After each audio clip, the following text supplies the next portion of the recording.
everybody. Chat with Nobody Else's Auto. 7 o'clock Sunday evening. Time for some more Sunday night shenanigans. As always, we are live on two formats, both Facebook and YouTube. So we will give everybody a few seconds to get their notifications and be ready to roll. We got a good group on us with us already on YouTube. So looks like a bunch of you are ready to go here. And let's see if we're going to get connected over here on Facebook. And let's see. Looks like we're going over there as well. So Bill's here. Norma's here. Ready for another fun evening. John's on with us. Lots of cool stuff happening tonight. The auction piles are massive. Raffle tonight. Charles is here. Bud's on. Tweedly D. Amy and Ryan are here with us.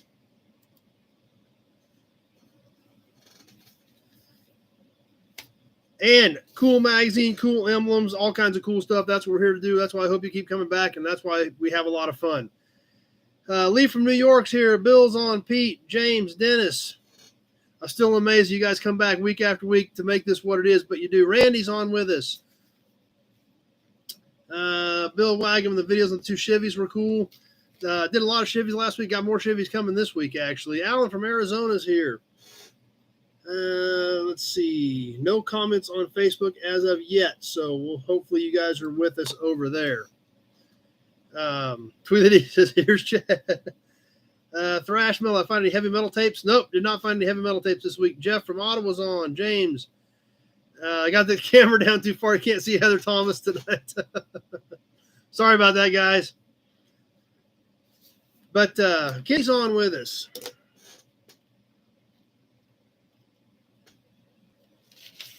Eloy made it back. And as always, now that we're kind of boogieing here, Jason's here. Jason's ready to go. Ready for some Hudson Badge, it looks like. Let's kick the night off and get rolling. And what the heck, let's just give you both of them right out of the gate. We'll just get on a roll to start with. Hey, it's Labor Day weekend, right? None of you guys got to work tomorrow? We can hit these all night, right? There we go. Big Job's here with us. Tweety says hit the like button. Bill says hit the like button. Appreciate that, guys, as well.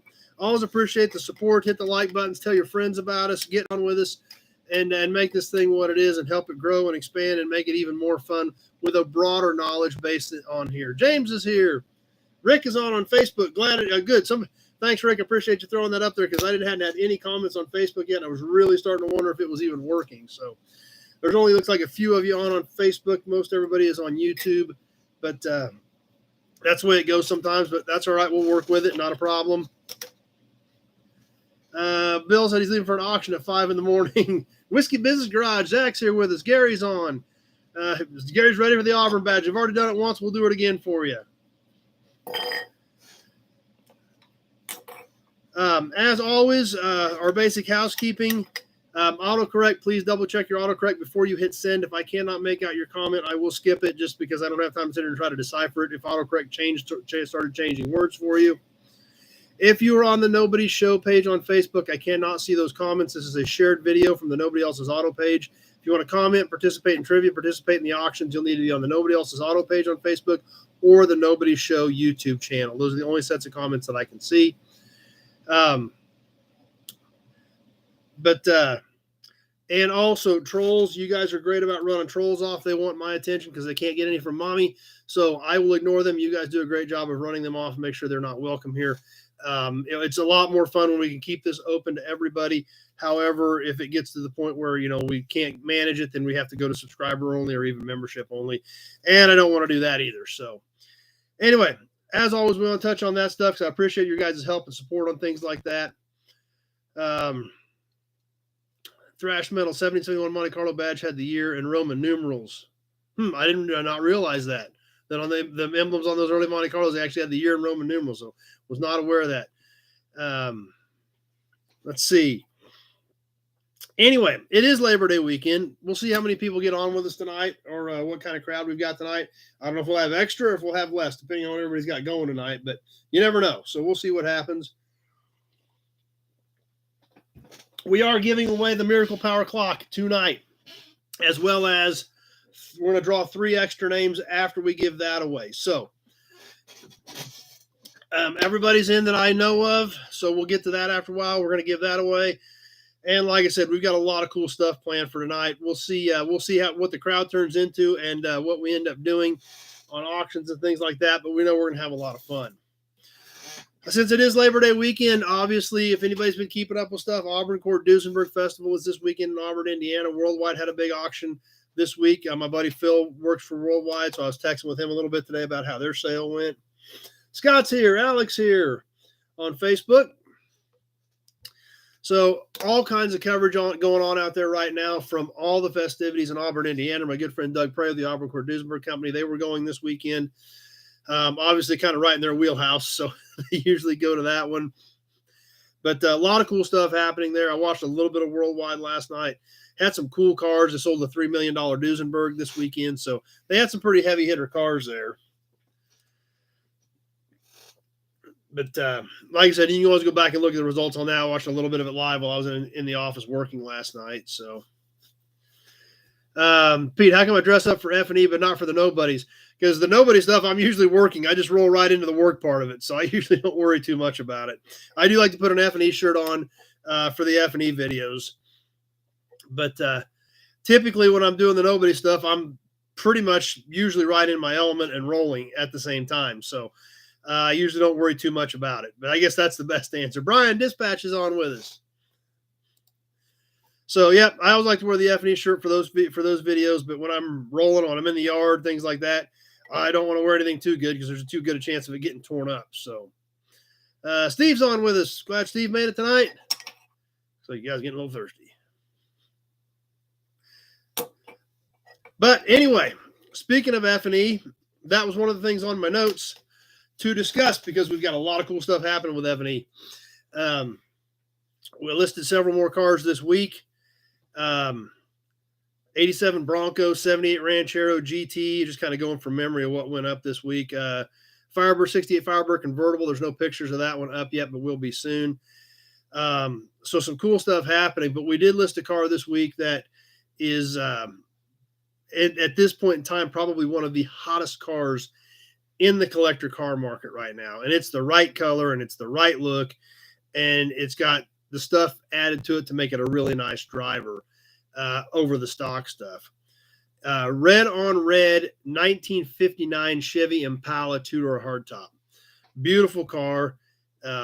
Four-wheel Willwood disc brakes, power disc brakes, aftermarket dash, just a basic little small block and an automatic, so nothing too exotic as far as being difficult to drive, heavy front end, overheating, anything like that. Nice little small block with an automatic, and power steering and power four-wheel Willwood disc brakes to make it a nice driver. So really excited about that. TD says lost video and audio. Okay, well, hopefully I'm still ticking on my end, so hopefully that's just you, Tweedly D. Stan, no race week this time. Nope, we're going to get to that here in a minute after we get done talking with F&E. That's actually right after F&E in my notes. So, but if you haven't been to the website, feclassiccarauction.com, be sure to check that out. We're loading stuff pretty regularly. There'll be a lot more stuff going up this week. I've got several cars to shoot this coming week, and looking forward to an outstanding event on October 1st. If any of you can make it out here, we'd love to see you here. It's going to be a lot of fun. We're going to have a lot of cool cars lined up for that day. And that's what it is. They're an event. You know, collector car auctions are an event. You see a lot of cool cars. You see them roll across the block. Some of it's going to be no reserve. Some of it you're going to wonder, is it going to sell? Is it going to hit reserve? Some of it does. Some of it doesn't. But here lately, we've been having really good results with most stuff selling. So that's what makes them fun, though. You hang out with your buddies. We've got a beer garden. We've got a barbecue vendor that has probably some of the best barbecue you've ever had. And which is, you know, so if you come out here, you've got to look at cars, and you might have to drink a couple beers, and you might have to eat some barbecue, and you might have to hang out with a bunch of nobodies. So it's not really too bad of a day. So looks like everybody else is doing pretty good. Jim lost his for a few minutes, but it looks like everybody else is still hanging in there. So good. Hopefully that was just a small little glitch on Tweedly D's part. But anyway, like I said, I'll keep you posted. I am feeding content to both or to all of those formats as well. The F&E Facebook page, the F&E YouTube channel. I'm feeding content to those. I will start sharing it to the Nobody Else's Auto page as well on Facebook. But so stay tuned. There's a lot of cool stuff coming. And I shot another video on one today. So like I said, it's from here on out this next month. we'll every week we'll have cool stuff to talk about that's going to be rolling across the block at F&E on Saturday, October 1st here in Great Bend, Kansas. Dawn's on Facebook with us. Tweeledy is back. Good. Jason had an anniversary, 21 years of marriage on Thursday, and she's still putting up with you, Jason. So good job. Kenny says, sounds like heaven. Beer, barbecue, nobody's, cool cars. That's right. That's what makes it fun. Zach just looked at the F&E page. That Impala's a slick little car. It is. Hudson Badge. Alec, any issues with Facebook from last week's episode? I did not get a copyright infringement deal from last week, so I didn't do any rapping last week apparently. So we'll see what happens with Facebook. But yeah, Don agrees with the auction. Yeah, the auctions, it's a lot of fun, and that's why we started doing it, because they're fun. We started going to a lot of Meekums, and I saw the opportunity here to do it on a small scale. So I talked to Chris Frochner, a friend of mine that owns Car Auction Real Estate. Him and his dad Jim own that company. Outstanding auction company, outstanding auctioneers with a great staff. So we partnered up with their auction knowledge and my car knowledge, and that's how it came about. And they're just fun. Like I said, that's what happens. I did get one complaint last year. I had another buddy that did have a complaint last year, and I don't really know how it was my fault, but he was mad because we started selling beer too early, and it made it too convenient for him. So he's like, "You got to quit that. You got to not sell beer for a while." It's like, well, that's what it's there for. So that was really about the only issue we had last year. Is he's like, "You guys just start selling beer way too early." So, but anyway. Let's see. That's right, Zach. There's not much small about a 59 Impala. That's a big old long car, but it's cool. So Doug's here with us. Gail from Kingsville on Facebook. Bill Disk, it's never a bad time to sell beer. So Zach agrees with you. So, man, some of you guys can get out here, it's a lot of fun. We always have a good time. Like I said, keep an eye on that website. And if you can't get here and we do list something you are definitely interested in, we've got Proxy Bid. So you can always jump online on Proxy Bid and bid on there with online bidding. So David W. is here. How about an Auburn badge? Ozark Fox just walked in, got nailed with a Hudson badge. There you go. But like I said, and the thing about it, and that's also another fun part about it, we don't know what we're going to get a call on every week. It varies every week what somebody's going to call us on. So that's another thing that makes it exciting is I don't know what's coming up. I know some stuff I've got to go list next week, but I don't know what we might get a call on next Thursday that we need to go list. So it's a fun deal. Rocky Mountain Race Week absolutely started today. No, I cannot make it this time, which sucks. But, there again, it's just reality. You can't do everything. We are still sponsoring the Road Week deal. Travis Boltman, a friend of mine from here in Great Bend, was going to run it this time, so I got all the trophies to him. So the Road Week awards are there. They do have nobodies on them, and they will be giving those out at the end of the week. There's just no way in reality that I could make it this time, as well as keep it up with everything else with the Springfield Swap Meet and then Maple Brothers Auction. All those weeks I've been gone makes it a little tough. So some things just have to give. So no, we are not doing Race Week 2.0 this time. Definitely there in spirit. I actually had the live feed on for just a few minutes while I was setting up. Bankshift.com is carrying the live feed. My good buddy Chad Reynolds owns Bankshift, and they do a heck of a job with it. So you can catch the live stream for sure all week on Bankshift.com. Jason brings up a very good point about selling beer early. You can't drink all day if you don't start in the morning. I like a positive thinker like Jason.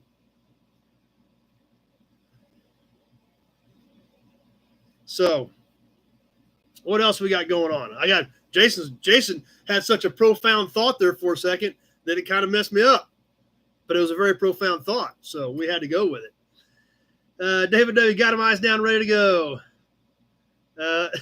Addie says she would have skipped school if we could have went. So I know it stinks not being there. And that's the thing about it is my daughter and I, we've made so many good friends on it that that's what's amazing about it. If you've never been to one, you've got to go.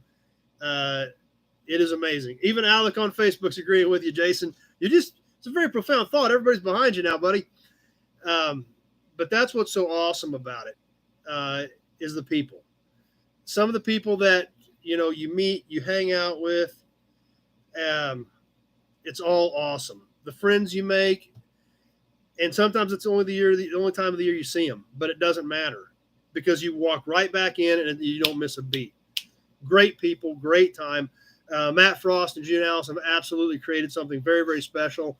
And it means a lot to not only my daughter and I, but all of our friends. That's why we got involved with Road Week to help build Road Week. That's why we did the stuff here with the city of Great Bend last year for the Rocky Mountain Race Week block party. That's why I throw some time and effort into helping that deal thrive and hopefully grow and build. So let's get caught up a few comments before we get back to Race Week. Randy just had an anniversary as well. Big job. So, unless the beer's $11, like it is in an athletic event. I think we charged 2 or 3. I don't remember what it is. It depends on what price it's going to be this year. I think it was 2 last year, but I don't know if beer went up or not this year. So now we're $2 or $3 a beer. Pete says that's a good plan. Bill says, see the wicked little MG midget. Did not see that one. Rico and Jess are here with us. They experienced Rocky Mountain Race Week with us last year. Let's see. Jason, even a blind squirrel finds a nut once in a while. That was a very profound statement, though, so everybody agrees with you. Even throw up an Auburn badge in honor of that. So, like I said, definitely looking forward to catching some of the live stream this week, seeing how our friends are doing. It does really stink hearing Adam on the computer and not hearing Adam in person. Adam Dory, another guy's has become a good friend. The announcer, the MC, whatever you want to call him behind the mic, the monkey behind the mic, but does a heck of a job. And just hearing him, really makes you want to be there. So unfortunately, that's the way it happens. It happens at, sometimes. Alex says, with that price on beer, 1 in each hand. There you go. Another positive thinker. Tony from Oklahoma City's on with us. So you should be out catching Race Week because it's right in your backyard. So if you're not there now, definitely be there later in the week. Check out Race Week. But like I said, it's an amazing thing. There is not anything to really describe Race Week unless you go do it and experience it. The camaraderie, the brotherhood, it is second to none. Attitudes and egos don't hardly exist. Once in a great while, one will pop up, but you've got 200 people that will help you. If you want to throw a temper tantrum, there's 200 other racers that will help you find the gate if it's an issue, because it is literally an all for one for all deal. Whatever anybody can do to help his fellow racer is what matters. And getting everybody through the week is what's important. And having a successful and safe week is what's important on that deal. That's what's so great about it. Let's see. Lots of comments popping up here. Addie, as soon as you heard Adam call True Street, she immediately became sad. And I heard the same thing, and I felt the same way. When you hear Adam call your class, it's like, oh, we're not there. But we'll be back next year, Rocky Mountain Race Week for sure. But yeah, it stinks not being there. That's a badge. Rusty Nails is here. Let's see. Frank from McPherson, local here, hanging out. Tony's on. Awesome. Tony is actually at Race Week, watching us while he's at the track. Awesome, Tony. Glad you're there. Like I said, Tony's there, so he understands what I'm talking about how great it is, about a great of an experience it is. It really is an amazing thing. Guido's there. The dude drives an 8-second stick shift 65 GTO from Canada, drives the car from Canada, runs the whole deal, drives the car home. 8-second stick shift, full bodied 65 GTO with a Pontiac in it. I mean, that's the kind of dudes these guys are. They're hardcore. They love it, and they're definitely serious about it. It's an awesome thing. Addie's already getting hyped up for 1.0, so I guess that means we need to spray it next year, see what happens there. So,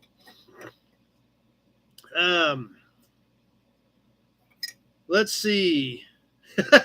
Jason's on a roll tonight. Tomorrow, no worky. Tonight, wild turkey. All right, Jason, we're going to give you another Auburn badge for that one because that's even better than the last one. Tomorrow no work, eat the night wild turkey. There we go. All right.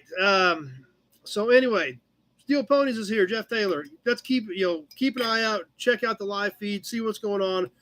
If it gets anywhere near you, get out, see it, check it out. Tell my friends hi for me. It's a great deal, and like I said, well worth checking out and seeing these guys, what they go through, the trials, the tribulations, just to make it through the week and hopefully be successful and have a complete and safe week and hang out with their friends. So anyway, I kind of get rolling on that, but that's because it's such an amazing thing. So I apologize for that, but X-Ray Dean's here with us. But what else is going on? Bill Disk sent me some pictures. I've got them on my phone, or I took a picture of my phone of my computer. He emailed it to me, so I got a picture on my phone. Who remembers the Model T running board that Bill Disk won 2 or 3 weeks ago? Yeah, Alec, it is drag racing. It's drag and drive. You drive your race car all week. We put 12 or 1,300 miles on that Trans Am on 1.0, and you've got to run it at every track, and you load up your tools and your spare parts and go drive to the next track, unload all your stuff, run the car, reload all your stuff, drive to the next track all week. It was, like I said, it was around 1,200 miles that we put on last in 1.0 in June, and you've got to drive, you've got to race what you're driving the entire week. So, well, the running board, here it is. If you guys can see it, there's the Model T running board that we shipped out from the auction a couple weeks ago. Rusty Nelson's daughter got married yesterday. Congratulations. Jason said he remembers he's giving it to him. So there it is. That's what happened to the Model T running board. I hope you guys can all see it on my phone. So made a very, very nice, super cool piece. And that's what's awesome about this stuff. I have way too much of it to actually do it, take the time to do some of this. That's what's awesome about the auctions and sharing some of this stuff around. So anyway, there's where the Model T running board went. Cool deal. Made a nice shelf, great display piece, and it's cool because it says Ford right on it. So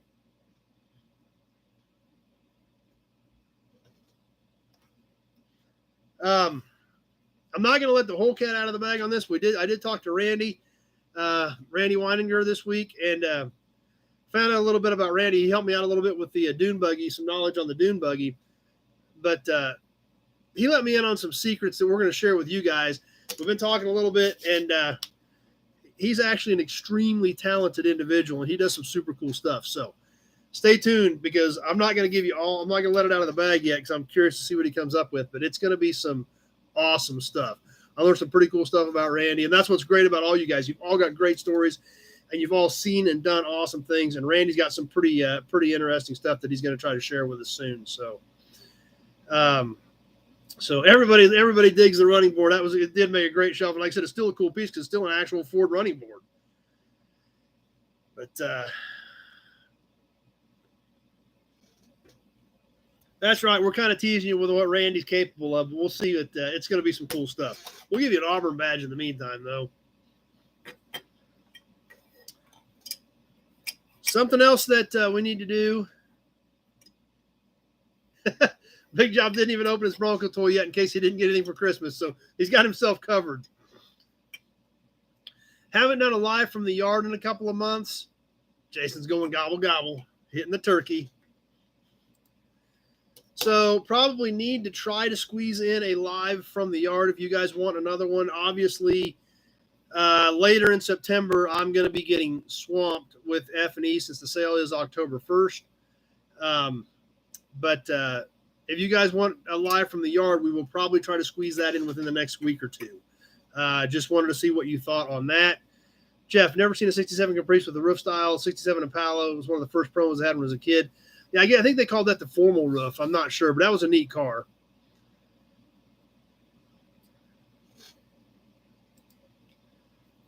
So anyway, live from the yard. Like I said, it's been a few months. If you guys want one, let me know, and I'll see what happens maybe next Sunday to try to squeeze one in.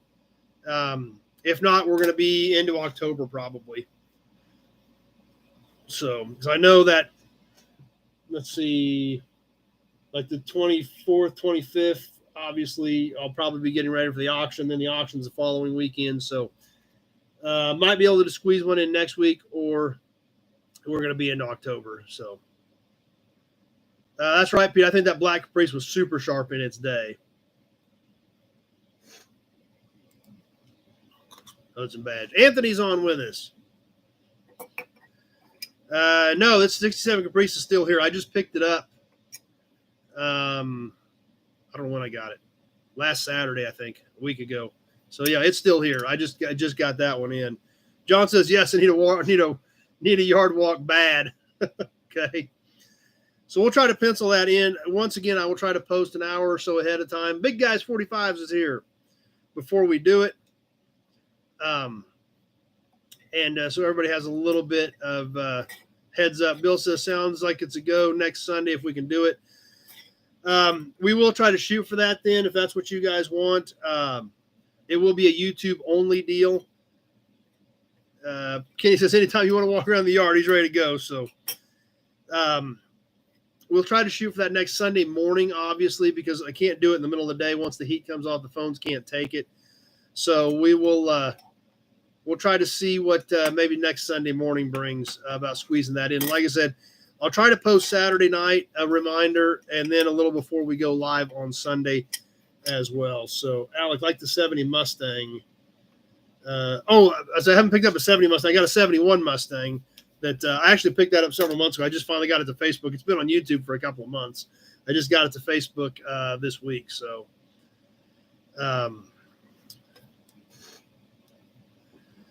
anyway, something else I'm going to throw at you guys just to kind of start thinking about.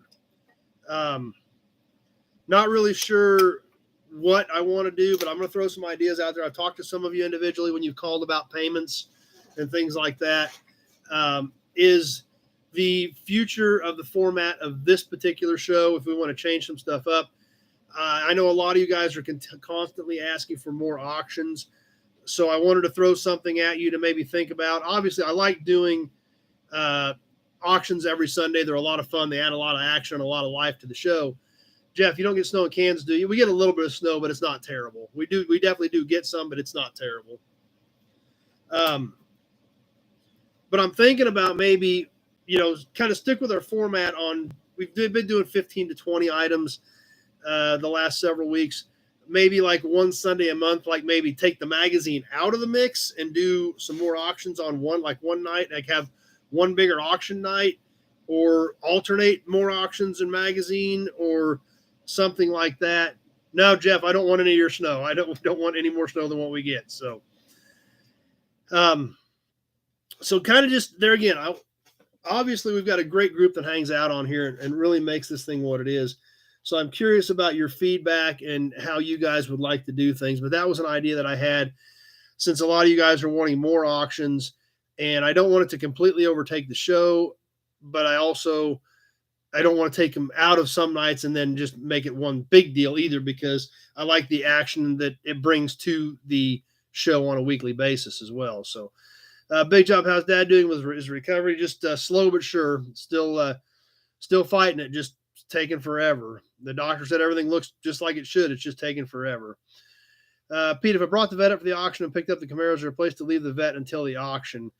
I've got room for one more as of right now. I've got 2 cars coming in tomorrow that I've got to put in storage. I can get one more in for right now. Anything after that, one slot's filled, I'm going to have to do some more checking to see what I can come up with. But yeah, I've got room for one more at this point. Tweedly D says that he likes the magazines. Jess says maybe just once a month have an auction. And I don't want to take it out of the show because I think it adds to it. But everybody wants an extended version, so that's why I was thinking about maybe reformatting some stuff on one night a month or go to every other Sunday or something like that. So just throwing random thoughts out there for what your guys' opinion would be. We don't have any Russian brides to sell Ozark, so John says auctions or magazines. It's like picking your favorite kid. So Jason says maybe once a month. That's kind of what I was thinking. Maybe just once a month, not do the magazine, but do extended auctions. So that's, and like I said, it's not something I'm going to change next week. I'm throwing different ideas out there, and I also invite your ideas because this show is about you guys as much as it is me. So, that's right, Big Job. It does help support this deal financially. But like I said, I don't want to start taking out the emblems and the promos and the magazines and turn it just into an auction every night either. Because I like it to be a show, unless you guys don't like any of that stuff. So, Jeff, maybe have one night a month of just auction. I like the magazines and the promos. Kenny says it sounds good to him. Jason says with his kids, he can choose really quick. So, Hudson Badge. But like I said, that's just random thoughts we're throwing out there. So, we'll kind of kick that around over the next few weeks, see what everybody's opinion is. But that's kind of what I'm leaning towards is stick with our format, but maybe once a month, not do a magazine and do an extra 10 auction pieces. So, John says mags are interesting to him. He's a car geek. Pete likes the current format. Any chance for a Toy Tuesday change to an auction? Toy Tuesday is not as big as Sunday night. We don't get the devoted crowd on there on Tuesdays we typically do. We could start sliding a few things in to sell. We could do 2 or 3 auctions on Toy Tuesday if you guys would like. In fact, as a matter of fact, the cart that I do Toy Tuesday on typically about a month ago, I threw a couple handfuls of stuff on there on the bottom of that shelf in case somebody did want one. So, we can throw a few in on Tuesday nights as well. But like I said, and somebody may have a better idea than any of these. We're just going to kind of, that's right. Addie says, I'm stuck with her being my favorite. She's the only one. So that's all right. You're a pretty good kid. So that's pretty easy. So, but, anyway, just random thoughts kicking around. We'll talk about it. Jennifer, how about a magazine Monday like Toy Tuesday that would give more time for auctions on Sunday and in-depth on magazines? What's the attendance difference on Sunday to Tuesday? Tonight, obviously, we're a little low because I assume that's because of Labor Day, but typically we are 60 to 80 people on Sunday night versus in the 30s on Tuesday nights. So Alec likes the format the way it is, a little bit of everything, and the auction breaks it up. And I guess that's the best way to say what I'm trying to say, Alec, is I think we've got something that works, but with the demand for auctions, maybe take one night and adding the difference in. John said, I just need more days in the week. Yeah, that would help. If I could get an extra day or two squeezed in here somewhere, that would help tremendously. Besides, some of you guys are probably going to get tired of looking at me eventually. So, Hudson Badge. But anyway, that's food for thought. Let's keep moving tonight, and we will reapproach that topic over the next few weeks and kind of figure out something we think that most of you guys are going to be kind of happy with. Bill, are you limited on your time on Tuesday to have like a 2-hour show? We need to have an auction on Tuesday and keep the same format on Sunday. Like I said, we just don't pull the crowd on Tuesday nights. I think there's people that are busy it just doesn't pull the crowd that we get on Sundays. I think Sunday nights people can sit down, relax, get ready for the week. Tuesday, I think there is still too much other stuff going on, too many other activities, and I think that's part of it. I think a lot of people go back and watch it, but I think it's more difficult to pull them live on Tuesday nights during the week. So I do typically try to squeeze in I try to keep that around 30 minutes and not much longer because I do usually try to do some eBay, Craigslist, as well as, some Facebook marketing on Tuesday nights as well. So I do have a regimen that I still try to follow of my regular work on Tuesday night as well. So to squeeze that in and now if we get to the point where we've got that many viewers on Tuesday night where I can justify the time to do it, that's a possibility. But right now that is a much smaller segment at this point. So Bill Disk is not tired of seeing the Hudson Badge. X-Ray Dean, just do auctions daily at midnight. Zach says, just be glad we don't have to look at you guys. Kenny, the age-old dilemma, needing another day in the week. Absolutely. Auctions could be a Tuesday crowd builder. They could be. We can try 3 auctions Tuesday night and see what happens. We can do 3 auctions Tuesday night and see what happens. If people jump in and see if it does bring people in. We can try it. Bud says that he would get tired of looking at me, but we got Heather back here to look at, so that's true. Except I got the cameras too low for you can't see her tonight. That's right, Sweet Lady. I am pretty busy. I typically try to be at the shop by 7 in the morning, try to be done by 10 at night. Norma can't be in an auction on Tuesday, have other obligations. And there again, that's exactly what I think we're running into. And I know Norma goes back and watches them, but there again, she's got, people have obligations during the week, and that does change that. So Pete says is up for whatever Johnny wants to do. That's very nice. So I still can't believe you guys even consider even remotely comparing me to somebody like Johnny Carson. So James, not if we can't see her because the camera's not pointing out. All right, let me see if we can adjust it a little bit. It's there. Is that? Well, it didn't stay. There we can get to her a little bit. I don't want to reformat the whole thing. We're getting closer. So, Jason, I work afternoons, so I miss everything live during the week. And there again, that's exactly what I figured because of the people that are on that. But Big Job says skip Sunday morning church and have an auction. There we go. Number 1's here with us. Ozark Fox has seen Craigslist. I do a lot of Craigslist, that's for sure. Jason agrees with Big Job. Just skip church and have an auction. Jason, or not, number 1 is at a wedding, so he's going to be in and out. Well, I'm glad you got on with us anyway. Anthony just says, hello, Heather. Old school's here. That's her badge. Scott's on with us on Facebook. How about an Auburn badge as well? Now that you can see Heather, we'll give you a little bit of both. Pete, maybe start an hour earlier on Sunday night once a month for auctions. That's another idea too, Pete. Go ahead and start a little bit earlier to squeeze a few in. That's another good idea. To maybe we start at 6:30 or 6 on the one night we're going to do auctions. So that's another good idea that might be a good possibility. But anyway, we'll keep that around. We'll kick it around, and we'll keep on moving. We'll see what we can come up with. Kenny sometimes misses Tuesdays because it's Pacific time. There again, he's got something that I hadn't thought about that. Pacific time, they're on the way home from work. So, but anyway, let's get into tonight's promo. Let's check out some cool badges and emblems. Then we can start tonight's auction. David likes the idea of starting early. That may be a possibility. We may pick one Sunday. We start at 6:30 or something. But tonight's promo model is right here. Let's check it out. This is not a perfect promo, but it is an awesome promo. I've had it for a long time. I was super geeked when I found it. Obviously, as a lot of you know, I do like Pontiacs. So finding Pontiac promos was always a huge thrill. When I was a kid, I'd have a thrill if I found a Falcon promo. So, Pontiac promos were always super special.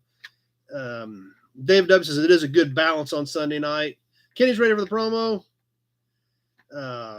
Rusty Nails, when it's nice out, I spend more time in the garage working. So, Scott, I've been here all night, and that was a Johnny Carson pun. Okay. I missed that part, so sorry about that, Scott. But tonight's promo, the red on red 1970 Pontiac GTO. This one is not perfect by any means. Both A-pillars are actually broken on this one. You can see we see no red on either side of the windshield on this 1970 GTO. So, Pete, do you like Buicks or Pontiacs better? That's kind of a toss-up. I cut my teeth on both of them. I grew up more on Pontiacs. Dad had Buicks, but I know them both extremely well, and I have a soft spot in my heart for both of them for sure. Bumper still intact on the back of this 70 GTO, as well as the taillight lenses, all 4 original Pontiac Rally wheels. X-Ray Dean says, sweet Steve, Steve List still in the garage working, listening on his earbuds while he's hanging out with us. So it does. That's right, Big Job. It does still display nicely. John says he's geeking out looking at it. So it's like I said, other than the A-pillars, it's not bad. It could use a little polishing. It's got scratches and everything in it, but front of it's still all intact. This was the basic, bland bottom promo, just all cast into one piece, not a lot of detail. So and Steve digs it because it's Pontiac, even though it's not full size. Does have the interior in it, a little dusty. This one's been sitting around for a while. But obviously see the Ram Air hood on it. Cool piece. Jim, packing that time Pontiac offered a Firebird in a kit form. So, like I said, anything, I was going to say, you can kind of see where it even has the GTO stamped into the body or cast into the body there as well. Big Job says chicks like scars. Alec digs the nose on the GTO. That is a pretty good looking nose on that promo for sure. There's no doubt about that.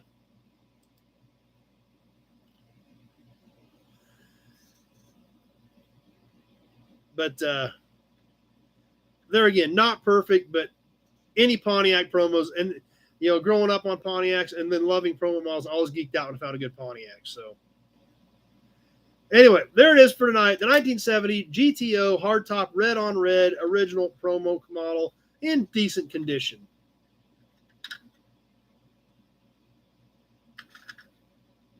So hope you guys are still digging that. There again, that was, you know, a request from some of you to start doing some promos. So that's what we did, and I hope you guys are still digging it. Bill, our promo expert, Bill Wagner, who knows about a gajillion times more about promos than me, says, check the license plate. It doesn't say 1970 or Michigan. If it's Michigan, it's rare. Then the 1970 Michigan was only done a certain number of that year. Actually, this one does say Michigan, Bill. I had not noticed that. It says Michigan 6199. So maybe you can check this out, Bill, and you tell me what we got here. Can you see it? Can you make it out on your screen? It looks like it says Michigan 6199 on my screen. Or that's what it looks like to me. Or 8199, 6199 or 8199. Michigan Great Lake State. So this one does have a Michigan plate on it. So maybe Bill can elaborate on that a little bit, since this is one with a Michigan plate. Let's see. Pete, I know I'm always asking questions about promos. Forgive me. Did those come in the mail or people pick them up at the dealership? These usually came from the dealership. David W., what year was the Judge? The Judge was available in 1969, 1970, and 1971. Those 3 years is when the Judge was available. Whitewall tires were available on the real cars as well, so we'll see what Bill says about the license plate on here. And see if we can learn a little bit more about my promo. There again, this is, you know, we're all learning here, including myself in certain instances when I don't even know what we've got that we're talking about for sure. So anyway, we'll see if Bill can chime in on that in a little bit as we move forward into the badge section of tonight's show. So Pete says, were they free? That varied. Sometimes they would give them out to kids that, if their kids were trying to buy a you know, if they were trying to get their parents to buy a car, but they did typically, you know, have to, the dealerships had to buy them. So sometimes they sold them, sometimes they give them away. If they had a hot prospect, they'd probably give them away. No, this was an Endura front end. This was the hard rubber Endura nose that was painted body color, Kenny. That's why you haven't had too many Hudson badges yet. We're going to give you another one. But no, this didn't have an actual chrome front bumper like the rear. This was an Endura, a painted Endura nose that was a hard rubber nose. So, Steve, my wife has the promo that her great grandpa got with this 63 Galaxy when he got the car in 63. So, Big Job, we needed a directory for helping each other with purchasing and finding cars, parts, selling for the hobby. I've actually been working on that, Big Job. I've got a lot of ideas in my head on that exact topic. I've got a plan for that. I've been working on it for about 2 years up here. So that's in the works. I don't know when I'm going to get to it, but it's in the works. So I have seriously been considering a project like that, and I've been building it in my head. And I literally this week was thinking it's time to sit down and start mapping this thing out. So, Bill, that is one of the first 100 promos that were done for that year. That's why they did the special run. Too bad that the A-pillars are broken. So they made 100 of these promos. They only made 100 of these promos with the Michigan plate. Is that what we're talking about, Bill? If so, that's cool. If they only made 100 of them, even if the A-pillars aren't broke off, I'm still happy if it's that rare. So, So anyway, that would be kind of cool. That is kind of cool if that's the fact that that's what the deal is. So appreciate that information, Bill.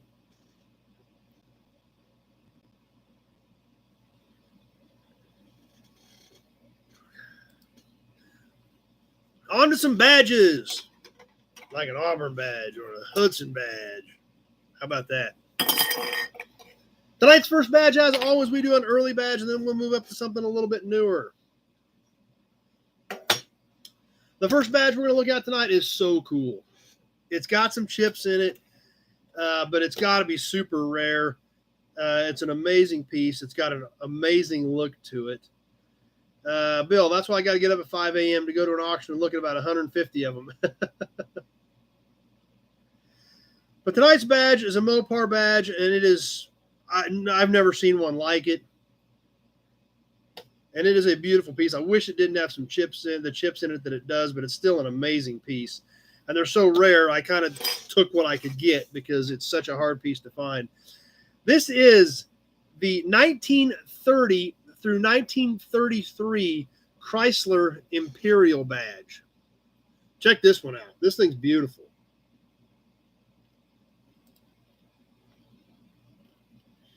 This is a smaller badge. It's not a behemoth by any means. It is 1 3/4 by 1 1/4 inches. So it's 1 3/4 by 1 1/4 inches in size. Addie says I'm going to get in trouble. We're giving everybody alcohol poisoning. Ryan from Florida jumped on with us on Facebook. Glad you're here, Ryan. Pete, no, this is actually black, and Alec wants to see it close on YouTube or on Facebook. We'll try to get it over here for you guys as well. Hope you guys can make it out on Facebook as well, since we got two separate cameras here on the two formats.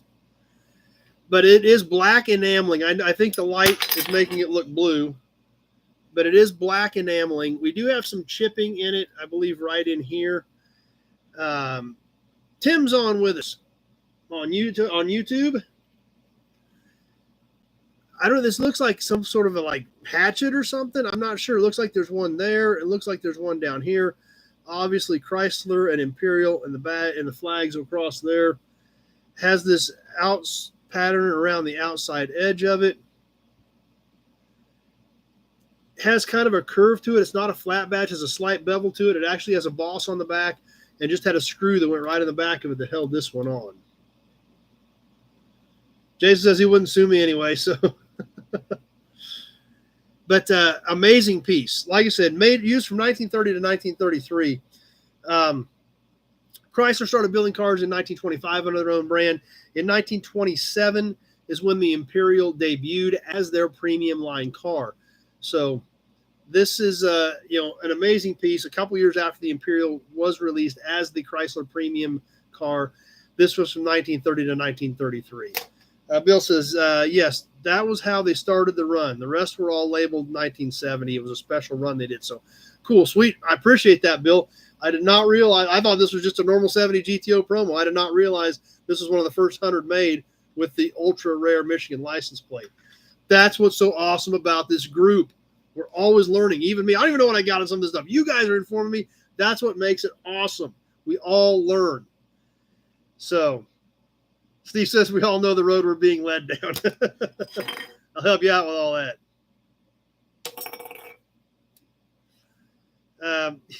Zach says so much for hoping that promo would be in the auction.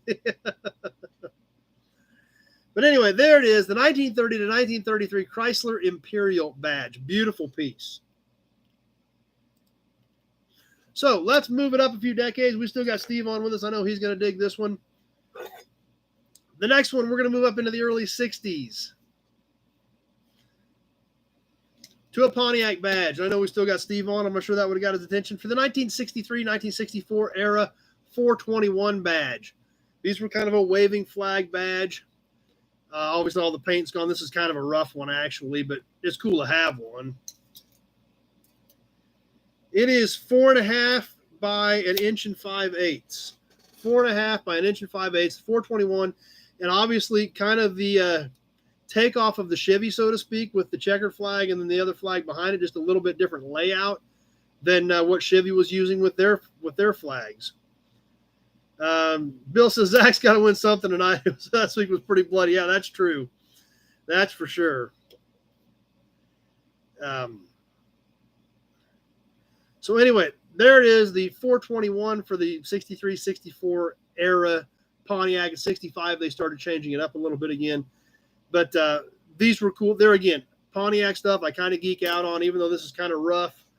Definitely still wanted to snag it and have one in my collection, even though it's a little bit. It's got some pits and scratches, and obviously all the paint's faded. But hey, that's the way it goes sometimes, especially on something like that that isn't that, that's fairly uncommon. And most of these emblems we look at, especially the stuff from the 60s and 70s, you can buy them new, but what fun is that? What fun's buying them new? Unless you stumble across a new old stock one, but I'd rather, in my personal emblem collection, I would really rather have original stuff, even if it isn't perfect, because I know it came off the car at some point in its life. And it may show some battle scars from that, but that's part of the deal as well. So John says all of his paint's faded as well, too. So Steve says, I want that. So, yep, I knew that would get Steve's attention for sure. I've actually got the pair of these. I don't even know where they came from, or if I bought them at a swap meet or what. I did not take them off of a car anywhere, but I knew what they were when I stumbled across them, so I went ahead and grabbed them. So Pete says he agrees. He likes stuff that's seen the road. And like I said, my personal collection, especially on emblems, I've been collecting them since I was a little kid. That's why we've got so many to look at. But that's what makes it fun. And, it still looks cool. It still tells the story, and that's what's important. It tells the story. This thing was on something that was out banging gears hard. Maybe it went down Woodward Avenue banging gears. Maybe it went down down Main Street in some little town in Kansas. Who knows? But at some point, this thing was on something that left a stoplight at about $6,000 and started hammering gears. That's what makes this more cool to me than ordering a new one out of a catalog and put it on my shelf. At some point, this one kind of went like this as the front end went up when somebody dropped a clutch. And I know it's dumb, but it kind of adds to the story for me. So Steve's still trying to find a 421 car with a 421 in it. So Ozark Fox, you knew there was a 63 Bonneville convertible that had those. Yeah, there were neat cars. They really were.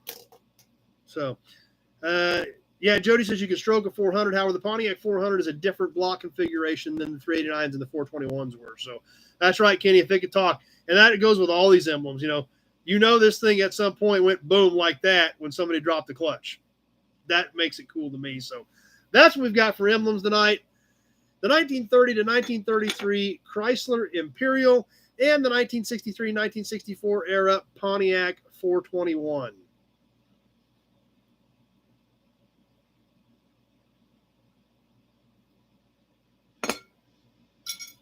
We got some other badges laying here, too. I don't know why they're here, but they just keep popping up all the time. They keep popping up, bouncing around.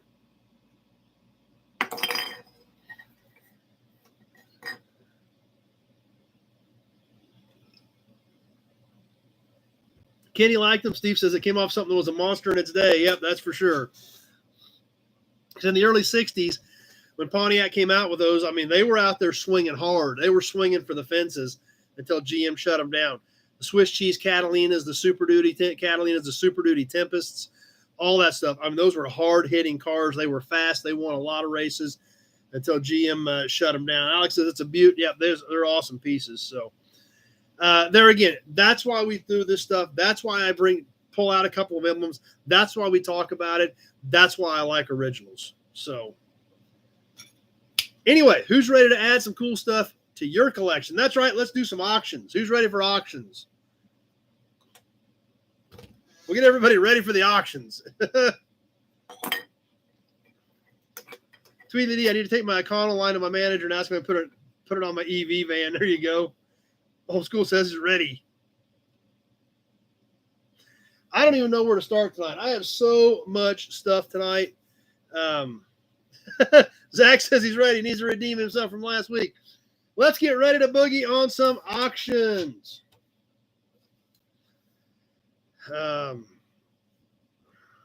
That's right, Jeff. Those have traveled a lot of miles, that's for sure. That's right. Steve's actually got a 62 Catalina that he's got a real Super Duty intake on it, dual quad intake. Randy, check out the 64 Tempest that run in Daytona.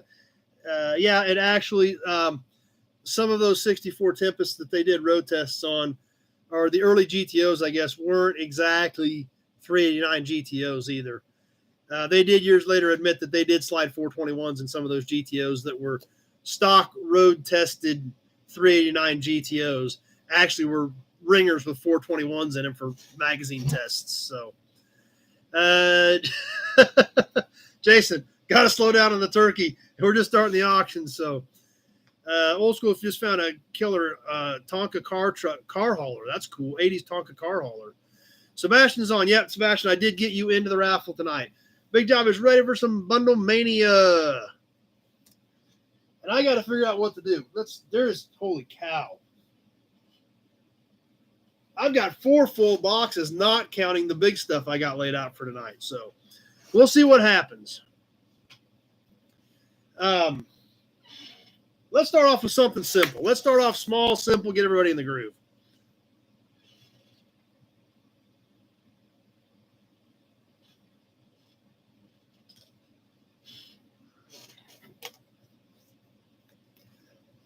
Steve was typing in the same thing about the 421 GTOs when I talked about it. So we'll start off with something small and simple tonight. A couple of matchbooks, but they're great matchbooks. Like I said, we'll kind of ease into it because there's a bunch of stuff here tonight.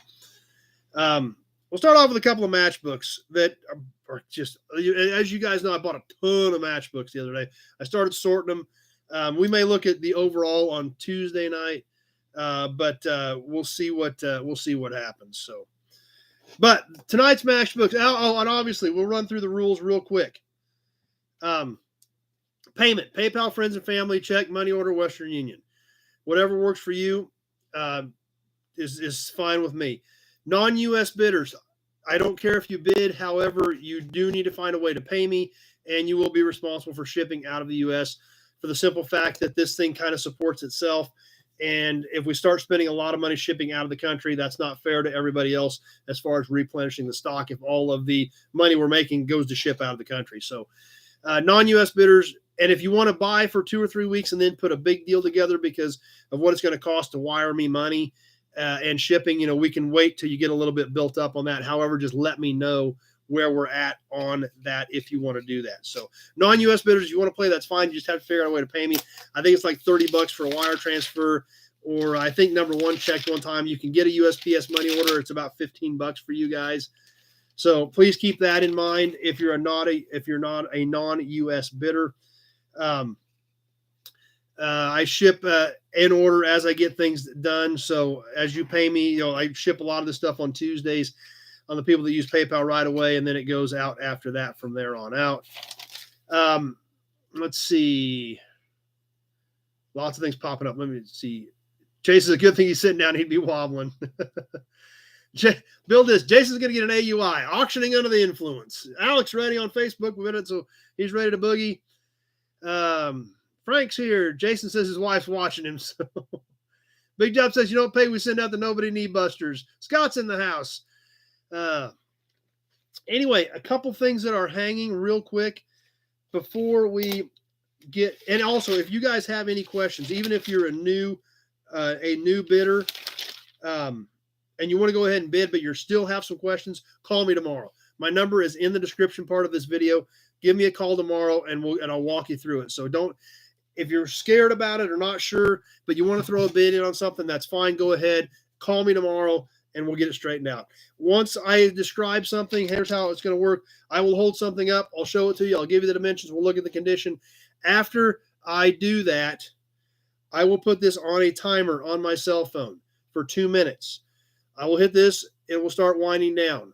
I will tell you when 1 minute has passed. I will tell you when 1 minute, 30 seconds has passed, and then count down from there. In fact, I may start giving you a minute 20. We had a lot of issues with the delay last week. Depending on your device, I have guys that have anywhere from a 5-second to a 40-second delay, depending on your internet service, whether you're on a phone, whether you're on a tablet, whether you're on a laptop, whether you're on a PC, that all affects it. So please remember you've got a delay. When I tell you a minute 20 is left or a minute 30 is left, we're probably about done. Be thinking about your maximum bid.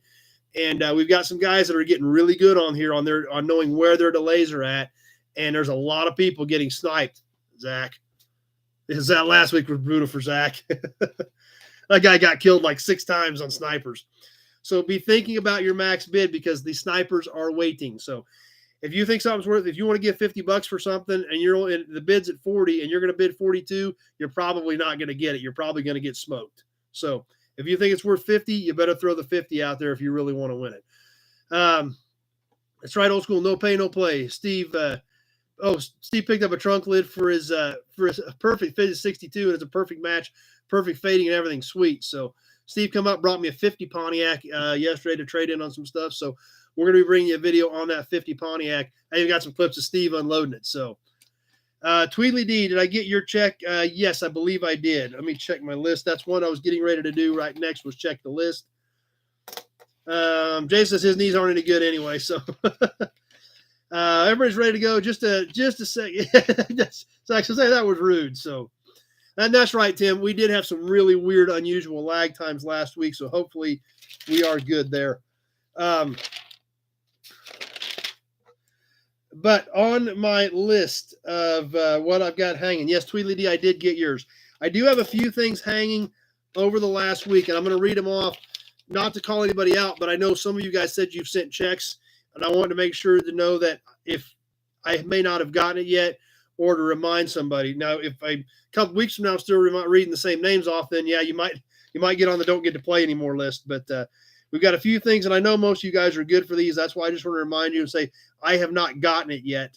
If you've sent it, Buchanan Auto Sales has some license plates. Brandon Hott has a couple of things yet hanging. Sebastian's got some things, but I've been talking to him, so I know where we're at on Sebastian's.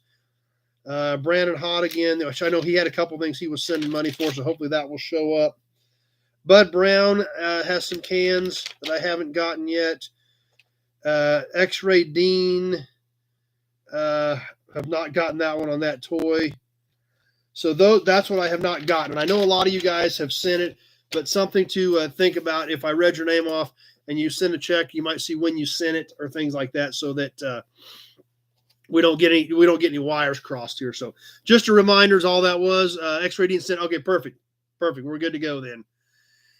Let's see, Bill Wagman, hit the like and subscribe. Thanks, appreciate it.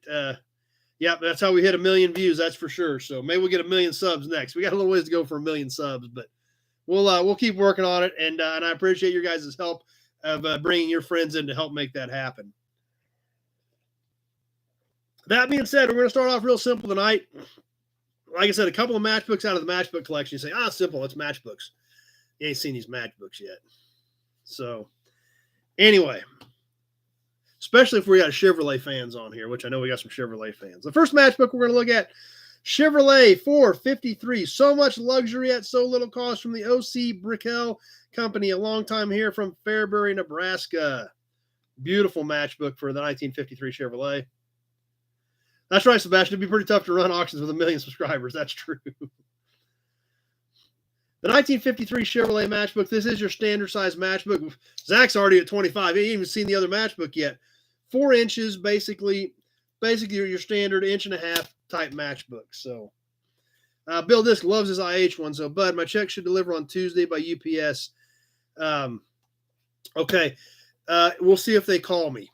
UPS does. They usually call me because I go so many different, it's almost impossible to catch me. So they usually call me. But I got one Friday that the guy sent overnight last Thursday. So it took over a week for next day air with UPS. So we'll see what happens. But anyway, the 1953 Chevrolet matchbook, and along with it, the 1961 Chevrolet truck matchbook. Once again, this is the same size, standard type matchbook to match the 53 for the 61 Chevy trucks. This is from Myers Motor Company, Marysville, Kansas. 61 sturdy built trucks, Chevrolet. So like I said, not a big, huge batch to start off with, but a really cool batch. So let's go ahead and get this thing on the timer. Zach is not messing around. We're at $25 right out of the gate. We're going to kick this thing off, and we are live on the timer on the pair of Chevrolet matchbooks. So, get my notes made.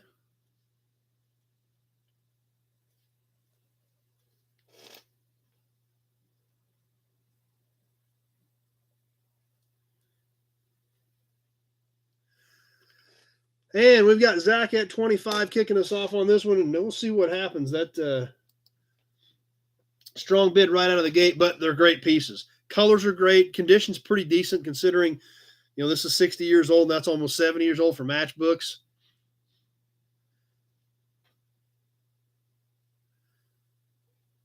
So we're coming up on the 1 minute mark on this first auction of the night. Like I said, they're cool pieces. I love matchbooks. That's the problem. I started going through those matchbooks the other night, and there are so many cool ones in there. I got to figure out what I'm going to sell to you guys and what I'm going to keep. But I did pull out a few for tonight, and we'll give a few away too. So 1 minute has now passed. We're working on the backside of this deal as we tick along right now. That's where we're at. So be thinking about those max bids because we're getting close to that minute 30 point. In fact, we are now at the minute 20. So 1 minute, 20 seconds has passed. Be thinking about those maximum bids with the time delays. Thanks, Pete. Appreciate that. 1 minute, 30 seconds has passed. I've got Alec at 27 on Facebook. Alec at 27 on the matchbooks. We've got Alec at 27. We've got 20 seconds left. I've got Zach back in at 30. Zach at 30. 15 seconds left to go. 10. Zach at 30 is our high bidder. 5. And that does it. Zach got one tonight. So right out of the gate, Zach gets one. Cool pieces. Glad those are going to Zach because he's got a 53 Chevy. So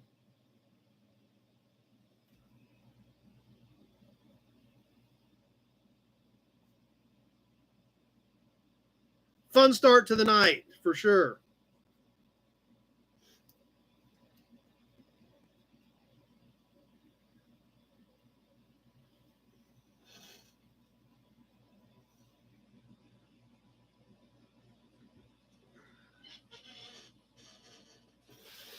All right, let's start shuffling stuff around.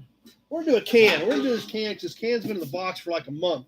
And every week I say I'm going to grab it. And there again, we're starting off with a few smaller things that Alex said he just didn't want to just take it without a little bit of a challenge. So, and I'm sure that Alec probably wouldn't have minded getting those either. So next can, we're going to start out there again, a few smaller things to kind of get things rolling. This can has actually been in the box for a month, and I keep saying, I'm going to sell it. It is a metal can, and it's a little bit different than what our typical ones that we look at. But it's a cool can with great colors.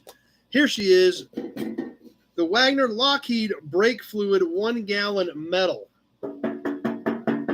This is a pretty neat can. Awesome colors. Big, huge stripes on it. Wagner on the side. I don't think we got anybody on here named Wagner, do we? Yeah, that's right. It is a cool can, old school. Like I said, it says Wagner Electric Corporation on the bottom. This thing's been, like I said, it's been in the box, and I keep saying, every week I'm going to grab it, and I keep forgetting to grab it. Yes, the cap is on it. In fact, it is a red cap, so I'm imagining it is the original cap on the Wagner Lockheed brake fluid can. Like I said, this is 1 gallon. It is... on anything going to Canada old school, we're going to have to figure out what shipping is going to be because, like I said, it's not the way it takes so much out of the funds to keep things floating on non-U.S. shipments on this stuff. So Randy's kicking us off at 20. It is Alex at 15. I've got Randy at 20. Basically, this tape measure will cooperate. 10 inches tall to the handle. Up here at the top is 10 inches. The body of the can is 9.5 by 4 wide by 6.5. So basic rectangle, 1 gallon can. It is empty, but it is in great shape, and it is have killer colors on it. I've got Randy at 20 on this can. Let's go ahead and get this thing on the timer so we can keep moving. We are live on the Wagner Lockheed brake fluid can. Get my notes caught up here.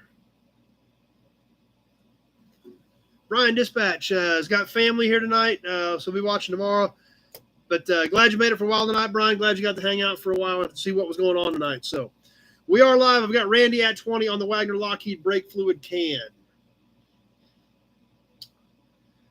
30 seconds has gone past. John's coming in at 21. Alec at 25. So I've got Alec at 25. Wheelie says 70s. I would guess 70s is probably pretty close. All metal, no barcode or anything on it. Has all the information on the back.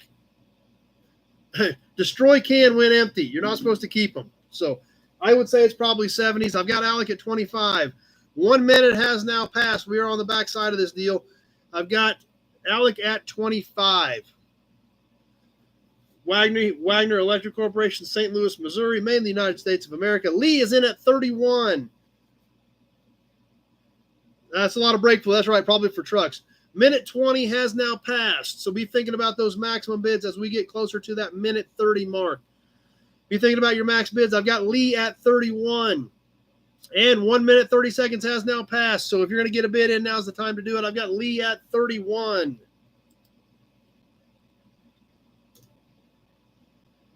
20 seconds to go. Just about done. 15. Lee's still at 31 is my high bidder. With 10 to go. That's right, I'm a lawbreaker. I did not destroy the can. Lee at 31, 5 seconds to go. Keeping an eye out for the snipers. And that does it. Lee at 31.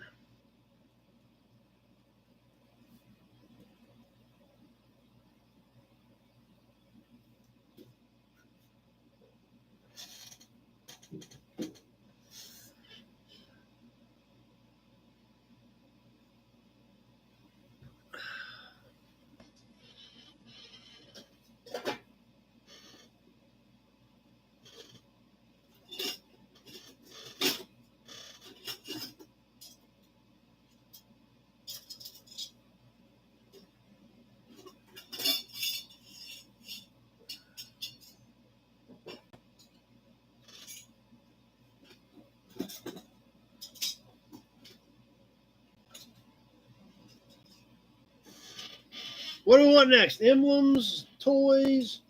Let's do some emblems, and then we'll get into a couple bigger things too. So,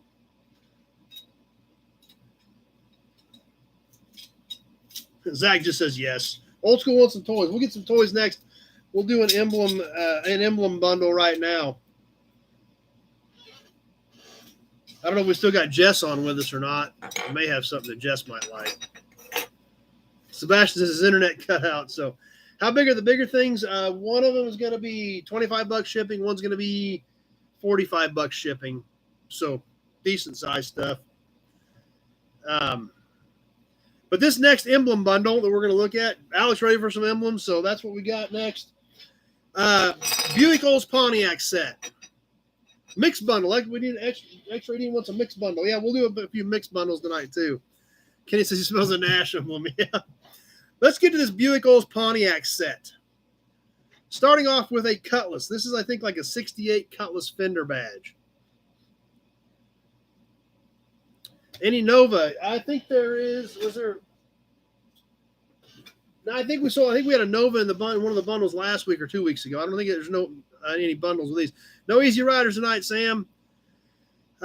68 Cutlass fender badge. This is 6 inches by 2 inches. It's kind of an angled mount because it mounted on the fender. Stud mount. It is metal. Nice shape, bright chrome, few pits. A Buick Skylark badge. This is like a C-pillar emblem with a little Buick Skylark on it. It has the lettering in it and the Buick Tri-Shield. This is a metal badge. The Skylark is cast in. The Tri-Shield is actually a plastic insert on the back. This is a flat-mounted badge with studs. You can see the plastic insert on there as well. So it is a metal badge, plastic insert from the 60s on the Buick Skylark. And one more. This is a Pontiac Arrowhead. I don't know if this was a hood or a trunk, but one of those for a hood or trunk for Pontiac. This is 5.5 by about 2. 5.5 by about 2. It is got a slight curvature to it, but it's mostly flat stud mount and all metal. Dimensions on the Buick Skylark piece. It is 2.5 by 1.25 inches. So 2.5 by 1.25. Alec at 25 is my high bidder. Zach came in at 15, but Alec already had you covered at 25 on the trio of Buick, Olds, Pontiac emblems. Let's go ahead and get this thing live. And we are ticking away. Whoa, if I don't tear everything up. Let me get my notes caught up so I don't forget what I'm selling you guys.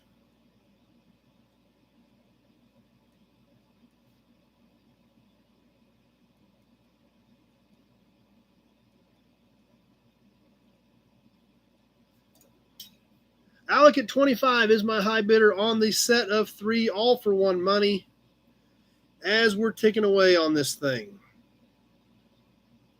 Nice chrome, bright, shiny chrome, cool pieces. Definitely good display pieces for sure.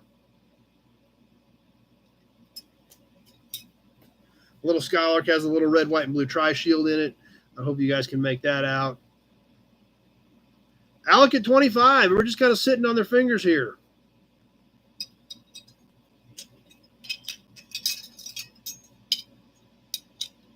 All 3, 1 money, 1 minute has now passed. We are ticking along on this one.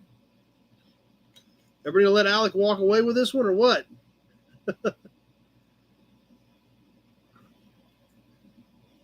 So coming up on that minute 20 mark, please remember with the delay, Zach's back in at 27. We don't know, I don't know what your delay is, but a minute 20 is past. We're coming down to the wire on this one. By the time you see it, I've got Whiskey Business Zach at 27. And a minute 30 has now passed, so this is it. Be thinking about those max bids. We're on the backside. We're running towards the end. I've got Zach at 27 with 20 seconds left to go. Zach at 27, 15 seconds left. 10, Sebastian's in at 30. Down to the wire, 5. Alex at 32, but I already had Sebastian. And Whiskey Business hit it at 31. Holy cow, that was tight.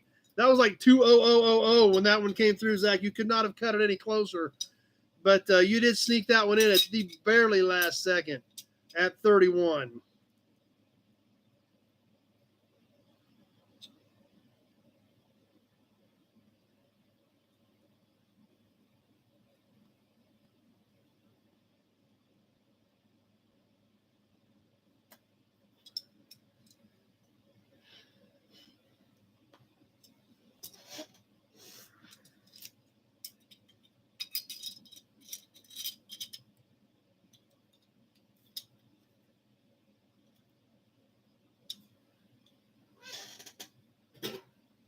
Yeah, that was some pretty good shooting on that one. That was close.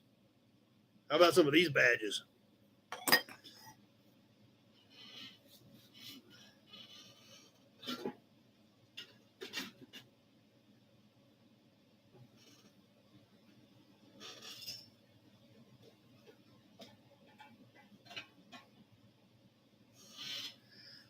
Any big truck guys on tonight? I got a big truck piece that is kind of cool. If we got any big truck guys on that might be interested in.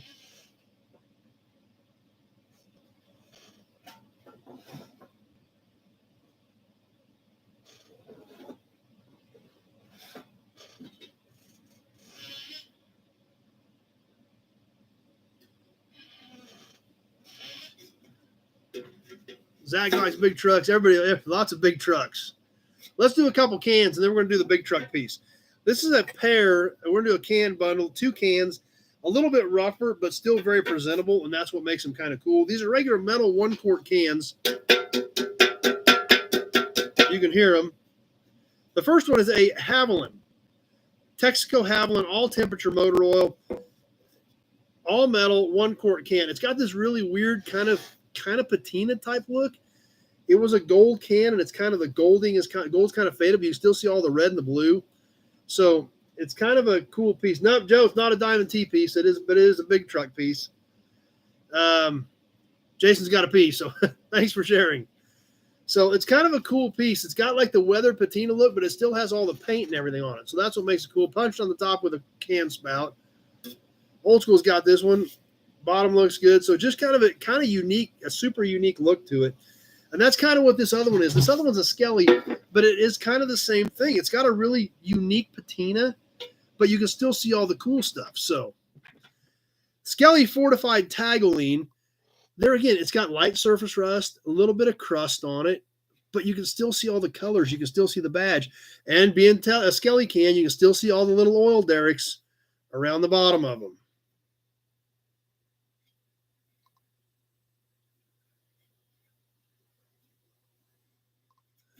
And it's got a label on money back guarantee for the Fortified Tagoline. So cool can. Sebastian's going to kick us off at 10 on the pair. Randy's in at 20, but that's what makes them so unique. They actually are kind of rough, but kind of not rough. That's what makes them pretty cool, actually. So I've got Randy at 20 right now. So let's go ahead and get these things live on the pair. Tweet that he wants to know if he gets his money back. I don't think so. Aged like fine wine. That's right, whiskey business. All right, we are live. That's right, Sebastian. They're a hybrid. Their patina was still with color. Randy at 20. Get my notes made. We are live on this one. Be thinking about them if you're ready to jump in on this pair. It's a neat pair.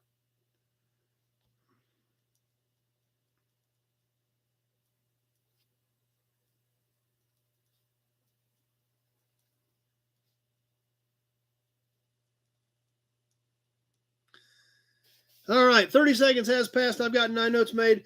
2 awesome cans, both old school metal cans. You still see the seams on them where they were sealed together with just a really cool look to them. Just cool that they've got that aging to them but still look that decent. Randy at 20 is my high bidder. Big Job says sniper alert. Yep. Because we're just coming up on the 1 minute mark and everybody's kind of sitting there on their thumbs. And these are pretty cool looking cans. So Randy at 20, we're just kind of sitting here as 1 minute passes, going towards a minute 20, then a minute 30. So if you're going to jump in on these things, $20 is a smoking deal for as good as these things look. And a minute 20 has now passed. We're coming up on a minute 30. Be thinking about these if you're going to jump in. Leo says the suspense. That's right. X-Ray Dean at 21. And a minute 30 has now passed. I've got X-Ray Dean at 21. Zach's going to sit this one out. Tweedly D at 30. Norma at 25. 20 seconds to go. Tweedly D at 30 on the pair. 15 seconds left to go. Tweedly D at 30. Pete at 41. 10 seconds left. Pete at 41 is my high. Sebastian at 42. 5 seconds left to go. And that does it. Sebastian got him at 42.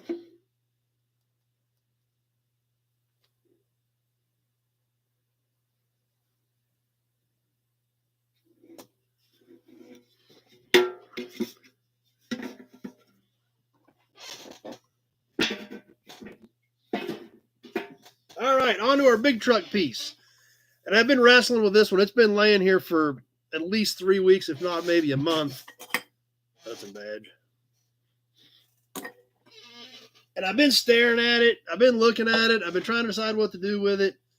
And it's awesome. And I was kind of like, man, I shouldn't sell it. I should keep it. I've never had one, but it's cool. But I don't know what I do with it. You know, I've been wrestling with that.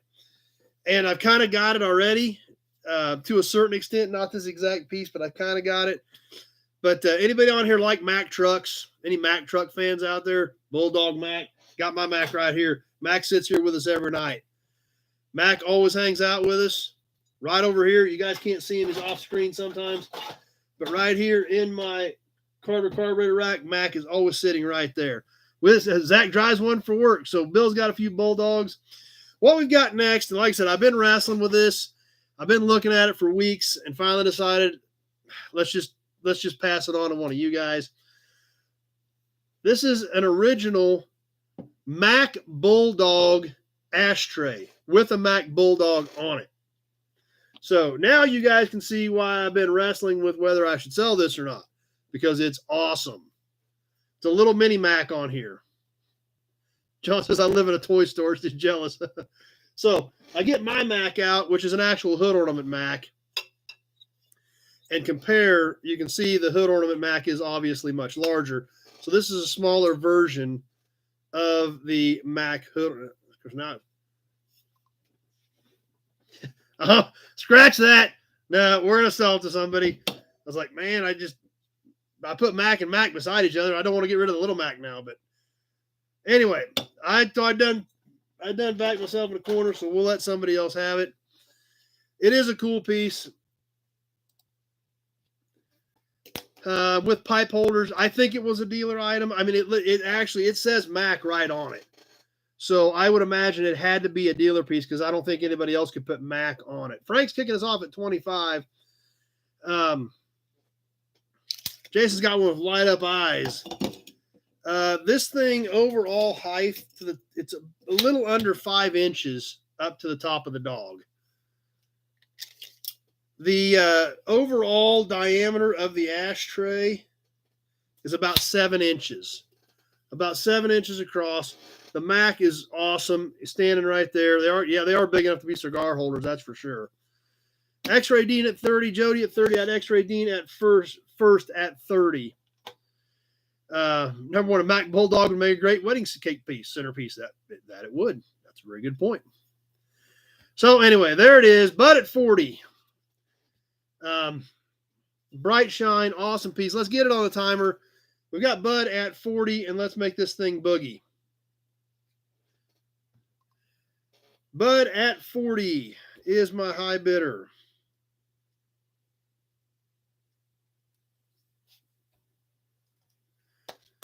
And we are live, as much as I regret it. This one I'll ship. Shipping's included with this one, unless it's going out of the country. But I'll ship this, U.S. mail in the 48 states. Jody at 45.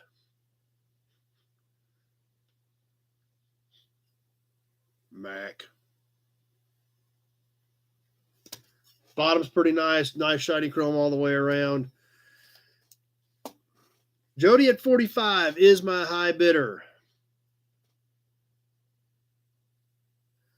As we're working our way towards that 1 minute mark, Bud's back in at 47. Old School was on a pedestal. I think it was just this. There's a little pedestal in the center of this ashtray that it sits on. That's how it's mounted in there. So Lee at 51.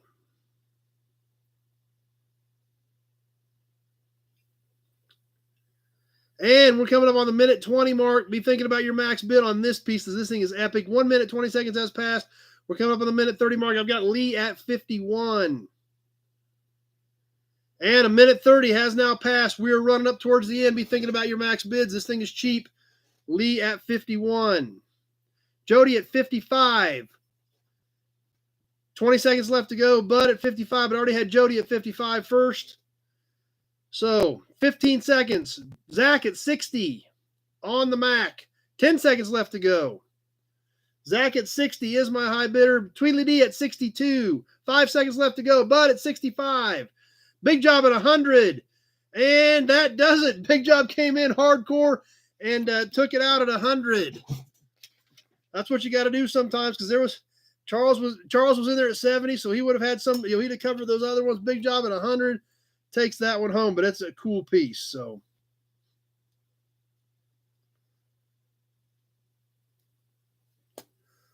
awesome piece. Glad you got it. Glad it's going to a good home, because it's such an awesome piece. I loved it.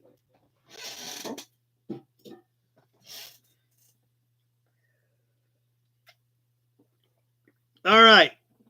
Let's do something bigger. There's going to be $25 shipping on this because it's so big, but I'm going to see if you guys have some interest in it. If there's no interest in it, we won't do it. But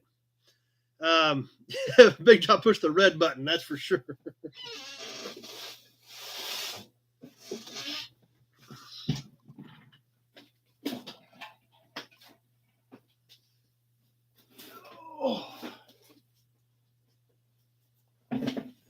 I don't know if there's going to be any interest in this or not. We're going to check it out and see.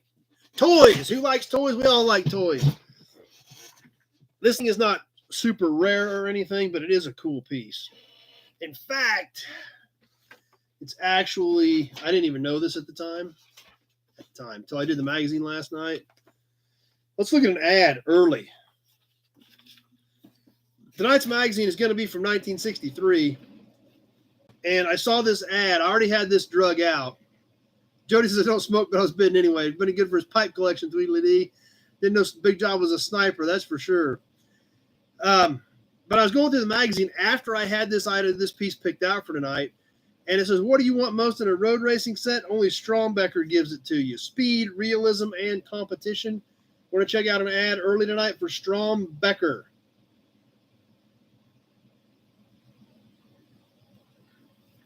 And that's what we've got. The Strombecker Road Racing Kit. Like I said, there's going to be $25 shipping on this thing because it's big and heavy. This is early 60s, I believe. So let me know if you guys are interested in it because we are going to have shipping on it. Now, what's in here? Obviously, we'll take the cover off. And it's going to be impossible to show you everything. And I don't know if it's all here, but there is a lot of track here. Several sections of track. I'm not going to guarantee this is going to be complete. It's going to be what you get, basically. And there is one car that is included with it. Looks like a Ford. And this is what is coming with it, if you guys can see it. There is fence. There is the one car. There are the books. There is more track. There are the controllers down over here in the corner. So this is what all is coming with this thing. I've got Alec at 50 kicking us off right out of the gate. So, like I said, a lot to this, but all this paperwork is here. I don't know if it's all here, but the Stromberg table topics are included. Club member information.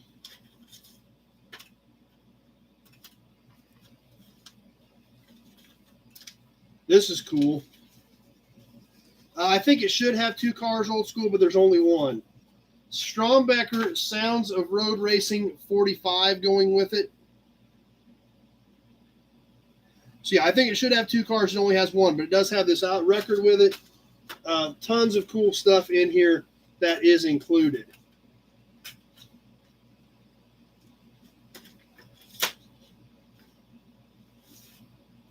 So anyway, that's what's there.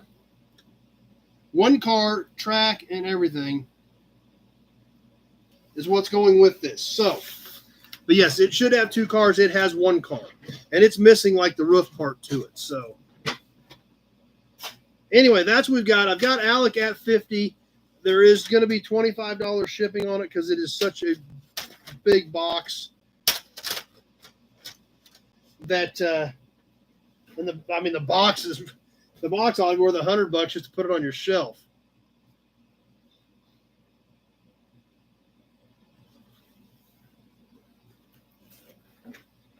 So anyway, Strombecker Road Racing, not totally complete because I know it's missing at least 1 car, but there's a ton of cool stuff. Elon was at 50, but I've already got Alec at 50 on Facebook. So let's go ahead and kick it off. $25 shipping, so please remember that on your bids. So we are live. Alec at 50 is my high bidder, kicking us off. $25 shipping on the Strombecker Road Race course.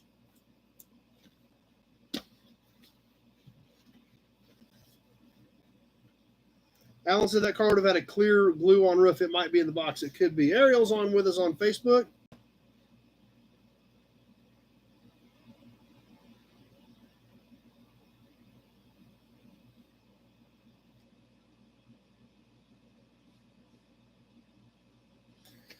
And let's see. Alec at 50 is still my high bidder. That's right, Kenny. Some kid was happy on Christmas morning. That's for sure. On the Strombecker Road Racing set.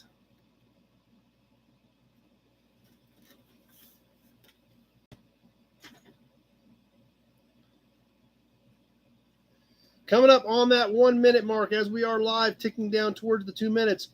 Alec might walk away with this one at $50. Who knows?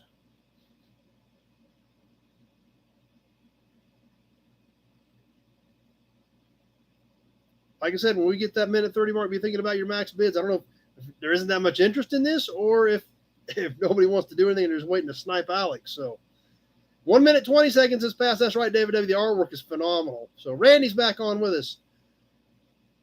1 minute, 30 seconds has passed. Be thinking about those max bids if you're going to jump in on this kit. Jason at 60.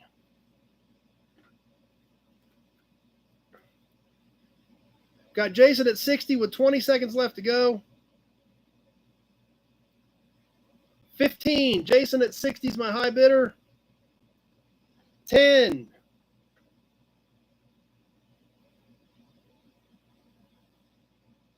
Jason at 60 with 5 seconds left to go. And that does it. Jason is at 60.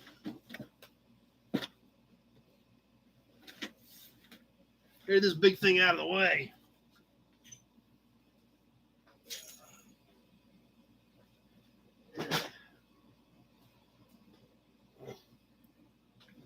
All right.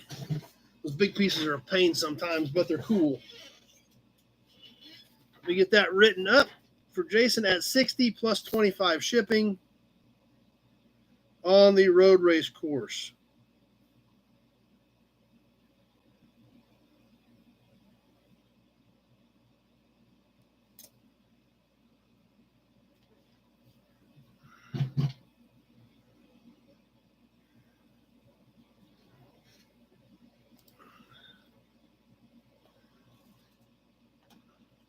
All right, congratulations to Jason. And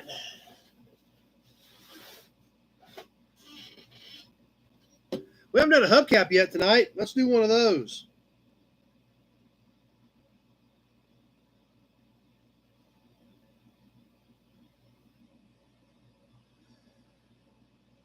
This, I think, is a 30s era. Jason says, whoopsies.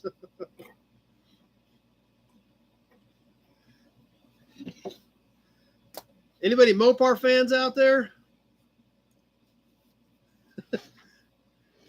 Jennifer says, more like happy anniversary, dear. There you go. I'm glad Jennifer's on with us, too. That's awesome that you're both on hanging out with us. That's what makes this thing so great, is everybody's on here having a good time. So the vinyl record I have up there, big guy, we'll catch that real quick. We've done it before. This is Sun Records, Johnny Cash. I got this at Sun Records. Dad had an eye surgery down in Memphis, so him and I ran over and checked out Sun Records. I picked this one up. Johnny Cash, Wide Open Road, and Belshazzar. Original from the Sun Recording Studios when we did the tours where I got that. Still even got the sack right there, Sun Records. But time for a hubcap. Hubcaps make great wall hangers, especially when they look, there again, these original ones, just like the emblems, have character, they have class. Big Guy says that's a collector's item. Cool thing. Like I said, I wanted to get an actual 45 from Sun Records while I was at Sun Records. So, but this cap is cool. There again, it's an original. It's got dings, it's got dents, but that's what tells the story of these original pieces, just like the emblems. How about a cap for an old Dodge? This thing is great. I think it's late 30s, but I'm just guessing. Probably car, maybe half-ton pickup because it's not real big. It is about 8 3/8 outside diameter, about 8 3/8 outside to outside. The back of this is a little rough. It's got a rust spot over here. So there again, not a great, not a good one to use, but a great wall hanger. Jason's got this one, but a cool piece. Like I said, nice shine, dings, dents. The Dodge makes out pretty well. You could actually repaint the letters in a red or a black, and it would definitely pop, as opposed to just hang, against the bright chrome. Alec is kicking us off at 20 on this cap. So, like I said, a little bit of damage on the edge, but if you're going to hang it on the wall, it is definitely a cool conversation piece. Like I said, I'm thinking it's late 30s, so it's 80-some years old. But let's go ahead and make this thing roll. We've got Alec at 20, and we are live on the timer.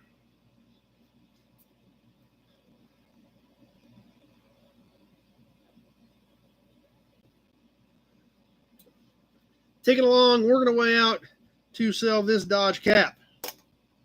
Oh, what else we got? We got all kinds of cool stuff. What are we going to do next? What are we going to do next? What are we going to do next? Oh, we need to do a license plate. We need to do some license plates. Oh, yeah.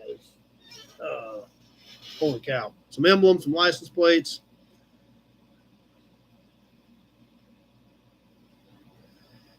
And we are rolling along. I've got Alec at 20 on the Dodge cap. As we're getting close to that 1 minute mark on this auction, remember we go 2 minutes. And please remember your delays. We are coming up on the 1 minute mark, just about to the halfway point. So we will be thinking about your max bid. 1 minute has passed. We get to a minute 20, a minute 30. Not knowing for sure what everybody's delays are, please be thinking about that and bear that in mind. I've got Alec at 20 on the Dodge cap.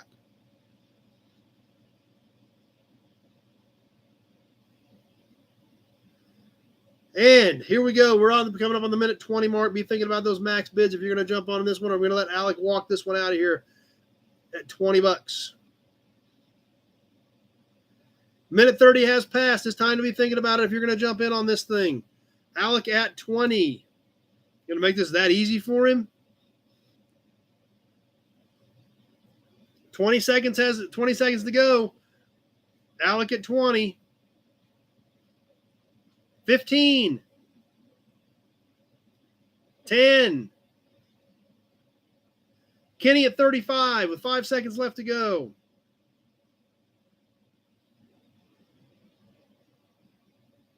And that does it. Kenny at 35 snuck that in with about 6 seconds left. Kenny at 35.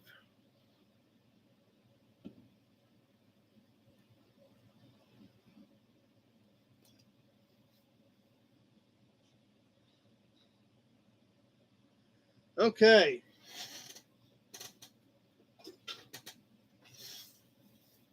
Now, we're going to do 2 cans. They're not going to go together. They're going to be separately.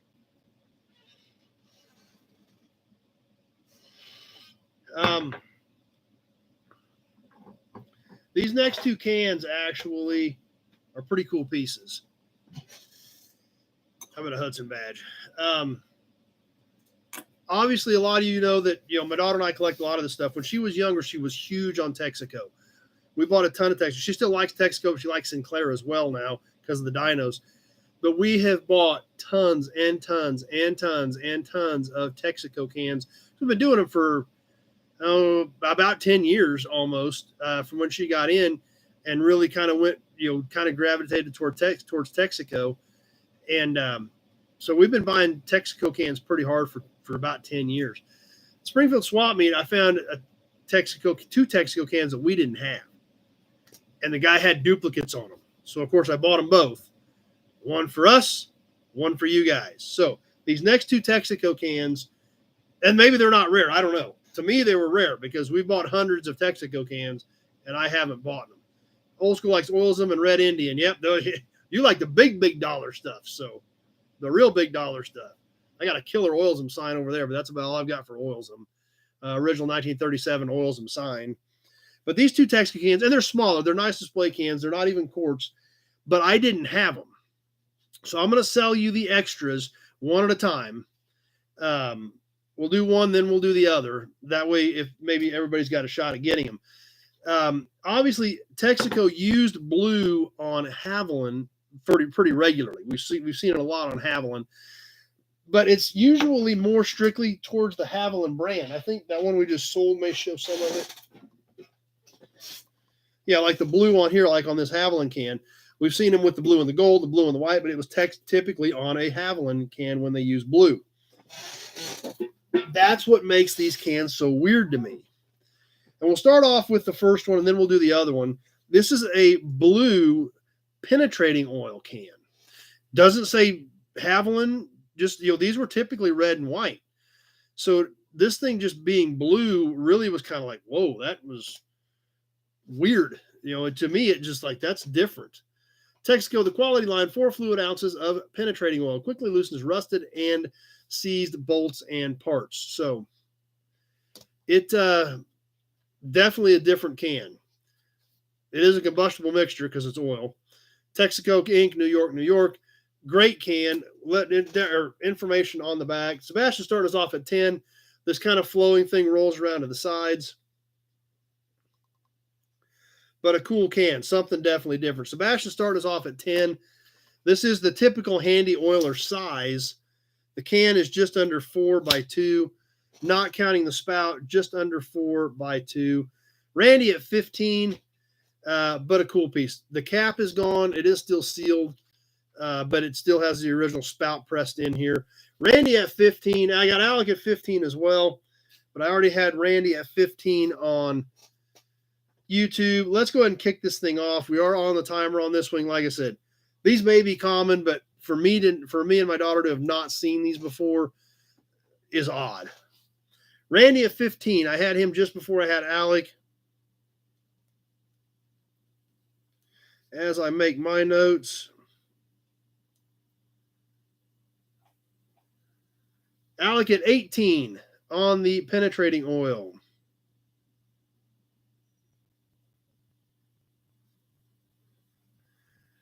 Old School's got the 40 handy oils. Handy oils are cool little cans. I've got several of them right over there in the case behind this computer screen. But like I said, this one just seems odd. Sebastian, you can't ever have too many. That's true. Like I said, it might be common, but to me, it's odd. Alec at 18 is my high bidder.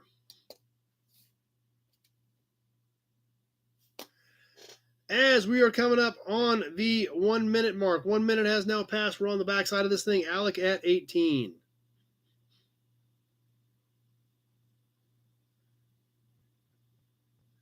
Coming up on the minute 20 mark, Alec at 18. Like I said, I don't know if this thing might be common, but I would think this should be twice that easily. So we'll see what you guys think. A minute 20 has passed. We'll see if anybody's going to jump in on this one or if Alec's going to walk out of here with this at 18. And a minute 30. We're at that minute 30 mark. Be thinking about your max bids. Be time to be getting them in here. Alec at 18 on the Texaco blue penetrating oil. I've got Lee at 20. Lee at 20 with 20 seconds left to go. Keep an eye on both formats. Lee at 20. 15 seconds left. 10. Sebastian at 23. 5. Sebastian at 23. Alec at 27. And that does it. I've got Alec at 27.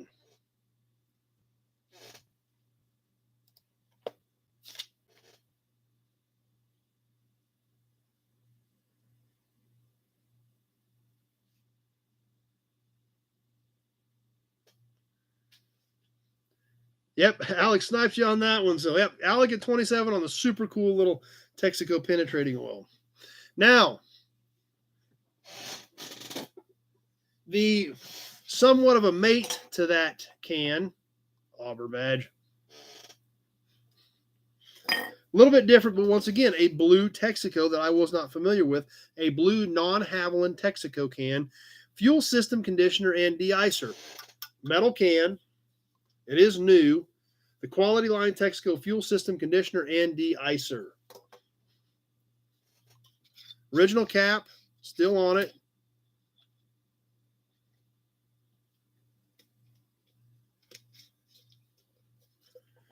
All the information on the back of the Texaco fuel system conditioner and de-icer. This is a 12-ounce can. Yeah, I'm going to have to empty it because it's making too much noise. I'm going to have to empty it. It is just under 6 inches overall. All the way to the top of the cap is almost 6 inches. Old School is at 15. 2 5/8. 2 5/8 across the bottom. Sebastian, I wonder if the blue is a certain region. That's a possibility as well. But there it is. I don't know. It's not something I was extremely common or extremely familiar to me. So we bought, they had one of each or two of each. I bought all of them. One for me, one for you guys. So here we go. Let's kick it off. Let's make it live on the blue non-Haviland branded Texaco fuel system conditioner and de-icer.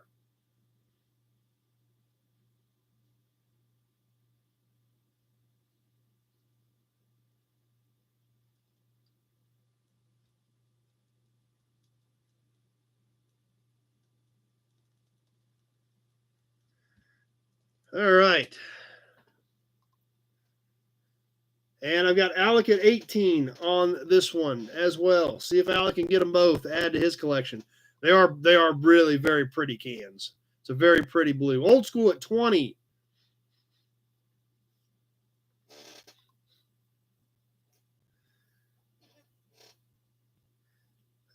See, David says sold at service stations. Yeah, probably so. Put the contents in your own vehicle. It'll burn good. Old School at 20 as we come up on the 1 minute mark. Be thinking about your maximum bid on this one. When we get to a minute 20, minute 30, that's when it's probably about over on your end, depending on what your delay is. But based on a few bids we've had tonight, we've had some pretty good snipers tonight. So Old School at 20.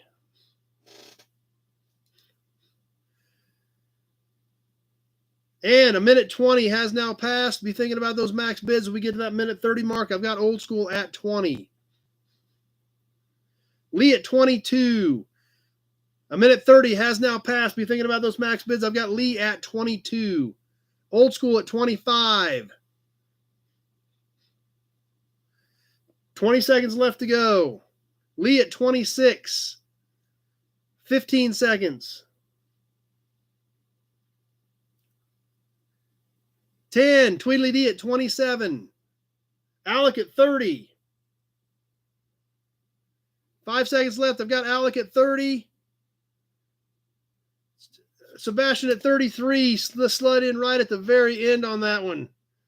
So that's Sebastian at 33 right at the very tip.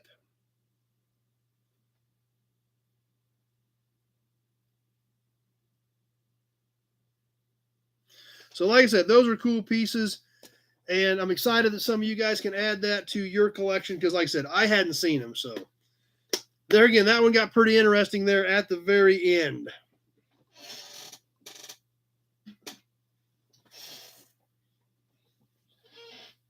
License plate. We need to do a license plate. Here's an interesting one. Let's just do an interesting one right now. Auburn badge.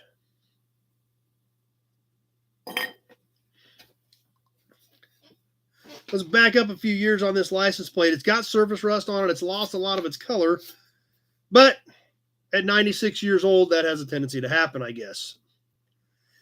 The 1926 Colorado license plate. Yeah, one of those from the surrounding states that somehow ends up in my collection at some point.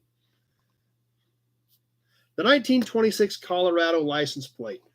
It is embossed steel. Like I said, most of the color's gone. It is still pretty flat. It's not really twisted up too bad. Stamped steel on the back, obviously. It is pretty much a standard size license plate, 12 by 6, pretty much what we're familiar with today on the 1926 Colorado license plate. Like I said, I don't know, it has hints of some sort of a green on it. I don't know what it was for sure, but a unique piece for sure, and not really destroyed. The surface rust is light. It has not pitted the metal heavily. This plate could definitely easily be restored to its original glory because the damage is fairly minimal on it. A few dings and dents and some light surface rust. But that's about it on the 1926 Colorado license plate. Jason's going to kick us off at 30 as we kick this thing off on the timer and get ready to boogie. There we go. We got Jason at 30 starting us off. Bill Disc bought a 26 Kansas plate and a 22 Maryland plate today. Good additions to your collection. Jason at 30. We are live on the timer on the 1926 Colorado plate.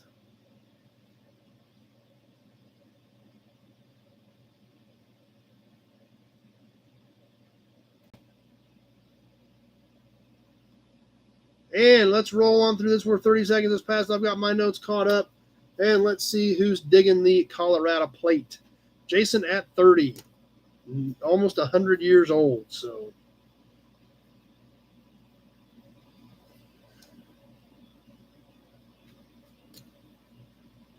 and we're getting close to the 1 minute mark on this one. Like I said, at almost 100 years old is pretty cool. So, and coming up on that 1 minute mark, please be thinking about your delays. Seems to be working a little smoother tonight. Last week, I know you guys were pulling your hair out with delays. Things seem to be working a lot smoother tonight. So let's see what happens on this one. Jason's sitting there at $30.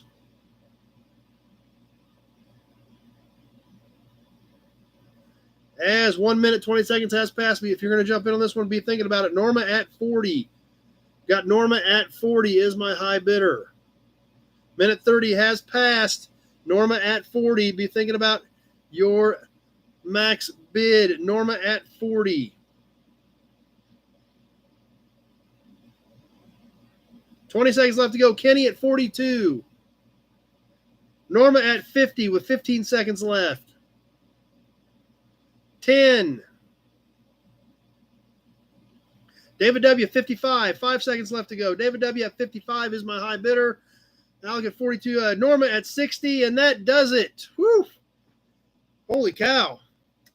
Norma at 60. That was like at 159, and boom, it was over. It was done. Holy, there was boom, boom, boom, boom everywhere. But Norma at 60 was the one at 2 minutes. So, that one got a little crazy. But it's a cool piece, too. I mean, you got to factor all that in. So, Brian just says it was intense. That was actually pretty intense. I had Alec over here. I had you guys over here. It was just getting kind of crazy. But we had Norma at 60. She played that one just right.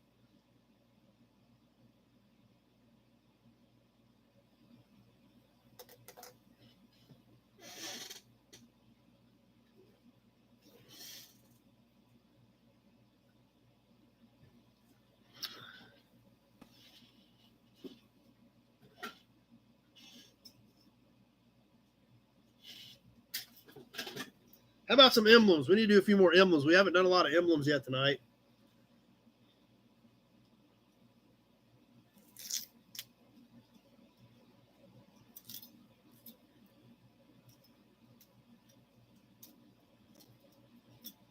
That's right. I like a lot of good action tonight. And that's true. That's all because you guys are having a lot of fun with it. And that's what's great. Let's do a Chevrolet badge bundle. We like badge bundles. Let's do some Chevrolet badge bundles. An Impala, a round Impala, early 60s era. The circle is 2.5. The Impala sticks out to 2 3/4. 2.5, 2 3/4 out of the back of the legs. Metal, flat mounted Impala, studs on the back, nuts are still there.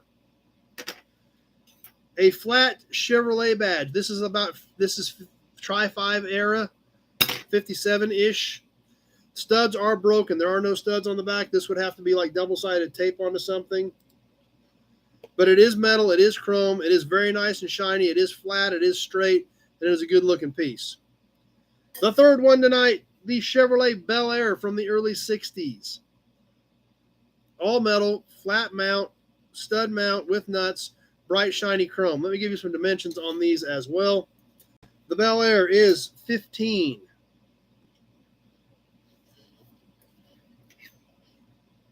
The Chevrolet is 13 3/8. So, Chevrolet badge bundle. All three, one money, and who's going to start us off on these? Norma at 25 is going to kick us off on the Chevrolet badge bundle. We're going to go ahead and throw this thing on the timer, and we are live. Norma at 25 is my high bidder. I am going to make my notes. Rusty Nail, sorry guys, I just got to go. I just fell asleep and missed about 10 minutes. So, nice, shiny batch of Chevrolet badges. Alec at 17, but I've already got Norma at 25 on all three for one money on the Chevy badge bundle.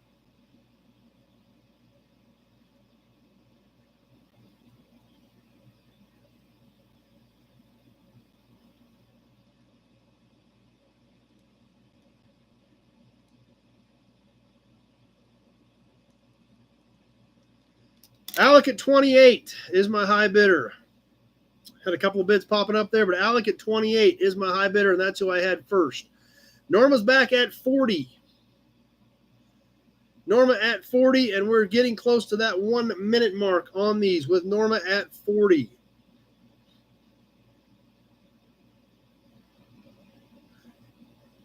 One minute has now passed. We're ticking down on this one. Like I said, I'll tell you when we get to the 120 and the 130 mark. Kenny at 41.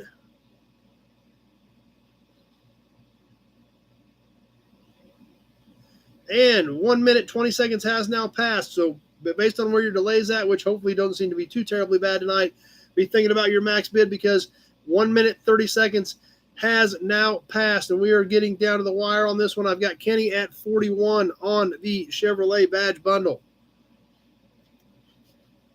Norma at 50. 20 seconds left to go.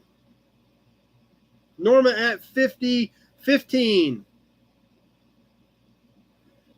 10. Norma at 50. Coming down to the wire on this one. 5. Zach at 61, and that does it. Zach got that one at about 158.5. Holy cow. And Alec came in at 51 as well, but I had Zach at 61 to cover everybody.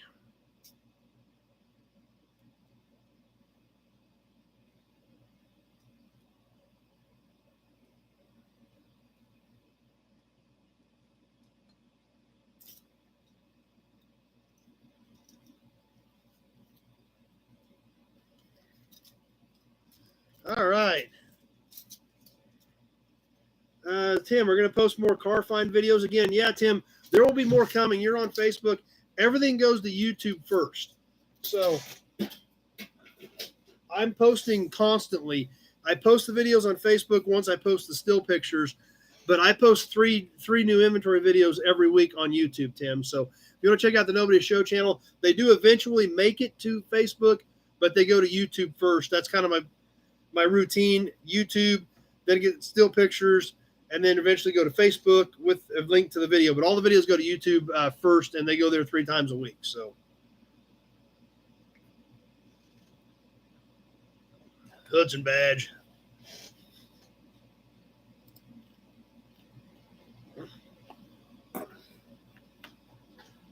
Zach just come with the Michael Myers of auctions.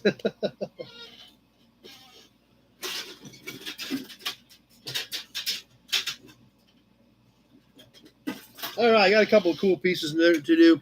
We'll do a toy next, and then I got another hubcap to do. Perfect, Tim. Yeah, check them out. Who wants a big truck toy? Who wants a COE toy? Sebastian, any Packard stuff? Actually, I got a Packard piece in the box that's coming up next. There is a Packard piece. I'm looking at it right now, and it's a cool Packard piece. So that when I said I got a couple cool things coming up, toy, and then the Packard. The other piece I was talking about is a Packard piece. So let's sell this toy because I've already got it up here, and we all like toys. This is just the tractor. I don't have a trailer on this super cool old COE. This is a Structo COE truck.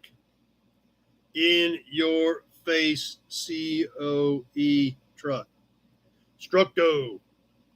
That's actually pretty cool. I like that. Just the tractor. I do not have a trailer for this one. A little bit of tarnishing on it, but not terrible.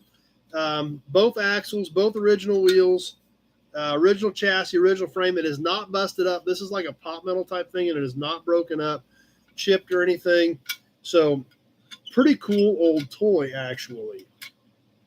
So there she is, the Structo COE tractor only, no trailer for this one. So we got any interest in the Structo cab over truck? Because I'm not seeing any bids yet. So I'm kind of wondering if maybe we don't like this one. Well, Alec likes it. He'll start us off at 20. So, okay. Alec is in at 20. Put a big motor in the back, make it a drag truck. Apparently everybody thinks it's worth $20. Norma's at 25. Paint all gone. I think this had sort of a silver finish to it. We see how it's pretty bright back here, but not here.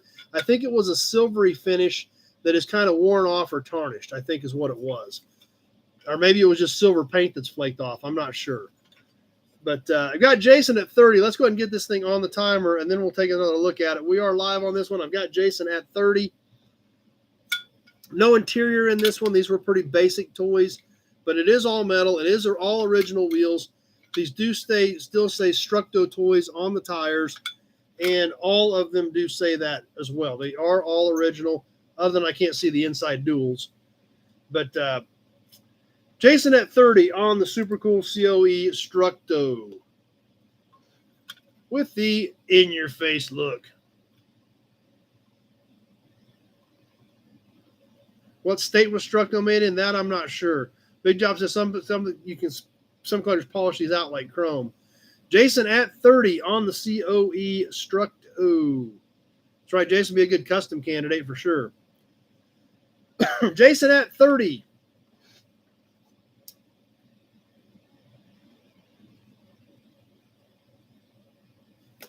And 1 minute has now passed. Be thinking about the maximum bids on this thing if you want to jump in. Jason sitting here at 30 on the Structo COE truck only, no trailer.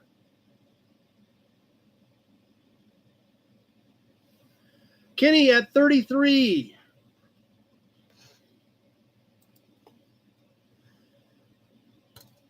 One minute 20 has passed. We're just about to that minute 30 mark. I've got Kenny at 33. This is a cool piece. Too bad I don't have a trailer for it, but the truck is in good condition, not being busted up. So Kenny at 33. That's right, Ozark Fox should just have the whole thing chrome. Norma at 40. 20 seconds left to go. 15. I've got Norma at 40 on the Structo. 10. Norma at 40. And Norma at 40, and that does it. Norma's got this one at 40.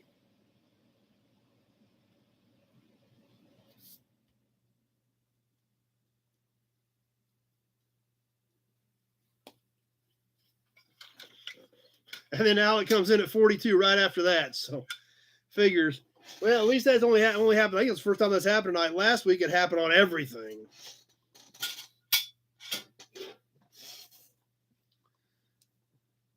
All right, the next cool piece, and this is a cool piece as well. Another piece I picked up at Springfield Swap Meet. Let's do another hubcap.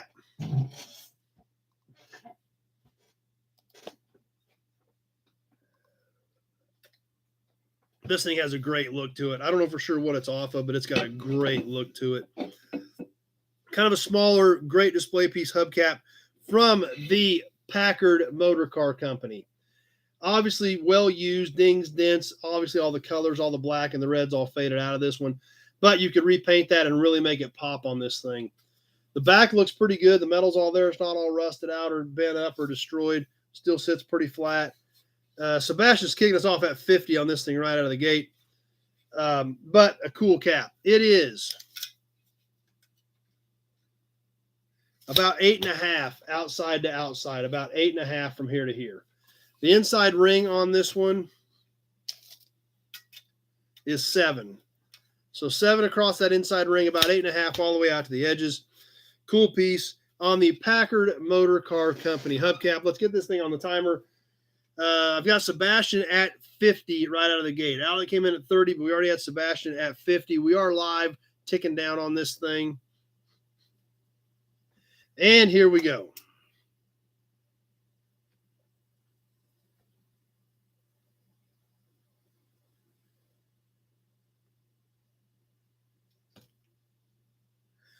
Sebastian at 50 is our high bidder. Like I said, I don't know for sure what year this is off of. I'm guessing it's probably 30s. It is a cool looking piece. It is a great wall hanger. It is not one you're going to see on a very regular basis. Kenny at 52 on the Packard cap.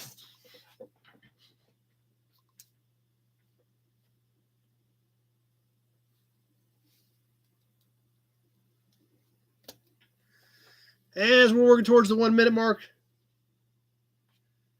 Kenny at 52. Coming up on the 1 minute mark right now. Alec at 55. 1 minute has now passed. Be thinking about the max bid on the end of this thing as we get past the 120 and the 1 minute 30 mark. I've got Alec at 55.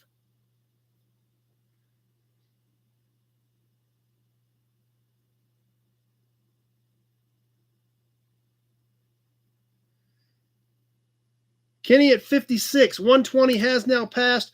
We're coming up on the minute 30 mark. I've got Kenny at 56. And a minute 30 has now passed. So Kenny at 56. Be thinking about your max bid on this thing. It is a cool piece. Kenny at 56. 20 seconds left to go. 15. Kenny at 56. Alec at 60. Tweely D at 62. 10 seconds left to go. Sebastian at 65. 5 seconds left to go. Sebastian at 65. Few seconds left on this one. Zach at 66, and that did it. Whew, that was tight. Zach at 66 right at 2 minutes. Then I had Sebastian, but I had Zach at 66 was who my high bidder was at the 200 mark.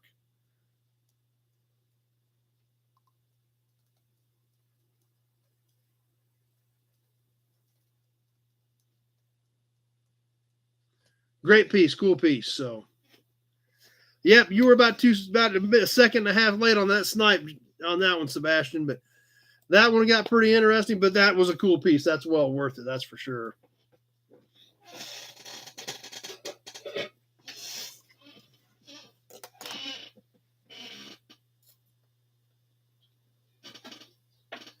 All right, let's follow it up with another super cool piece. This is a little bit different. We've done a few things like this in the past. I have no idea if you guys are going to be interested in this or not. The last one we did have a little bit of interest in it. But how about, remember we did it's like one or two dash gauge clusters in the past? Did you guys dig those? Because I got a really cool one here that we may do something with. But that's what I want. If you guys like those things, they have a great look to them. So that's right. Zach is definitely making up for next week or for last week. So you got a good roll going tonight. That's for sure. We got some nice stuff to do too. Holy cow. Oh man, I got so much stuff to do. Let's do some matchbooks. We haven't done any of those. Be thinking about it. Anybody want to look at a dash cluster? We'll look at that here in a little bit too. But let's do some more matchbooks. We'll kind of back up a little bit here for a second. Do some ag ones. David W has some gauge cluster. Alec got a Mopar one. This other one's a Mopar one too, but it's a pretty special one. So let's do a couple matchbooks, then we'll take a look at it. And we'll see if you guys are interested in it. Matchbooks and some other. So the thing about this is some of you guys have been asking for ag related stuff, so that's what we've got here. We'll kind of slow down a little bit with something a little more calm, maybe, and check out some matchbooks. Massey Harris tractors to start with. 2 standard sized Massey Harris tractor matchbooks. Jason says, "Oh no, not a dash cluster." These are pretty cool. Got the tractors on this one. Got the Massey Harris on that one. Rupp Implement, Waukene, Kansas. Nicholson Sawyer, Scott City, Kansas. On the Massey Harris matchbooks. This one has something on. One has something on the inside to go along with the Masseys. We also have this is a big matchbook. Eversman Manufacturing automatic land leveler. This thing is huge. Standard regular matchbook. Look how big this thing is compared to that. We're going to sell all 3 of these if you guys are interested in them. I know it's a little bit different. I know it's a little bit off course. This thing is almost 8 inches long. This was believe it or not, this was a matchbook. These were matches. So anyway, any interest in the Massey and the Land Leveler matchbooks? That's right. It's a cigar. It's a matchbook for cigars. So any players on these, or they go back in the big box of matchbooks. So that's what we've got. Like I said, something a little bit different. I know some of you guys have asked about ag things a few times. There are some super cool matchbooks in them. So if we've got some interest in them, we'll roll with that. Charles likes some of this ag stuff. He's going to kick us off at 10. So we'll go ahead and roll with them and see if anybody else has any interest. We'll go ahead and kick this off. We'll get it live on the Massey Harris matchbooks and the Land Leveler. Big Joe says that's for the serious arsonists. Yep, that's for sure. So see if Charles is our guy on these, or if we've got anybody else interested in them. Beautiful bright colors, so super cool pieces. And like I said, I know these aren't super high dollar, but they're great, great pieces. Don't take up a lot of room. Don't cost a ton of money to buy. So they make for a cool little collectible.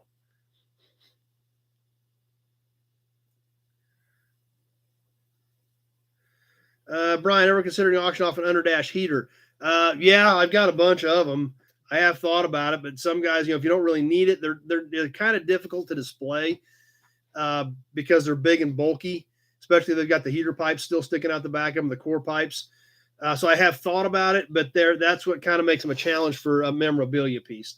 1 minute has now passed on these. We may just give these to Charles for 10. We'll see. Nobody else is jumping in yet.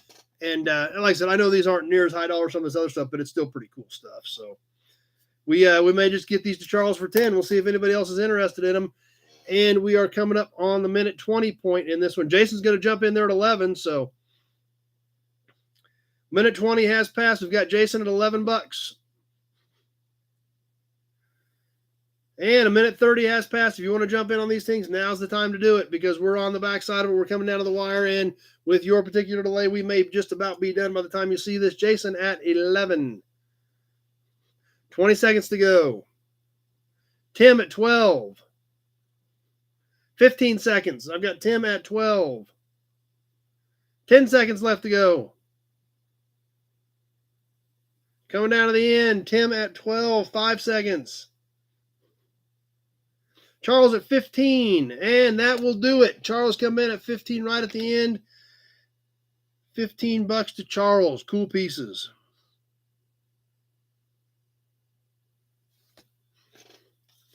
All right. Now, on to the dash cluster like we were talking about. See if you guys have some interest in it.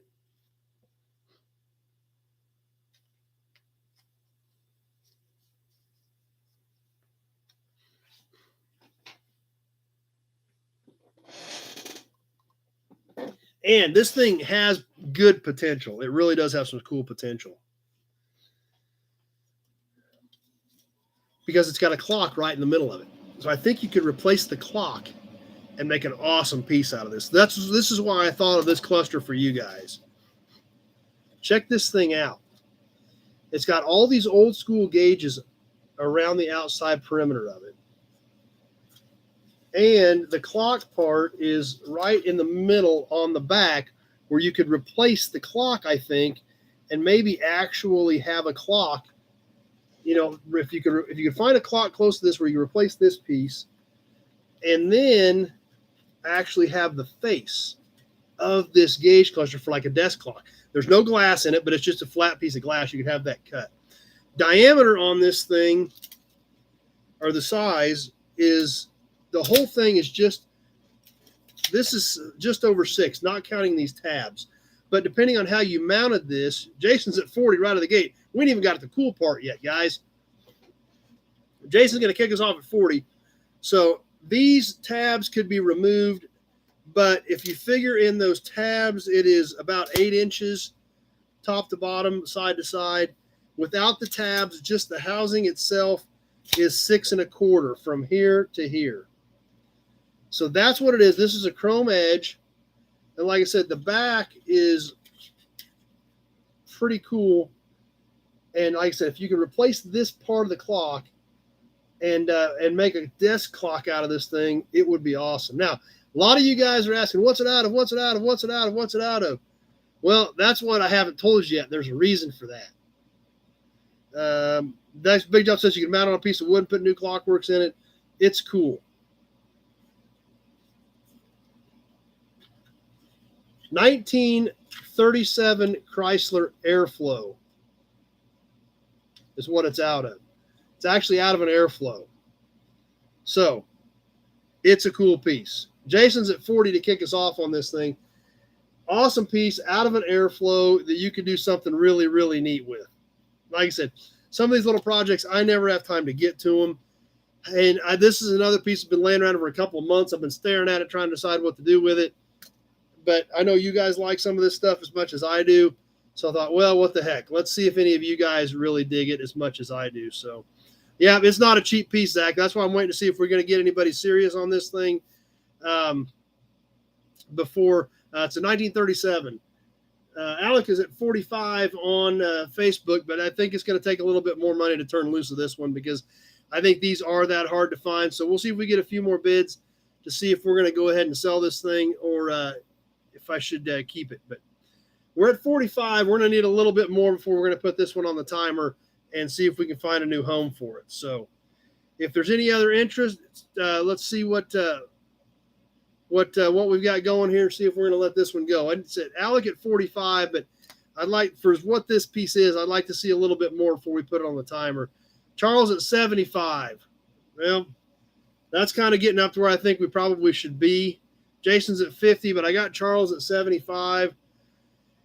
And I think 75 is close to where I think we need to be. So let's go ahead and roll it. We're on the timer. We're going to sell it. Charles at 75. Let's go ahead and make this thing happen. So.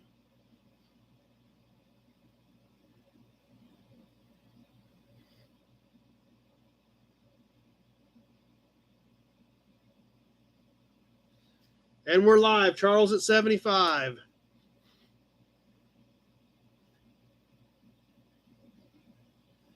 And we are live. We're at the 30-second point. Jason said that's probably done at that, but it's still a cool piece. Like I said, where else are you going to find one? Like I said, replace this little, get a newer clock, take the clock works out, put it back here, hook it to these hands. It's going to take a little bit of work. It's going to be a little bit tedious, but man, you're going to have the coolest desk clock of anybody you've ever seen. And we're just coming up on the 1 minute mark. We got a little bit of time to think. True, this is bet the rest of the gauges could work too. 1 minute has now passed me thinking about this one. I've got Charles at 75 on the 37 Chrysler Airflow Dash cluster, gas gauge cluster. So the rest of these gauges, I'm sure, would probably take some work if to try to get those working as well. Charles at 75. 1 minute 20 has passed, coming up on that minute 30. 1 minute 30 seconds has passed. If you're going to be jumping in on this one, be thinking about it. Be thinking about your max bid. That'd be a cool rat rod dash for sure. Charles at 75 is going to sneak out of here with this one. 20 seconds left to go. 15. 10. We're just about 10 seconds left. Sebastian at 110. Jason at 100. Just about down to the wire. Sebastian at 110. 5 seconds left. Alex at 100. Couple seconds left. And that does it. Sebastian at 110.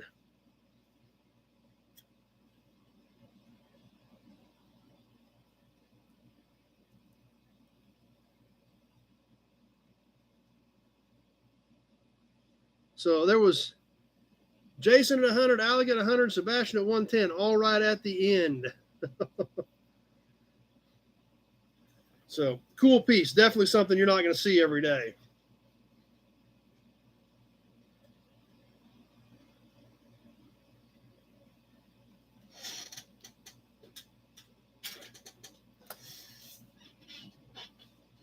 All right. We'll squeeze a couple more things in here, then we'll get moving. Get on to the magazine because we got to give away this clock yet tonight.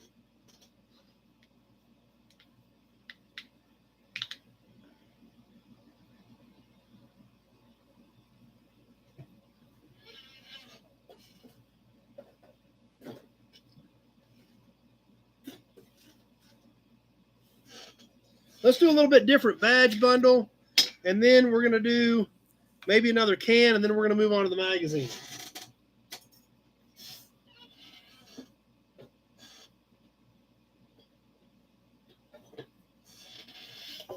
All right, next badge bundle, something a little bit different. We haven't done any of these in quite a while for our truck fans.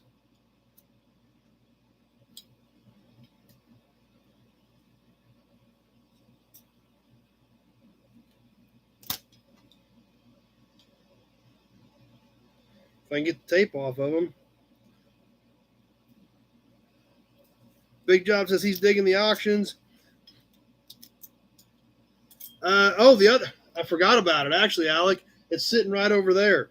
I don't know if we'll get to it tonight or if we'll wait till next week. We may wait till next week on the other big ticket item with shipping because I kind of forgot about it and kind of pushed it off. We may do that next week, Alec. Any binder fans out there? Who likes internationals? Starting off with a little 1100 badge. 60s era pickup, 1100 series. 2.5 inches.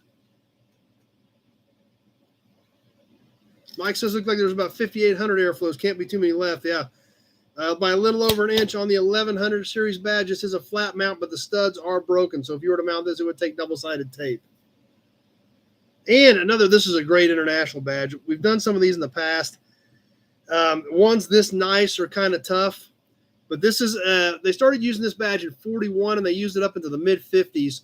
on this International. It was on the side of the hood up until 49, KB1 to KB5, and then they used it on the cowl between the hood and the door on the early 50s era Internationals. Big Jump says, do the big. We'll see. We got it because we got to give this thing away yet tonight, too.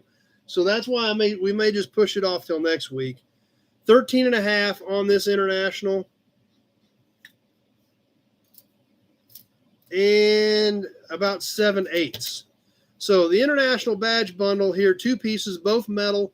This is a flat mount, stud mount, nice chrome, few scratches, few pits, but overall not too bad on the pair of binders. Tim's kicking us off at 20 on the pair of International badges. We haven't done any International badges in a while, and I kind of got to thinking about maybe we need to slide some of those in and see what happens. So anyway, Tim's kicking us off at 20 on them. Let's get them on the timer. And let's roll. We are live on the International badges.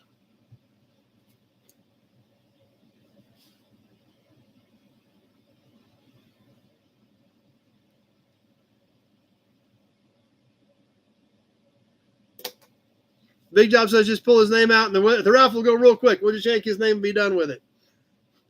Brian can never have too much IH. There you go. Yeah, the chrome is pretty nice on both these, David. They've got a few scratches and pits, but they both got a pretty decent shine to them. I don't know if you guys can see them and make them out on the screen very well or not, but they've both got pretty decent shine to them. Tim at 20. David W. at 25. As we're coming up on that 1 minute mark. David W. at 25. Just about to crest over 1 minute on the International badges. 1 minute has passed. David W. at 25. That's a pretty good deal, especially for this big one. The little one with the broken stud is not a big deal, but this thing is nice. 40s era in that good a condition. So, David W. at 25. 1 minute 20 has passed. So be thinking about those maximum bids when we come up on that minute 30. And 1 minute 30 has passed. So be thinking about the maximum bids. David W. at 25. Is he going to walk out of here with these for $25? We'll see here in about 20 seconds because we got 20 seconds left. Here we go. David W. at 25. 15 left to go. 10. Pete at 49. Tweedlee at 32. Tim at 30. Kenny at 30. I got Pete at 49 with 10. It's just about done. And that does it. Pete at 49. And Alec came in at 28 right at the end, too. So there was a whole bunch of 28. And there's David W. at 30. A whole bunch of $28 and $38. But Pete came in at 49 with his max bid and blew everybody out of the water and took him home. So good job, Pete, on that one.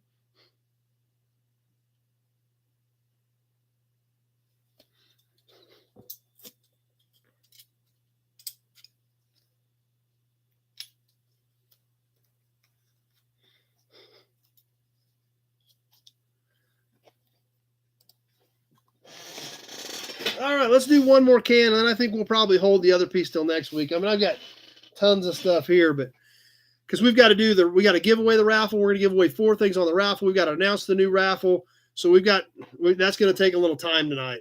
I'll give you an Auburn badge, though. That's right, Pete. Mark says Pete grabbed and ran. That's exactly what he did. Kevin, wish you could stay. He's got grandkids this weekend. Just want to say hello. Glad you made it for a little while. One more can. This is a new old stock can, and it is cool. I got a few of these at Springfield. How about a Hudson badge while we're at it? So we'll do this one, and then we'll probably move on because there is too much stuff to do tonight. This is a hand cleaner can, new old stock, never been used, Speedy hand cleaner from Nick's Mendrite Chemical Division. Orange and black.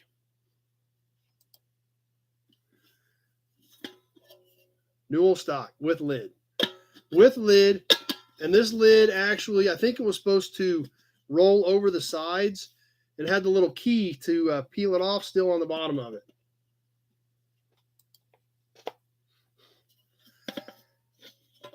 says on the can, home, auto, farm, office, industry, shop. It'd clean your hands for anything.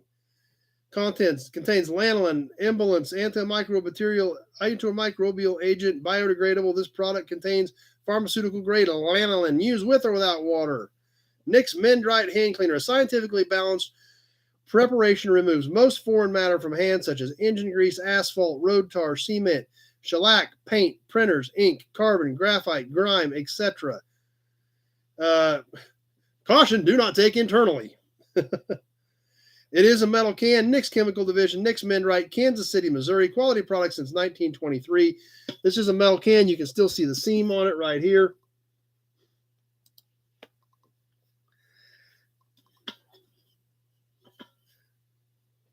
That's right. It's the same company as that one you got, Jason, that Nix Mendrite. So anyway, there it is. Nix Mendrite, new old stock hand cleaner can. Few scuffs and scratches, great color. Big job. I remember walking around as a little kid with one of those keys thinking you were grown up. So anyway, there it is. Do not consume. That is correct. So let's go ahead and sell this can, and then let's get into the magazine, and then let's give away the clock for tonight. So we are live on the Nix Mendrite. Well, I assume so. Nobody's thrown anything out there yet, so we'll see what happens. Old School is going to kick us off at 10. Jason says, don't tell me what to do. Okay, we'll give you another Auburn badge. Old School is kicking us off at 10 on the new old stock hand cleaner can.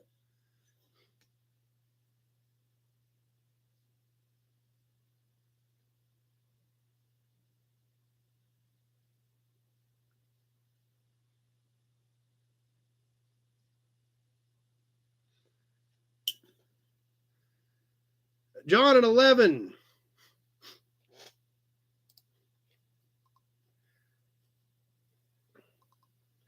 And we're coming up on the 1 minute mark. I've got John at 11. Kenny at 15. As we come up on the 1 minute mark, Kenny at 15 on the new old stock hand cleaner can.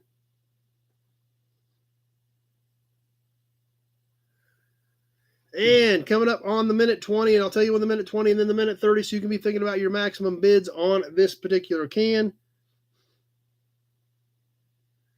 Kenny at 15. Minute 20 has passed. And we're coming up on the minute 30 mark. I've got Kenny at 15. This might be Kenny's. He's kind of slowed down a little bit, so we'll see what happens. Kenny at 15.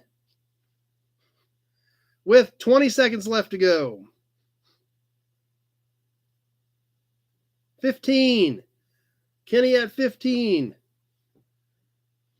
Tweedledee at 25. 10 seconds left to go. 5 seconds. Jason at 26, right on the dot. Whew. That was tight, but Jason snuck that one in there at 26, right on the dot. That was tight. You didn't have much time to breathe on that one, Jason.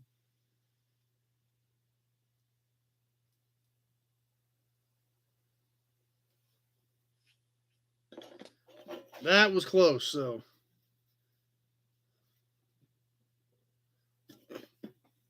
All right. Thanks, everybody. Had a lot of fun with that tonight. And as always, we'll get the other stuff next week. Like I said, we've got the other big stuff, but I've still got. Well, if I do a quick count.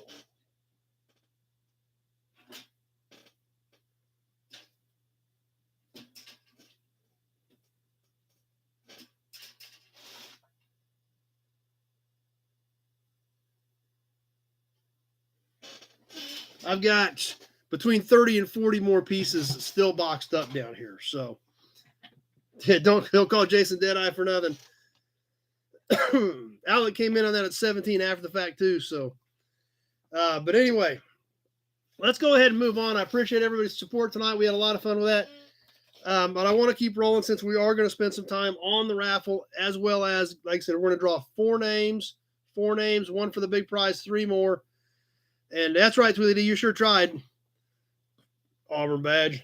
And then we're going to announce the new raffle. So tonight's magazine, something a little bit different than what we typically do. We've done some of these in the past, but they're not all car stuff. So we got to kind of pick and choose, and that's kind of what we're going to do tonight with the popular science from December of 1963. And on the cover, and you will obviously see why I grabbed this one as soon as you see the cover. Are drag racers really crazy? So obviously the cover caught my eye on this one for sure.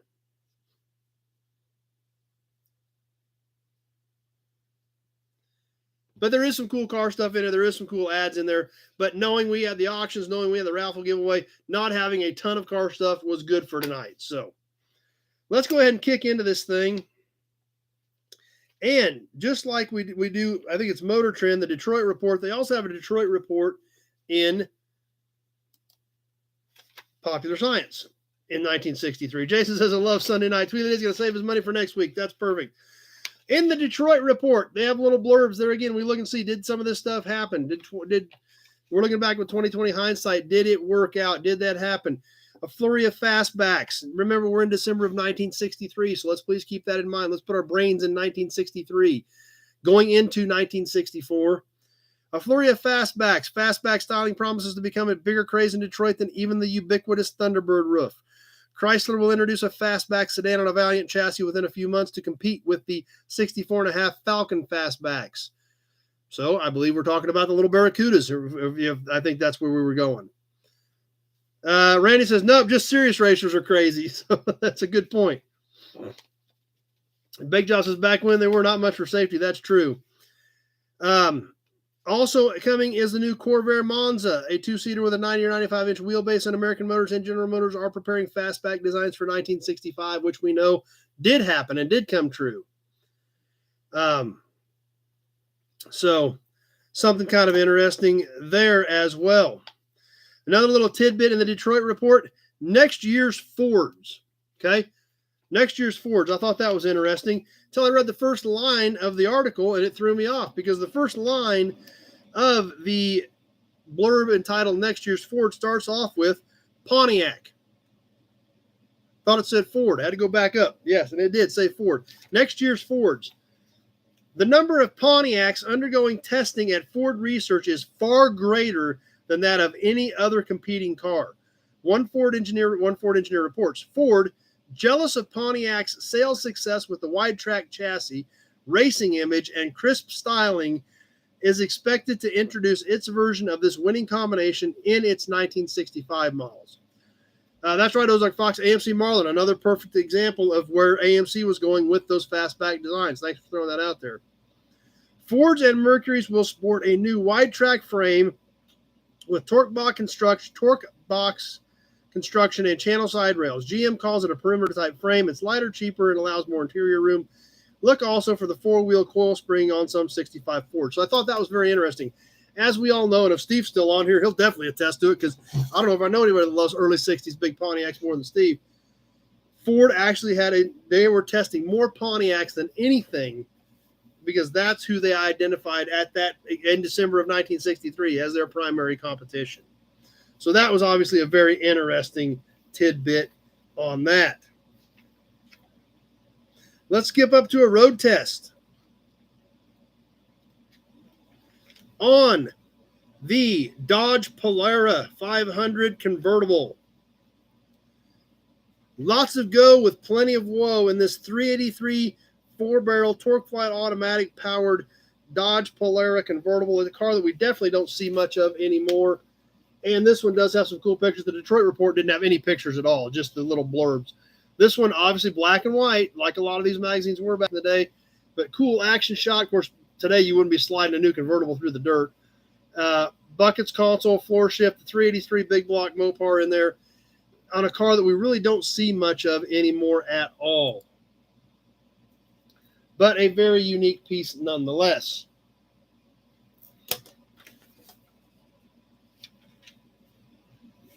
And a few more action shots on the back. One, how big is the trunk? And no shortage of power of shown in these long streaks of rubber with the Polara article.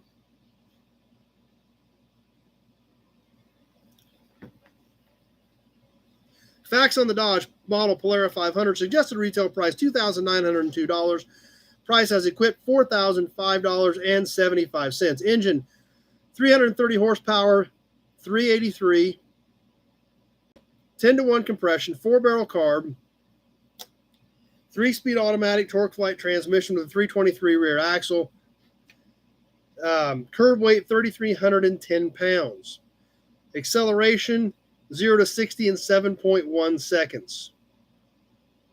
So a little bit, yeah. How many bodies in the trunk of that? I don't know. One dude fits in it because he's sitting in it. So we'd have to check with the mob on that one to see if it worked out well for that. Bill Disk, I'd love to have a blacked out 500, one of his favorite Mopars. So that's what's great about this thing. That's what's great. That's why I don't want to eliminate the magazine, because it's so cool and it brings back so many memories for a lot of us. It's awesome. So, but anyway, let's go ahead and move up a little further to the cover story. Our drag racers really crazy. They spend thousands of dollars and countless hours building weird looking cars that can't be driven on the street. Obviously, that topic could still be debated today. So our drag racers really crazy. We could have that conversation today. And anybody that does follow drag racing and knows that I'm buddies with Scott Palmer knows that that topic is wide open, because when you hang out with Scott Palmer on the drag racing tour, you have a lot of fun. Certain things like sanity are questioned at times, but you have a lot of fun. So I guess that's one way to put it. So any of you guys that follow drag racing know I'm friends with Scott Palmer and know that I've run around with that guy for like 25 years and know that there's probably been some situations that occurred that an intelligent person may not have supported or promoted, but we had a lot of fun. So plus Palmer also put a nitro setup in a Studebaker, so because it seemed like a good idea. So our drag race is really crazy. I'd say that most of us probably are. And all my buddies on Rocky Mountain Race Week or Race Week 2.0. Obviously, we did Rocky Mountain Race Week 1.0 this year. You know, I mean, you go out and you drive the entire week. You race the car the entire week. You know, it's work, it's expense, but it's fun, and the camaraderie is second to none. But the greatest thing about this article, obviously, we can debate our drag race is really crazy for the next 6 weeks, and we're still going to come up with the same answer, probably. But definitely awesome pictures in this article. Oh, yeah, and if anybody has never seen it, you need to look up, and I think they've got it on YouTube, Scott Palmer's Margarita Mixer. Yeah. You think people are crazy? Who needs 11,000 horsepower to make margaritas? Scott Palmer does. That's who. Yeah, he's got a nitro margarita mixer. So, yeah. But I love the guy. He's a great dude. And like I said, I've known him for a long time. And they are in Indy this week with the Alex Laughlin driving the car. And I seen him post that they may get the other car out, depending if they make sure they get out Laughlin's car running down the track good. Scott may pull his car out and make a few hits too. So, but anyway, awesome pictures in this article. That would be a Hudson badge for sure. Yeah, there you go. And like I said, obviously we can debate that topic till the end of time. But compression ratios are pushed to where gasoline will almost ignite without a spark plug. And some more cool pictures we definitely will hold up to take a look at so you guys can study these a little bit, because that's what's so great. With obviously the title of this can be debated forever, but the pictures are awesome to check out. Randy, fun costs money. Everybody has different ideas of fun. Yeah, that's for sure.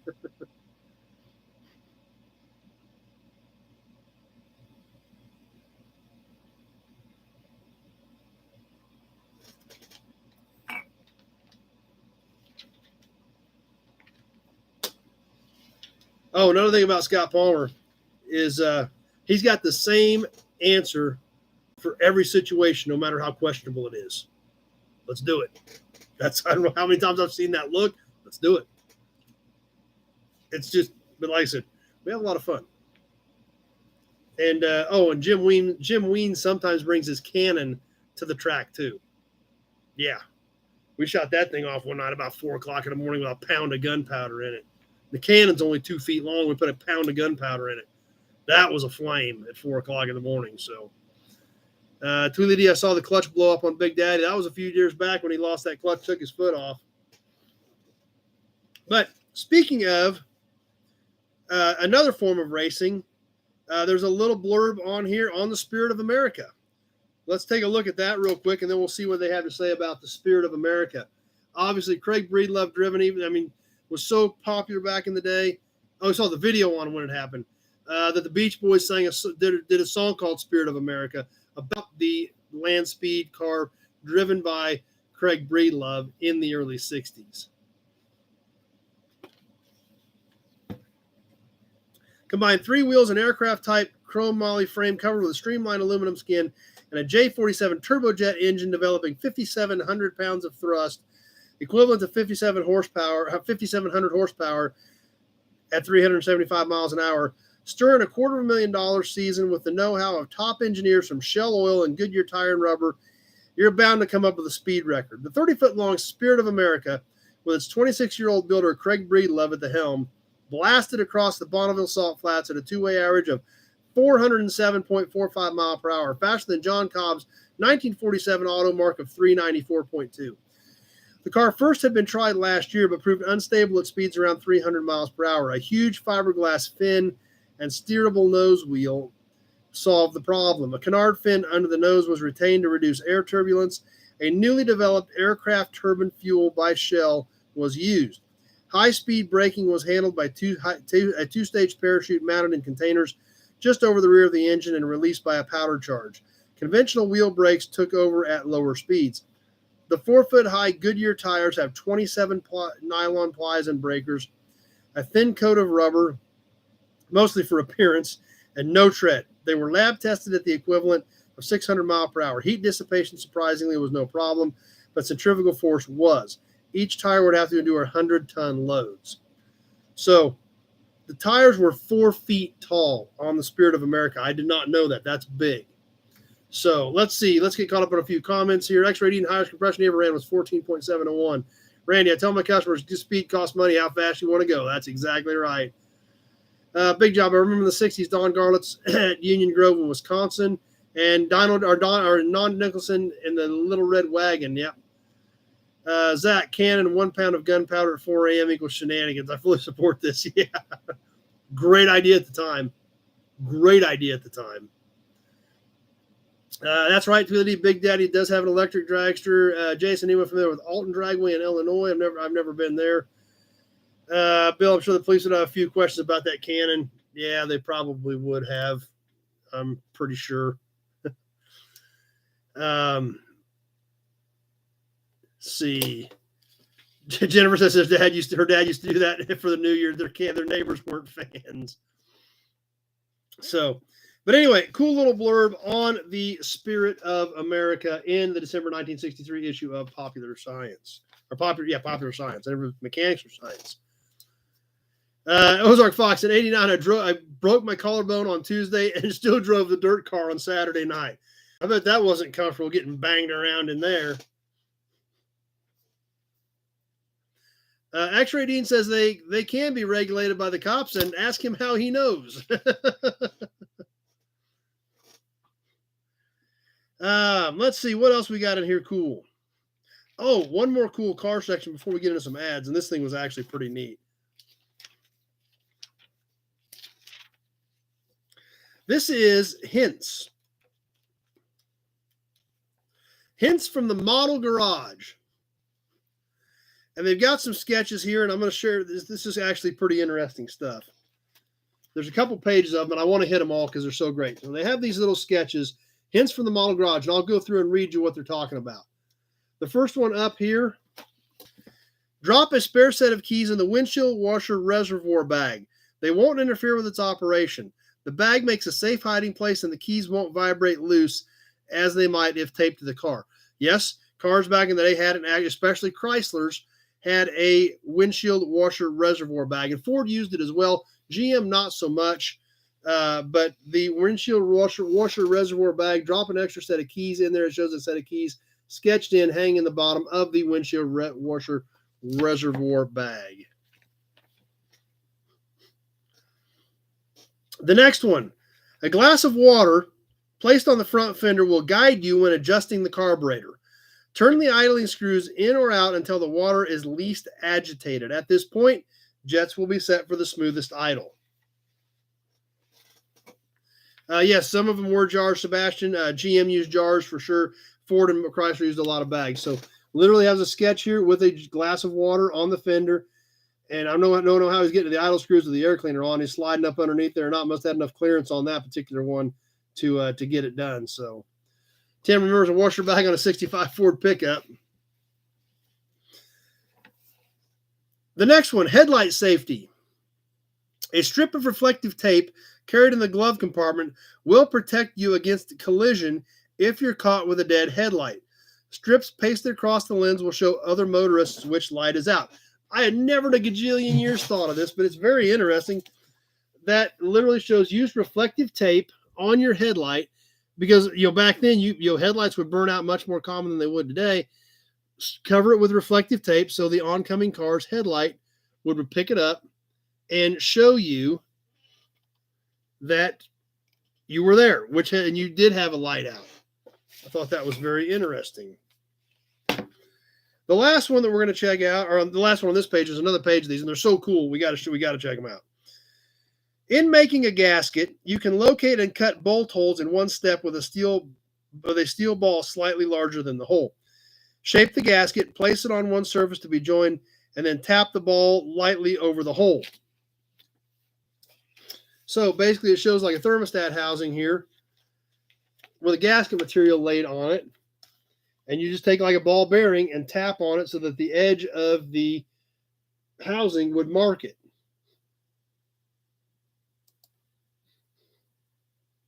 Pretty interesting tips.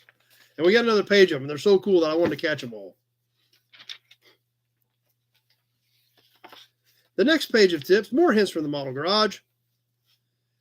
A tip-proof tool tray can be made by bolting a large pie tin or serving tray to the top of a spare radiator cap.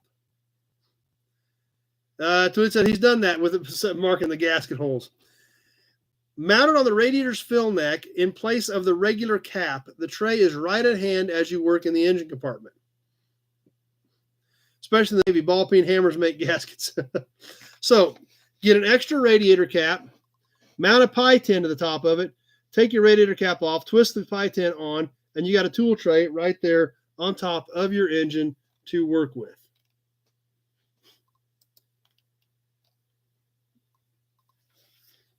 The next one, bumper jack, changing a spare tire, changing a blown out tire, which obviously happened back in the day much more often than it does now. A mark painted on your bumper jack will tell you quickly just how high to raise the car to clear both the flat and the inflated spare. On some cars, 2 height marks may be needed, one for jacking up the front end, one for the rear.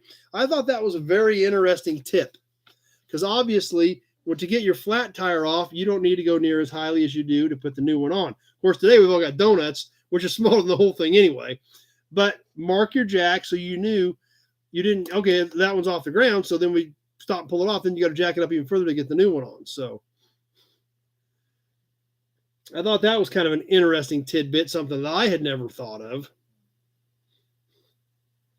David, my IH truck has a factory fire extinguisher with the IH logo. I've seen those before. That's pretty cool too. Another tidbit. To hold the carburetor while you work on it, clamp 2 3/8 bolts in a vise and bolt the carburetor to these through the mounting holes in the flange. This will provide a very rigid work mount without any danger to damage the carburetor. So, right here, just basically clamp 2 bolts in the vise and then bolt the carburetor back down. Kind of an interesting way to do it.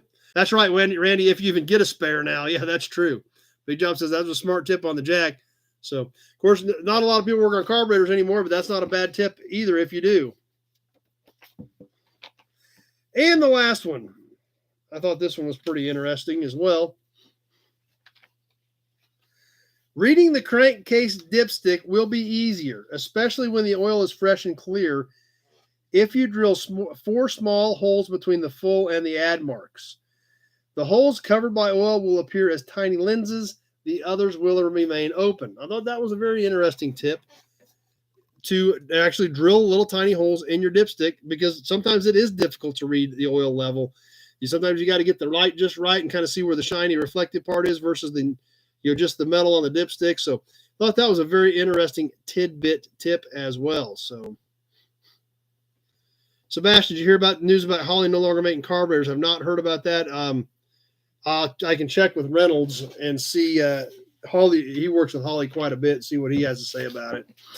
But I thought those tips and tidbits from December of 1963 were all very interesting little pieces. How about a Hudson badge?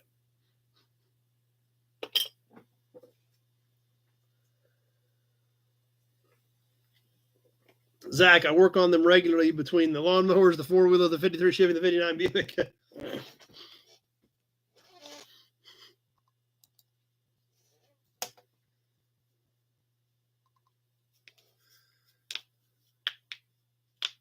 Tim said he heard that about Holley as well. Tweeted says definitely hard to read dipsticks nowadays. Big Job got an Edelbrock that needs work, ready to replace it with a Holley. Let's get into some ads. Some great ads in here. And actually, we can go ahead and throw this inside cover and the for page one are both pretty cool ad. Kenny says, yes, it's all good history. Perfect. And that's what I'm glad you guys enjoy. I'm glad I try to pick out things that are interesting to you guys as well as to me. So, but the inside cover is super cool. A cigarette ad for Lucky Strike separates the men from the boys, but not from the girls. And then the other side, when we flip it up here, for the man who wouldn't mind riding a Tiger if someone only put wheels on it, the Pontiac GTO. Now, you got to remember, we are in 1963, December of 1963. Nobody really knew the term muscle car, but here it is.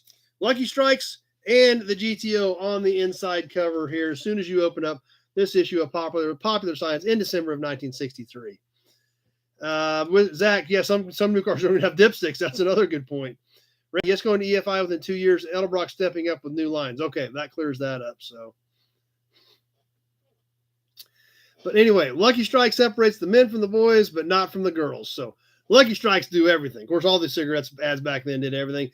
Obviously, the 64 GTO, unheard of at the time, put the big engine out of the big car in the small car platform. Big carburetor, cool badging, shifter, action shots, cool ornamentation, dual exhaust, all the stuff that we know today turned out to be a home run for John DeLorean and Jim Wangers as they rolled out the GTO, went around corporate edicts, made it as an option package, snuck it through under GM's nose because you were not supposed to put an engine over 300 cubic inches in an intermediate platform car. They did it anyway as an option. As we talked about earlier, they loaded a handful of them with 421s, gave them to the magazines to road test, and they really screamed. So, in a sense, they didn't do them for production, but they went over 400 cubic inches in the test cars and kind of snubbed their nose at upper management. Planned on selling 5,000 cars in 64, ended up selling 30,000. At that point, management couldn't really tell them no, and that's what started it. So, anyway, pretty cool ads right out of the gate on that one.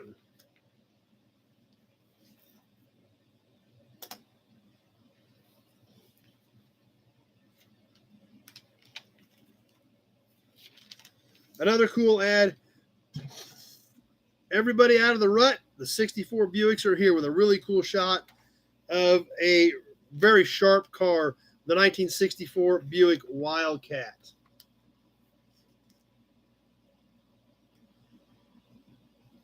Zach, so what was the first muscle car, Pontiac or Chevy? It depends on what you're looking at. If you want to go clear back into the late 30s when Buick did it with the Century, you can kind of go back to there. You can go back to 49 when Olds put the overhead valve 331 in the, was it 331? I don't remember what Olds had. It was a 331 they put in the 4988, small platform, bigger V8 engine. The official quote-unquote stamp was the 64 GTO, is what the technical stamp, I think people say, quote-unquote muscle car. You can make an argument for the Buick Century. You can make an argument for the 4988. But as far as the rule of thumb, the 64 GTO was pretty much it. David W., I heard California's going to ban gas vehicles by 2035. How's that going to affect the hot rod scene? Don't know yet. Nobody really knows.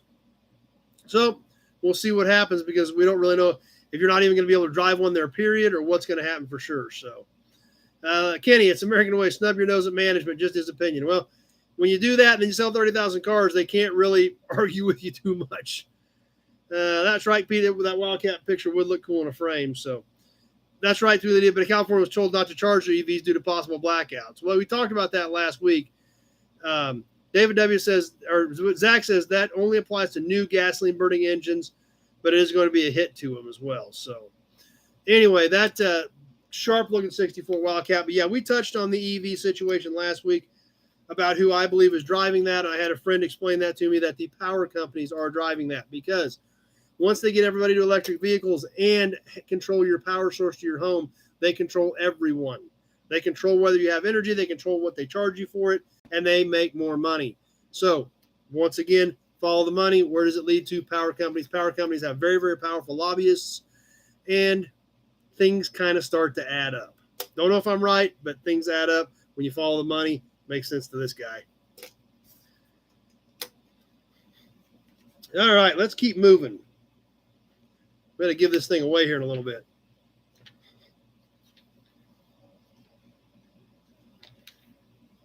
AC spark plugs, correct hot and cold conditions with AC spark plugs in the right heat range. It talks about the differences in how plugs operate and make sure you get the correct ones. Okay, lots of stuff pouring through here. Sebastian's 58 Mercury Marauder was a 400 horse car. You could also make an argument for the 55 300C with the 331 Hemi in it. I mean, like I said, you could make an argument for a ton of cars, but the quote unquote that most people go by is the GTO. The thing about it, and the other thing about it, is the GTO was marketed that way. And Jim Wagner's had a lot to do with that.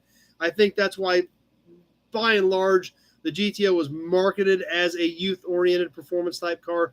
Those other cars were kind of slightly pushed that way, but the GTO was pushed in one direction, and that was the youth performance market.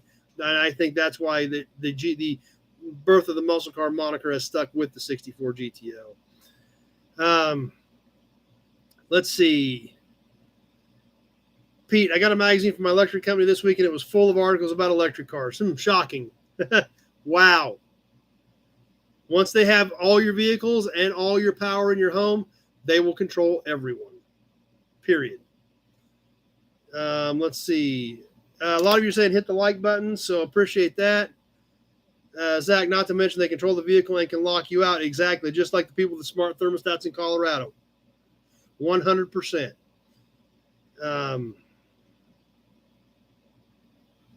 Let's see. Okay, that's just pun intended on the 58 Mercury too. So, but anyway, plug usage: too hot, too cold, just right on AC plugs. So, an informational ad on AC spark plugs.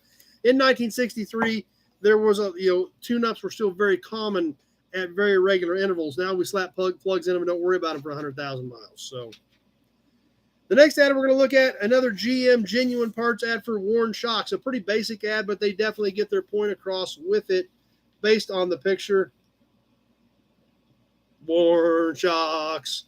But really cool. I love this. I don't have this sign, but I do love this sign, and they do make this sign. We use GM genuine parts. I guess I got this GM genuine parts, but I don't have this one from the 60s.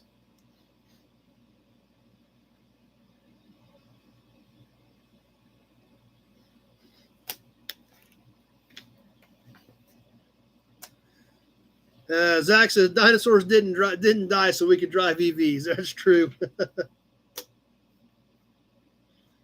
Oh, what else we got coming up here? Ford engines. An engine ad from Ford. Assignment: put more pep per pound into Ford-built engines. Result: lighter power plants, including a hot new 289 cubic inch V8 that weighs 110 pounds less than the V8 it replaces and puts out up to 101 more horses. So, December of 63, Ford is starting to tout the new 289. Obviously, they were using 260s at that point, going to the 289. Tweedly says hydrogen fuel cell. There's a whole nother gamut on that too, and where hydrogen is actually coming from. I mean, hydrogen is still fossil fuel based, so what's the difference? There's no infrastructure for it. So, but that's right, big job, big tech and government controlling things. That's for sure. But anyway, Ford touting just the 289 engine. Now, obviously, we know they were right. The 289 became a very, very popular engine to this day, as far as being a very economical, readily available, easy to make power, light engine. So everything there again, we're looking back with 2020 hindsight to December of 1963, where Ford is specifically saying, result, lighter power plants, including the hot new 281, weighs less than the V8 it replaces, puts out 100 more horses. So then Ed Zach says, not a Ford guy, but a 289 is a great engine. And there again, they were right. They hit this one on the head, nail right on the head in December of 1963 with this ad on what the 289 engine did do for Ford and still does to this day. Tweety says 289 or 302, which is the best? That's kind of up for debate. I'm not a big Ford guy other than my 78 F-250, so I don't really know. So Ozark Fox is a big fan of the 289. And a few more things we want to catch in this issue of Popular Science. Now, you got to remember, we're flipping through the car stuff and just hitting the high point. So you got to remember, I mean, look at all the stuff that we haven't gotten to in here. Like this one article that I was thinking about, but there's just so much stuff in here to do, you can't do it all.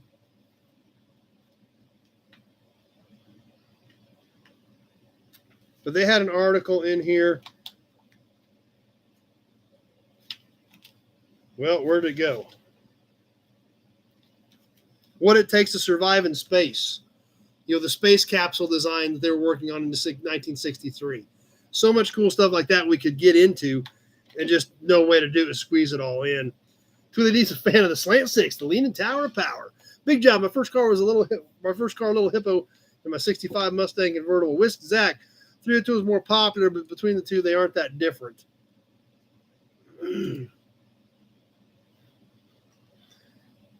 Now, this ad has nothing. We are going to look, speaking of not having to do with cars, we're going to look at one thing, an ad here that doesn't have anything to do with cars, but I thought it was so 60s that we had to look at it. Dr. Grabau's pre-smoked pipe, the world's only pre-smoked pipe, needs no breaking in. I didn't know you had to break pipes in, but I've never smoked a pipe, so I don't know. But there it is. Dr. Grabau's, the world's only pre-smoked pipe. So I didn't know you had to break pipes in. Maybe we got some pipe smokers on here. Maybe there's an art to breaking your pipe in. I have no clue. How much was a pipe in 1963?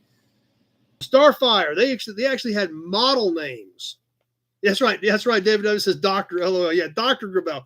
Dr. Grabau's encouraging you to smoke a pipe. The Starfire was $4.95. The Viscount was $5.95. The Commodore was $7.95. And the Eldorado was $10. The Eldorado pipe. So I guess that's right. That's right. Bill, who pre-smoked it? I have no idea. Maybe Dr. Grabau sat around and smoked them all. I don't know. But the Eldorado, $10 for an Eldorado. Johnson didn't know that was a job. I didn't either. Tweedledee, okay, perfect. Tweedledee has smoked the pipe. And he said, yes, you do have to break them in. Was not aware of that. That's perfect. That's what I was hoping for. Somebody would. And Tweedledee says they still make these pipes. So that's awesome information. So there we go. Tweedledee clarified it all for us, that is actually a thing. I did not know that. So Sebastian says his dad has an early 30s ivory pipe. So I know pipes were a big deal. My grandpa smoked a pipe for years, but I was little, didn't know anything about it. John says, so did I, John. Tweedledee clarified that for us, that is a thing. That is actually a thing. So, but that's the beauty of this whole chat. We all learn. All of our knowledge base increases, and we all learn little tidbits. Even if it's worthless knowledge, we're still learning it. So, all right, let's get to a couple more ads, and then we're going to move on to some trivia and to some giving away some cool stuff.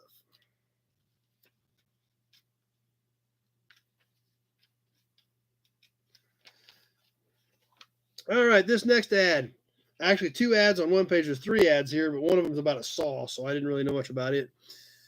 U.S. government surplus, selling for only a fraction of the original cost. Thousands of items available for only 2 and 3 cents on the dollar directly from the government. Examples: Jeeps, $197. Typewriters, $8.79. Airplanes, $159. Bicycles, $5.50.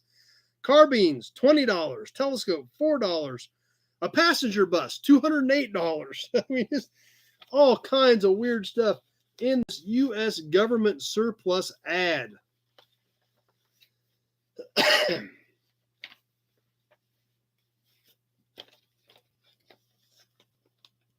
So there we go. We'll hold that up a little bit so you guys can study it as we get to some more comments. That's right, Zach. Knowledge is power. David W says it is cool. Sebastian, only worthless to those who don't understand the use of it. Jeff paid $135 for his most recent pipe. So there must still be a pretty loyal following to pipes. Like I said, my grandpa was the only person that I never ever knew that really smoked a pipe, and he quit smoking that when I was a kid. So I really never really knew much about it. That's right, Bill Disk. As we always say on here, you're following that up. We may not be the smartest show on YouTube, but we have the most fun. That's for sure. Tweety says some of them are $250 to $300 for premium pipes. So Ozark Vox says, I'll take a Jeep. Bill just says, I'll take it all. Pete says, what's the free stuff?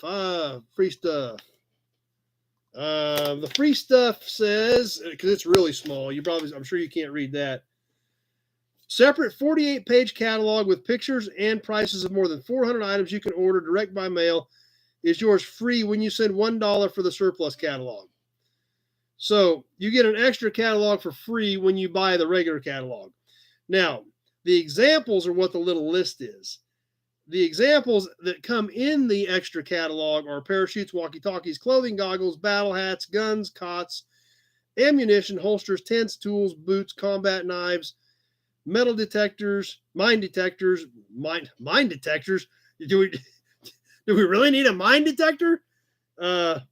Boats, silverware, hand grenades, gun racks, and hundreds more. So if in your free catalog that comes with your $1 catalog that you buy, you can apparently order a mine detector or a hand grenade, according to this. So,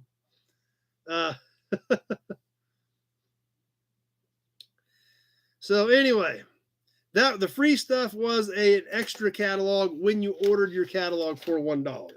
Now, the next ad that we want to look at on the same page, that's Sebastian, man, back when the government sold surplus weapons, it's still, Pete says that's hilarious. That's the best way to put it. That's for sure.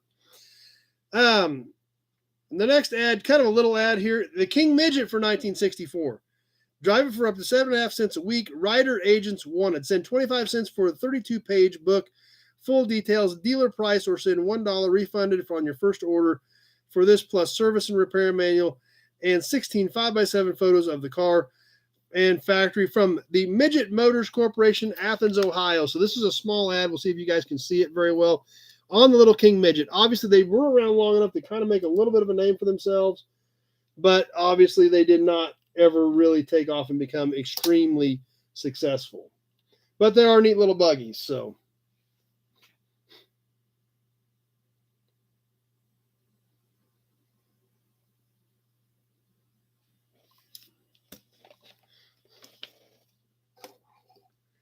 And one more non-car related ad, but it is the inside back cover. It is definitely 1960s. So that's why I definitely thought we would look and check it out. It's actually a big fold open ad, and they actually threw a little bit of color in it. And this guy says, I'm sick and tired of waiting. Everything comes to him who waits. That's a laugh. I waited for the break, waited till I was sick of it. How long can a guy with a wife and 3 kids go on dreaming? This is the true life story of John Harvin Jr. from Daytona, Florida. Because he got his new career from the International Correspondence Schools course. Yes, send coupon now, get all 3 books. 1, How to Succeed. 2, Career Catalog. And 3, a sample lesson from the International Correspondence Schools. Had this little fold-out tag. This is what is so cool. That's David W. The King Midget was made in Ohio. Yep.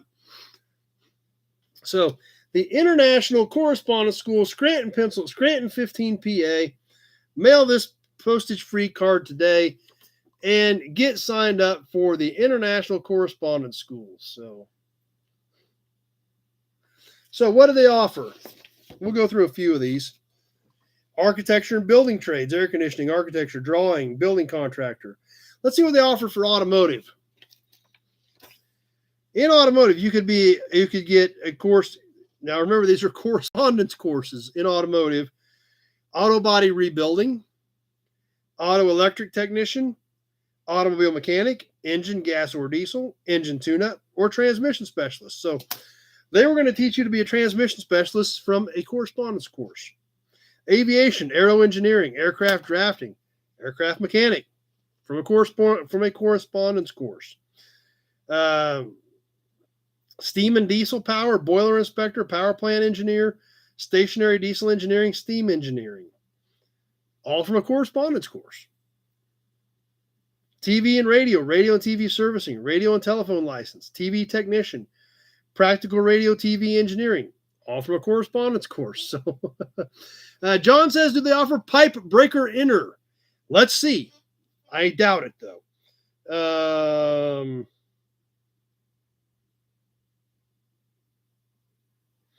It's not in the engineering section, not in the mechanical and shop section. Doesn't fall under secretarial. Doesn't fall under languages. And they've got a miscellaneous section. Not on, nope.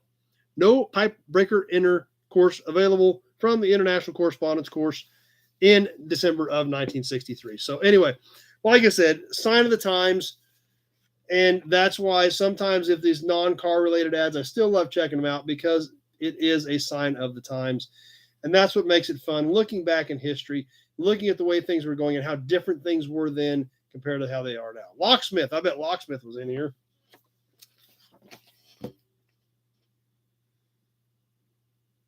Somewhere. Too many little things in here, but anyway, that's what you got. What was some? They actually had testimonials. Real quick, let's catch a couple of testimonials. I tried studying my work on my own, but I never got the good out of it that came from ICS course. My salary has increased 73% from ELB in Ohio. WJA in Michigan. I'm president of a small corporation. A year ago, I enrolled with ICS as the most practical means available to me to learn what I needed. That's right, Sweetie. Definitely had radio repair. Jeff, pipe pre-smoking was done by a machine, supposedly. Okay. So anyway, there again, something a little different, something a little off course, but definitely 60s. And well, what the heck? Let's look at this back ad too. Color in 50 seconds is only half of it on the new Polaroid color pack camera. Let's just go ahead and wrap up with that since we're sitting here looking at it, and catch another one of the non-automotive ads, but still definitely taking us back to December of 1963. So anyway, there we have it. Popular Science, December 1963, cover price of 35 cents. And wanting to know the topic that is still debated today, are drag racers really crazy? Well, considering I have 300 friends in Oklahoma right now with a whole bunch of cool cars with some super crazy stuff, and when I had it on for a few minutes before I had to click it off to set the live up, the blower on that freaking Porsche was the hat on the blower stood about 2 foot above the roof. So there's 300 friends of mine down in Oklahoma right now, all being herded around by our ringleader, Matt Frost, all being broadcast by my good buddy, Chad Reynolds, on bankshift.com of Rocky Mountain Race Week 2.0 or Race Week 2.0. They took the Rocky Mountain off of this one since it's not going through Colorado. And we're all doing a bunch of crazy stuff down there, having a good time. My buddy Scott Palmer, some other friends of mine, Dave Lau, another buddy of mine, all in Indy right now, running top fuel cars. So I do it. I love it. I love Race Week. I love our friends. We have a lot of fun with it. Our drag race is really crazy considering the time and the money you spend on that to do it. Anybody with half a brain that worked off of common sense would say abso-freaking-lutely. Anybody that has done it and gone down a drag strip and hung out with your friends, or went out and put 1,200 miles on your car, hanging out with a whole group of people having a blast, would say it's one of the smartest things you could ever do. So I'm going to go with that, mainly because I do it, and I could probably be considered not smart, but watch that live feed, see what these guys do. Get on the internet, look at the Rocky Mountain Race Week Facebook page, keep up with what's going on there on this whole week, and be sure to try to sign up for next year. We'd love to have you on it. It's a lot of fun. I help Matt a lot with the Road Week part of it. I put the Road Week stuff together, and I do it because I believe in it and how important it is. So the age-old question is probably definitely, if you're looking at it strictly from a common sense standpoint. But a lot of cool other stuff in there in the December 1963 issue of Popular Science. Hope you guys enjoyed it, even though it was a little off course of a strictly typical car magazine like we usually do. So anyway, let's get some comments. They're rolling in here pretty quick, so I missed a bunch of them. Let's see. Pete, those Polaroids are back in fashion again. They are. That's right. They are making new versions of them, and you can get the film for them. It's expensive, but they are making it, and you can get it. I actually saw some at Micro Center when I was there a few weeks ago. Zach says, "Wait, it's not even Halloween yet." Instant picture, yeah, instant picture of the day you were. But this was the December issue, so they come out in November, so definitely had Christmas in this one. Instant picture of the day you were cool. That's right. Anthony dug the magazine. Jason says he's here and somewhat sober. So Pete digged the magazine, tweeted he likes the magazine. Let's see. Oh, hold on. Let's get back here.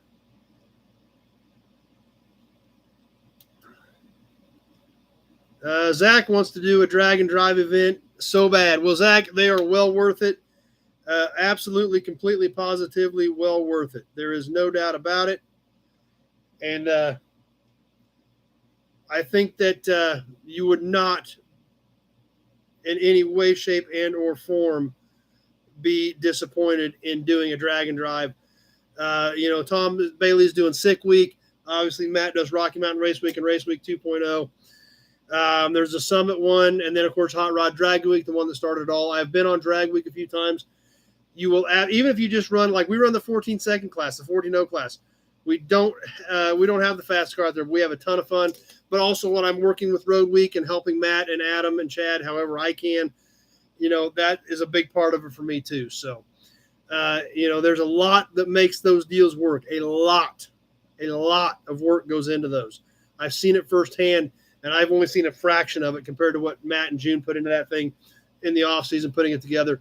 But do a drag and drive. Do not, if you are interested, do it. Even if you have to start out with Road Week, do it. Come out, have fun. Definitely put 1.0 down for next year and on your schedule because it's going to be a blast.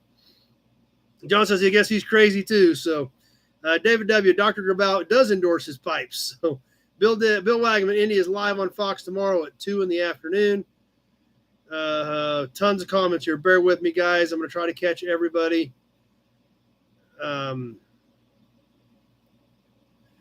Big job. We're all a bunch of crazy nobodies. Zach says the only thing is I don't have anything remotely fast. Bring the Chevy, bring the Buick, roll with Road Week, and you'll still have the experience. Plus, Matt does try to get some Road Weekers down the track just for the heck of it. We did at Bandamere, we got some Road Weekers down the track, and I think we got some Road Weekers down the track here in Great Bend the last day, just for the heck of it. So, Zach, put it down, do Road Week with us next year. Tweeted says, give me a car for race week. Bill, this is great mag and topics. Bigger takeaway was the pipe breaker. That's true. That's what's so great about it, though. We never know what's going to be cool that we're getting excited about. Jeff, it's crazy. Let's hope they're crazy. It makes things happen in this world. Absolutely. That's right, Anthony. Meekum Dallas next weekend. Something definitely to look at. More comments on the magazine. Perfect. X-Ray Dean, fan of drag racing. He wants to do a drag and drive. Do it. X-Ray. Just do it. Find the one closest to you, sign up. Even if it's not close to you, sign up and do it. Because you won't have a better time. The people are the best. The time is the best. It's so much fun. Hanging out in the hotel parking lots is a blast. Old School's got to bail off. Appreciate you being here. Sebastian, it's great how people love the retro stuff now. As crazy people, I guess, kept it around, and now it's cool. Yep. Big job like the magazine. Let's see. Sebastian did as well. Randy, my wife will tell you drag racers are crazy after she sees the invoices on my toys. Yeah. Zach, don't anything fast. That's right. I saw that. Yeah, that's what I do. But that's right. Zach sent me a picture of his 53 at a car show while he's wearing his Nobody shirt. But just roll it in Road Week, dude. Just roll it in Road Week. That's why we are giving prizes for Road Week. That is why Matt is trying to get Road Week cars down the track, just to let them go out and make a pass, just to get the experience of it. That is why we are building Road Week. That is the entire purpose of building Road Week, so everybody can hang out. You don't have to have a race car. Come Road Week with us, hang out, bring a cooler of beer, hang out at the hotels. it's just like like I told you about the auction. You have to come hang out with a bunch of nobodies, look at a bunch of cool cars, eat barbecue, and drink beer. That's what happens to the F&E Collector Auto Auction. That's what happens on race week when you're doing road week. Beer, food, friends, hanging out at racetracks all week. You have to go to racetracks all week. You have to drink beer. You have to hang out with your friends. You have to hang out in a bunch of cool cars. So, deal with it. Sign up. Live it. Be there. John says his wife just walked by and just confirmed that we are all crazy. So we now have verification of that. Thanks, John. Jason, how can I get you some pictures of some of the stuff to show? Best thing is call me if you're going to email me something so that I know to watch for it.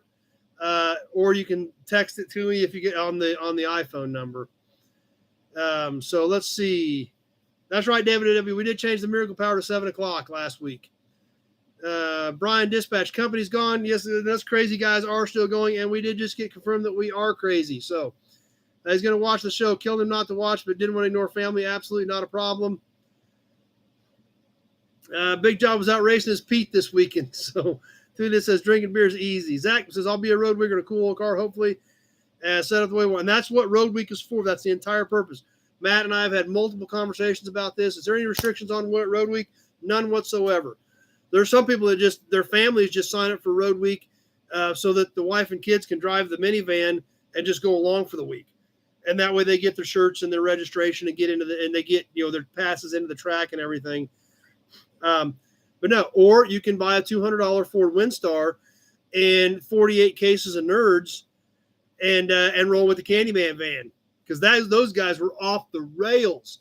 They had more fun than anybody in a race car. And then they let them make a pass in Bandamere. So they did a one-wheel burnout, and then they went down the return road in front of the stands, throwing out more bags of Nerds. You can do road week in anything. Get a dumpster, bolt it to a frame with an engine, and road week it. Who cares? Have fun. That's why Matt and I have been working on road week. And there again, that was the whole purpose of stepping road week up. We're only going to put so many race cars down a track in a day. That's the way it's going to be. We're not going to be able to put more race cars down a track. So but road week, anybody can hang out. That's the beauty of it. So there isn't any restrictions. No. Like I said, but you have to bring 48 cases of Nerds to give to everybody because all those things were addictive. So anyway, that's it, Tweedledee D. Just think about it for next week. Let's see. Zach, crazy, yes, but we're not insane. That requires a doctor's diagnosis. Good point. Very good point. So we're not officially insane. We're just crazy. Brian Dispatch is 12:30 there now because he's so far east, he's past east. Sebastian, I'll just have to get there in 2 years since he's stuck in school. Well, I assume your school must go through summer because 1.0 is in the summer specifically so kids can go.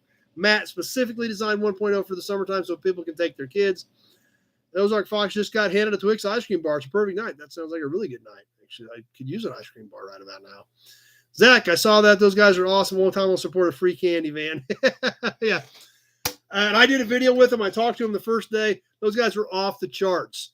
And they had more fun than anybody there. So you can literally road week and have probably more fun than some of the racers. That's the beauty of it. Bill Wagon, I'll take a little cast iron bathtub, make a frame around it. Do it. Who cares? You might win a war. You might win a trophy. Who knows? We just did mainly trophies. I think Matt had a little bit of money for this one. But 1.0, we had cash and trophies for several places. And everybody had a blast. And that's what makes it fun. So anyway, you can road week in anything. It doesn't really matter. Anyway, we got to keep moving here. We got to keep boogieing. Let's see. John says, no, I want a Twix. Oh, man.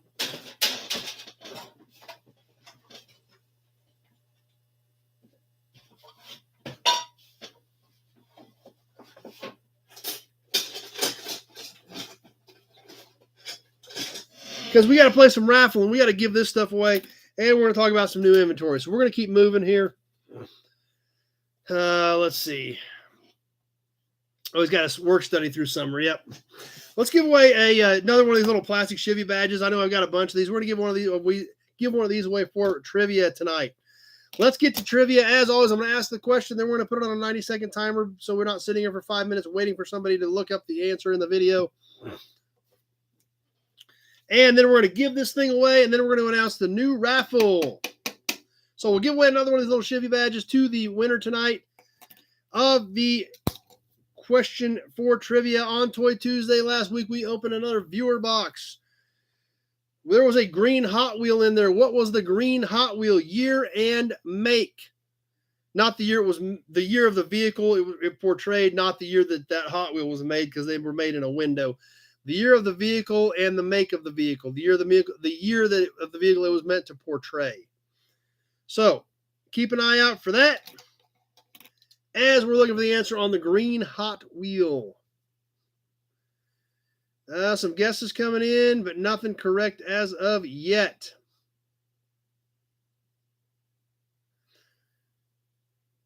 Keep an eye on things. Keep an eye on things. Giving you the minute and a half. No right answers yet.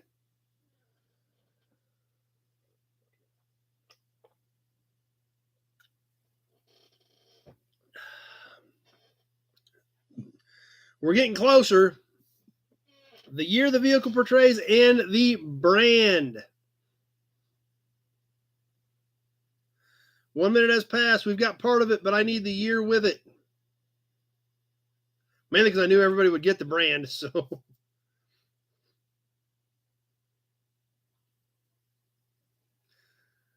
Ticking away, ticking away, ticking away. See if we're going to get there.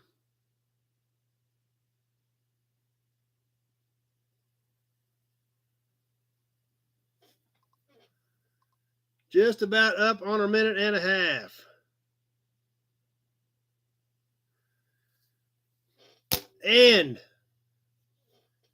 that will do it. Sebastian was close. Jason was close. Jason was close with Duesenberg. It was a 31 Duesenberg. The cord was actually a red one, and it was bigger. It wasn't a Hot Wheels brand. It was a 31 Duesenberg. And I knew that I'd get a lot of Duesenbergs, which I did get. So that's what kind of tricked everybody. I appreciate that, guys. Appreciate you backing me up on that. So anyway, we'll try for next week. I try to make them tricky for that exact reason. But anyway, nobody really cares about that right now anyhow, because we're ready for the raffle. Let me get the raffle box over here because I got the other prizes in another box. I had that's right, Big Job says that was a doozy. I got all so I've still got so much auction stuff piled here. I got to move them out of the way to get over here to get to the other auction box.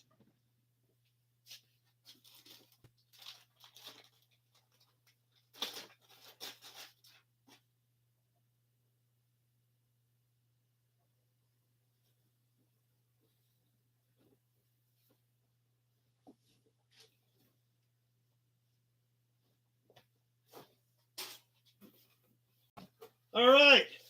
Who knows what this means? It's time to give away the raffle. That's right.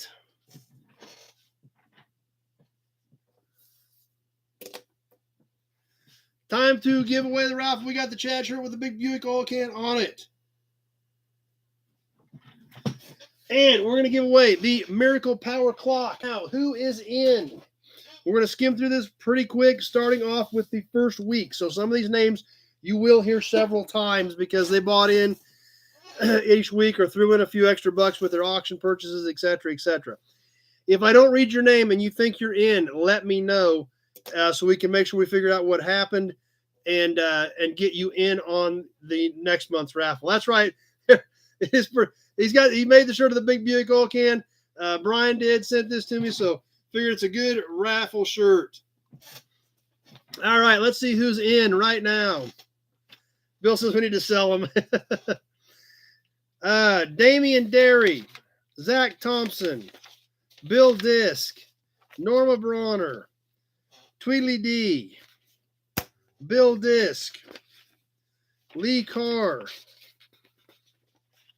Alec Blanchett, Mike Barger, Ron Walensky, Zach Thompson, Tweedly D, Jeff Taylor, Dennis Chapman, Brian Dispatch. I had Charles in there too on one of those. Alec Blanchett, Kenny Peterson, and Kenny Peterson.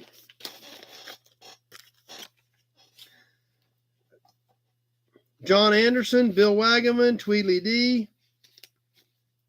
Alec Blanchett, Kenny Peterson, Damian Derry,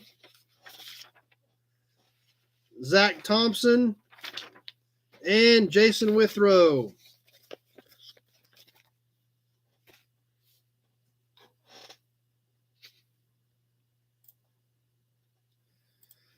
Norma Bronner, Tweedly D, Kenny Peterson, Jason Withrow, Zach Thompson,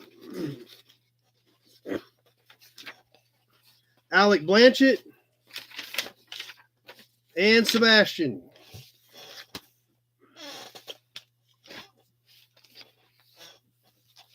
All right. Those are who are in. Yes, I did have Charles. Yep, I had Charles down too. Yep, there's a lot of people, and a lot of people are, like I said, they add a couple bucks, with their auction purchases or round up, and then we throw that in the raffle. So that's all in the big Buick Oil Can. Now, obviously, we're going to give away the Miracle Power Clock. What else is coming out?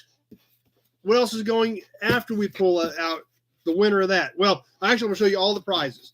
What I'm going to do is you're going to have your choice. Obviously, I'm going to assume the first name out is going to take this. However, we've got some friends, a couple pieces from our friend in Canada, as well as some more matchbooks that we're going to give away. So the other pieces that we're going to be drawing for, and if you're on and you have a preference, I will give you your choice. Obviously, we had our Canadian viewer that sent us a couple of viewer boxes, sent us a Canadian license plate that we're going to be giving away. Jason's getting thirsty. Good point, Jason. So that's going to be one of them. The Labatt's shirts, they sent a couple of extras to add to the raffle with the awesome, super cool Labatt beer truck on it. This is extra large. They were all extra large. We said to give one of these away in the raffle. So we're going to get, one of these is going to be up for grabs in extra large, and one more set of matchbooks. These are gas and oil, Conoco, Pendrake, and DX. So all that is up for grabs. That is all on the table. And if what we'll do is if nobody's on and nobody says anything any different, we'll do the clock, the shirt, the tag, and then the matchbooks in that order, unless you're on and you say, I want this, that, or the other thing, because I will give you that choice. So let's do it. They are all in there. Lots of familiar names in there, ready to go, ready to draw, ready to give it away.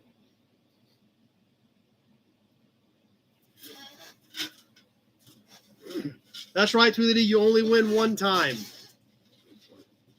After I draw your name, you are out of the drawing because I want to make sure everybody gets a shot at it. So I'm going to put it on my auction notepad so I keep track of who gets what. And let's draw.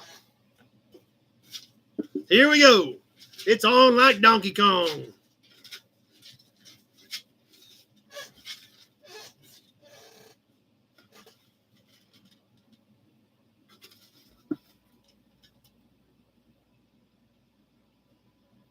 See if I got it down to one name here.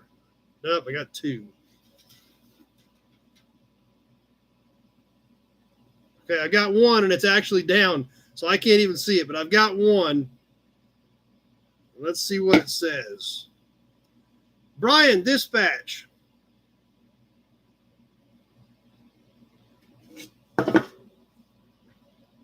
So we'll put him down on the clock, and I will assume we'll probably save that until he comes out and gets his Buick.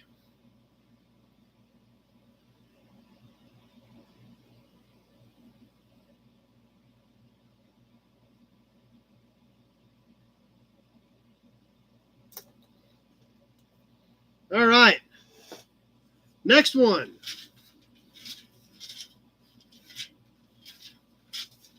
This will be for the shirt unless somebody says they want something different. So, and if we pull Brian's name out again, then he's out. We'll yank another one.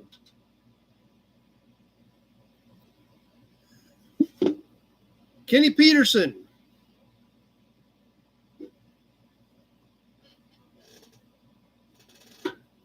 So, Kenny, let me know what you want. If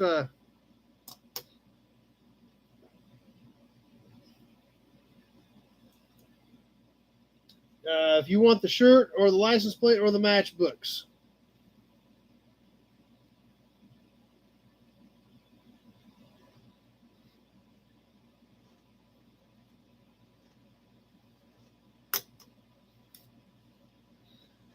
So we'll see if Kenny's still on here and see what he says on what he prefers, or we just mark the shirt to him.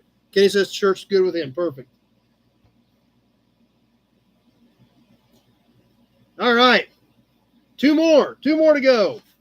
Got the license plate and the gas and oil matchbook collection. Conoco, Pendrake, and DX, as well as the Canadian plate. So Canadian plate will be next unless whoever wins prefers the matchbooks. Kenny and Brian are out. If we pull their name out, we will yank another one.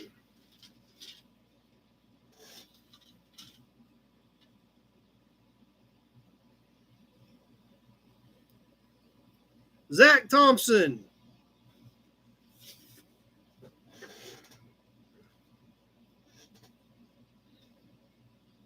So I can put you down for the license plate, or I can put you down for the matchbook, Zach, whichever you prefer.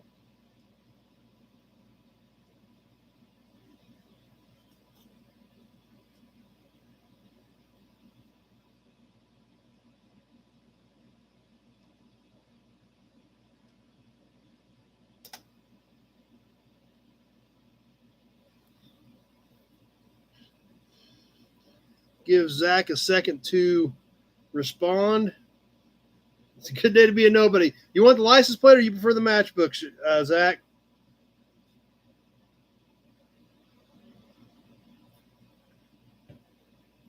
The plate. All right, perfect.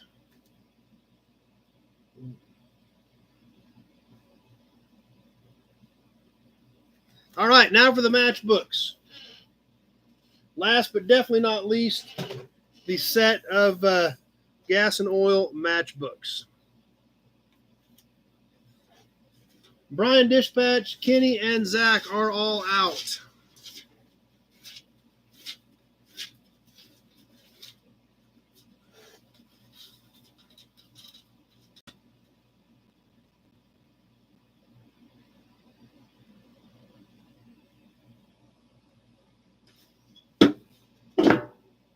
Oh, Zach again, so we're going to draw one more time. Well, maybe one more time. We pull Zach, Kenny, or Brian again, we're going to have to do it again. So,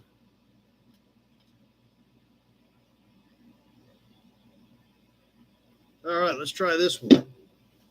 Damian Derry on the matchbooks.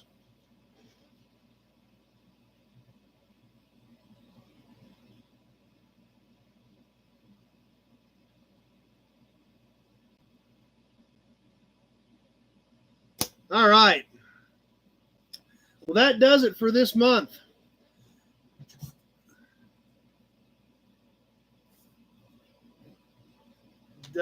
Kenny, just Big Job ever get his shirts? Yeah, I sent. Yeah, Big Job got his shirts. So anyway, there we go. That was the raffle. Awesome time. And who's ready for the next one? Well, to start off with, we want to make sure this is empty. So, that being said,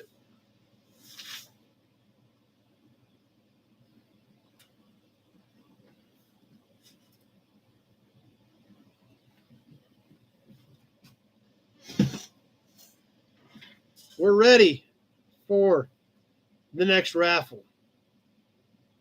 So, Congratulations to everybody tonight.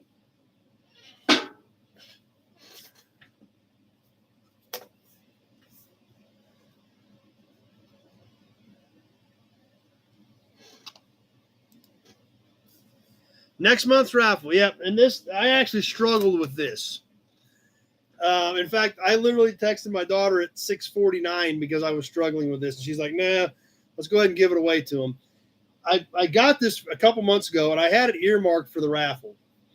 My plan was to save it for the raffle. Thought it was a good piece. Well, today, knowing it was time to debut it, I cleaned it up. I washed it, scrubbed it up, polished it up a little bit with some rubbing compound, waxed it up, and it actually looks too good. And I was like, oh, crap, now I can't give it away. It looks too good. I don't want to give it away. So literally, I'm sitting here at 6:49, ready to, I got 11 minutes before I got to push go live, trying to figure this out. I sent my daughter a picture. She's like, it's okay. It's a cool piece, but it's like, let's go ahead and give it away, because she said, you guys are going to dig it, and I know you're going to dig it because I dig it, and it's cool. And I literally at 6:50 was contemplating running out and start digging through piles trying to find something else to Brian. Yeah, Brian Dispatch, the Miracle Power Clock, you won it. I thought you were on with us. Yeah, we pulled your name. So Pete says, thanks for pushing him towards you guys, Addie. Zach says Addie's awesome, but he doesn't even know what it is. And like I said, it's another small sign, and it just cleaned up so good. It cleaned up so good. The colors just boom, boom, boom. It was dirty and grungy because it was in a shop. And so it's kind of okay. It was okay. It looked good, but it's like, it's all right. Great raffle piece, but didn't pop. Well, now it pops. So I was like, man, I was debating, but here it is. Anyway, I got to get it and show it to you.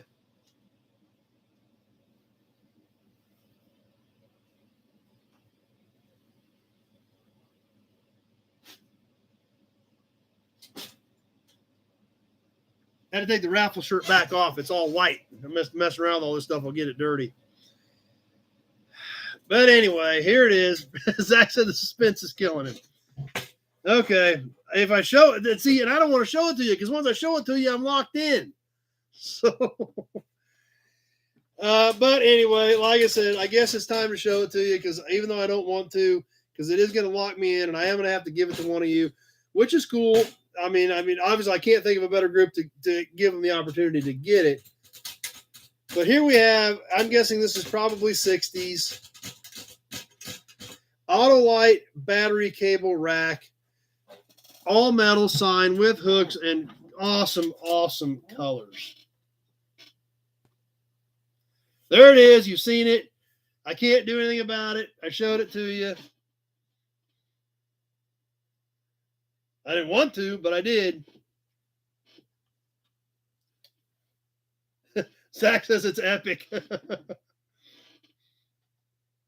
Yeah, that's the problem. It cleaned up too nice. When it was a little grungy and a little dirty, and this was kind of, it's kind of a silvery gray, goldish now, but it was kind of black from grunge.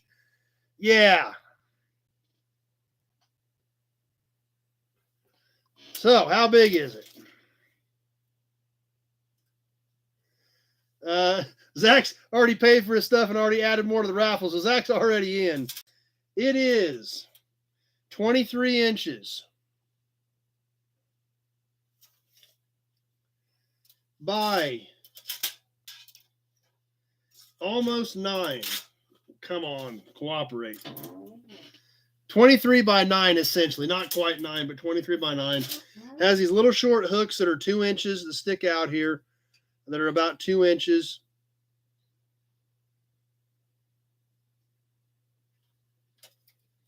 Bill's just trying to buy it. Big Job's trying to buy it. Everybody's just trying to sneak in, just trying to get me to sell it to you.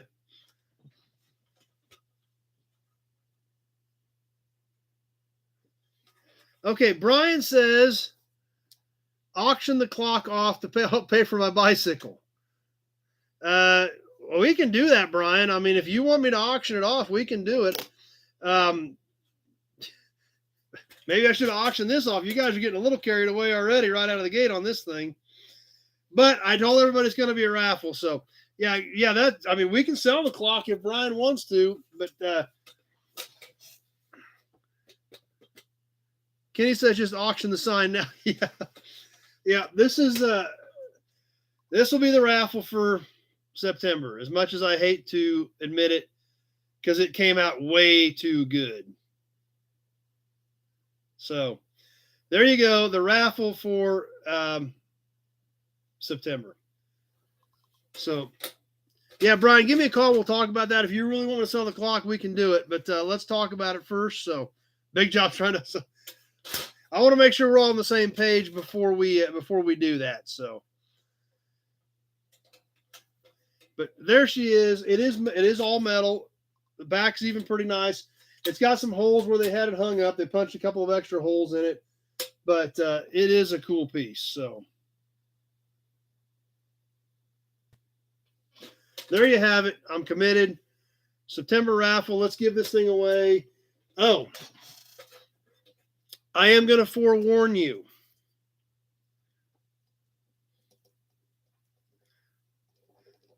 When we give this away,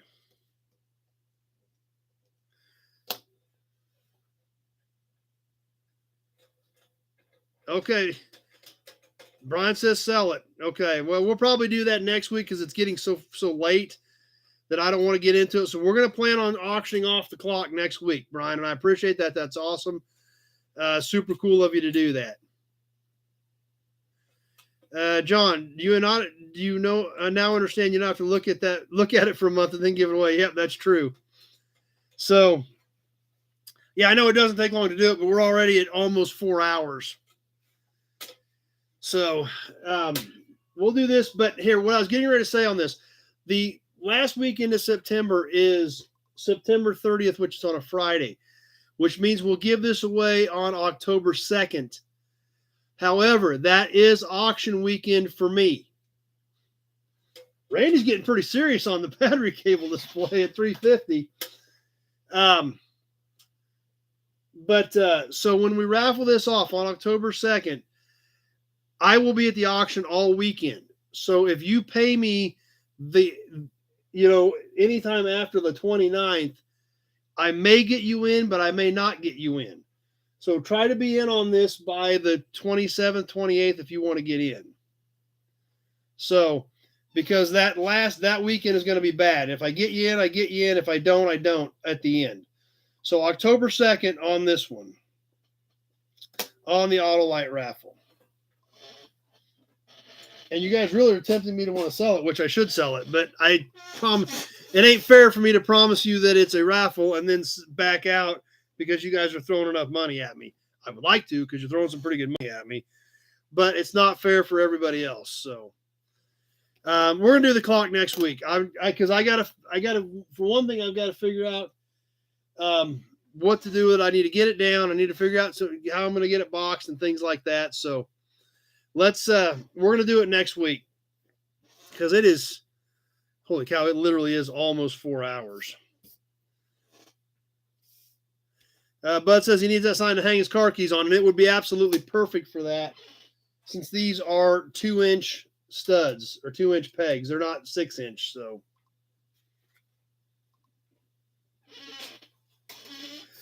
Anyway.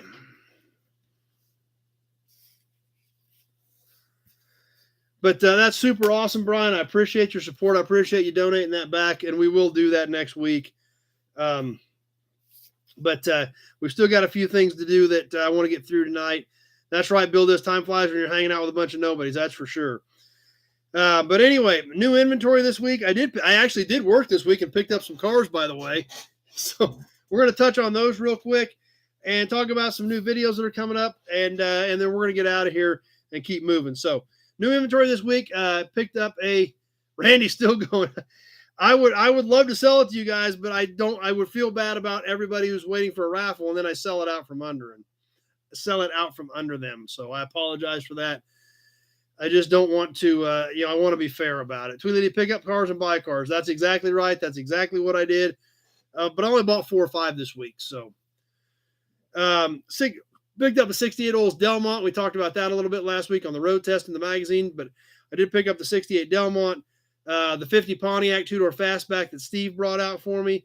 I did, if you caught the short live from yesterday, I did finally pick up the 66 Caprice that I bought like 6 months ago out of the guy's garage. Yeah, Zach's going to give up. I mean, you guys are definitely throwing good numbers out there. But I just want to be fair with everybody because I told them it was a raffle, not an auction item. Norma says, good night. Jason, you may not have the most viewers, but I think you have the most loyal viewers. I got very loyal viewers. I really do. You guys are absolutely amazing, and you guys are what makes this what it is. Sebastian, what's the rarest car I have in the yard right now? Who knows?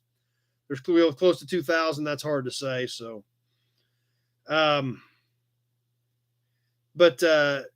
also I picked up a 62 Impala Tudor hardtop. So I think we touched on that a little bit. Yep, I did a quick live on it, Brian, yesterday in the garage, just about a 2-minute live that is up. But I'll have a full video up on that hopefully within the next week or two. But I got the 62 Impala Tudor hardtop picked up. Have not picked up the cut up 4-door, but I got the hardtop and a lot of the parts drug in. So that all came in this week. What videos are coming up this week? Another 54 Chevy half-ton pickup. Yes, I did pick up two 54 early 55 3100s last week. So the other videos coming up on that. Possibly the 66 Caprice. I still got to do the Snow Fighter. Possibly the 62 Impala. Plus F&E. If you have not subscribed to the F&E channel, please do. F&E Collector Auto Auctions. We will be feeding more content there as well. Kenny's out. Appreciate you being here tonight. I've been loading videos on there this weekend, and I've got a bunch more videos to shoot. Tons of cool stuff that's going to be rolling across the auction block on Saturday, October 1st. I've got most of the Model T videos up. Those are all no reserve. Did a video on a 1942 Ford Coupe this morning. Also no reserve. Kind of a unique car, being a 42, obviously a very short production run in 42. So a 42 Ford Coupe that will be running across the block, no reserve, and a ton more cool stuff that we'll be doing this week. So anyway, we're going to go ahead and bail off, get ready to wrap this thing up.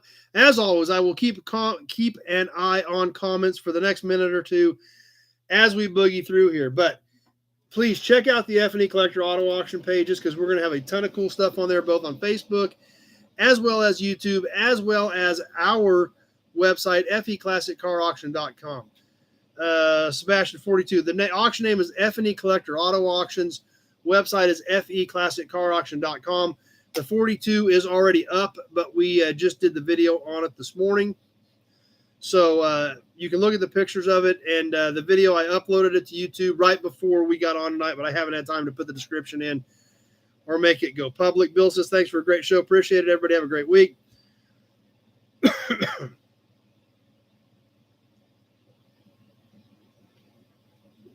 And I think this is the longest episode ever, David. If we have any more questions, we may actually hit 4 hours. I don't know if the questions are over, we may not hit 4 hours, but we're right at it. We'll see if we get any more questions. But yes, I think this is officially the longest episode ever.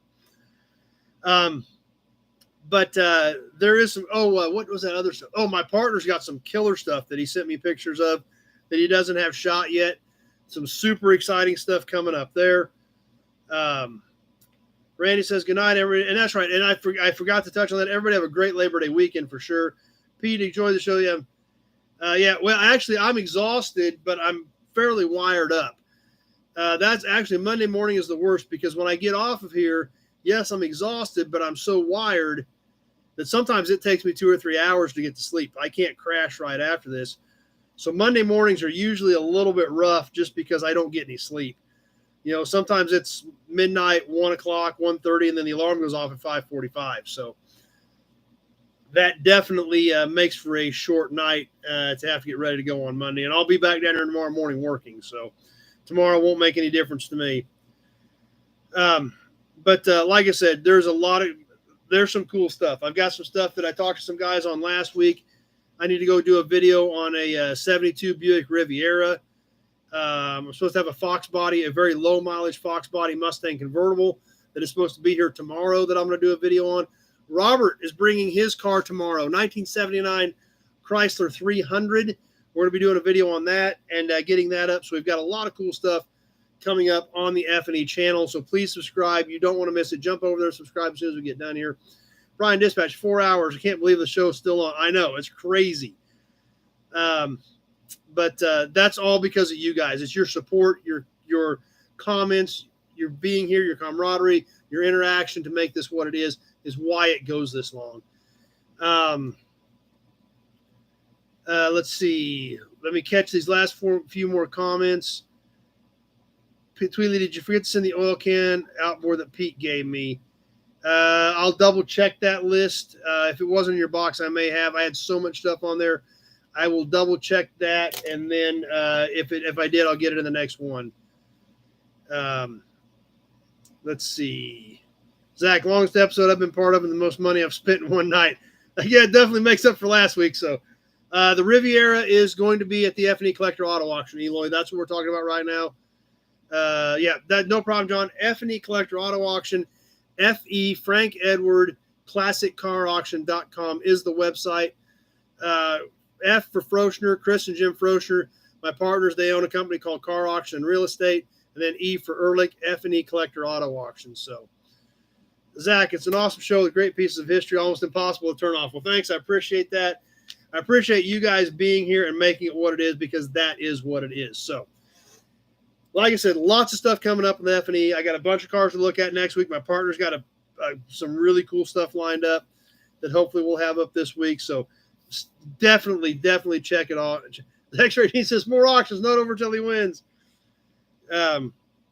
Definitely check it out. A lot of cool stuff coming up, and you'll definitely want to catch the videos that we'll be putting up here over the next few weeks as we're loading cars. But right at a month away, this is when it gets exciting. We've got a good start, but it gets busy the closer we get with people that are thinking about it, and then finally decide to do it. So stay tuned. A lot more stuff coming up there. Tuesday night, we will do some Toy Tuesday live at 7 o'clock, as always. Plus, we'll get up a few other cool videos this week. Congratulations to all of our auction winners, all of our raffle winners. Had an awesome time with all of you guys tonight. You guys are what makes this what it is. I appreciate your support. Check out Rocky Mountain Race Week 2.0, or just the Race Week 2.0 on bankshift.com this week. And we'll talk about that a little bit more next week. And we will see you back here, 7 o'clock, next Sunday night. Wait a minute. Big job. You could give the major network a run for their money, Chad. I doubt that, but I try. I don't think that's quite totally true, but I do try. I try to do a good job for you guys. I work hard on these sheets every Saturday night to build a good episode. I'm glad you guys appreciate it. Thank you for your support. Thank you for your interaction. Thank you for making this what it is. And congratulations to all of our winners. Auction, trivia, well, we didn't have a trivia winner, and raffle tonight.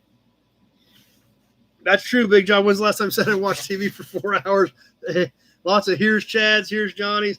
And that's awesome, guys. I appreciate it. I'm going to bail off. I'm going to try to start winding down so I can get some sleep at some point. Sebastian says, I'm more entertained by this than Motor Trend. Well, thanks for that. I'm glad you guys appreciate it and appreciate the effort that I put into this, because I do try, and I try hard for you guys. That being said, I'm going to jump off. That's right, Tweely D. I'm going to have to do a little bit of reading tonight and try to bring my brain back down. That's what I usually do anyway. So I'll get into the book when I get home and try to get a few pages knocked out and kind of come back down to reality. So thanks, everybody. See you Tuesday night at 7. And definitely see you back here next Sunday night, 7 o'clock, Sunday Night Live Chat. Thanks for watching, everybody. Have a great week. Have a great Labor Day weekend. Thanks for being here. Thanks for your support, and we will see you Tuesday and then next Sunday. Thanks for watching, everybody.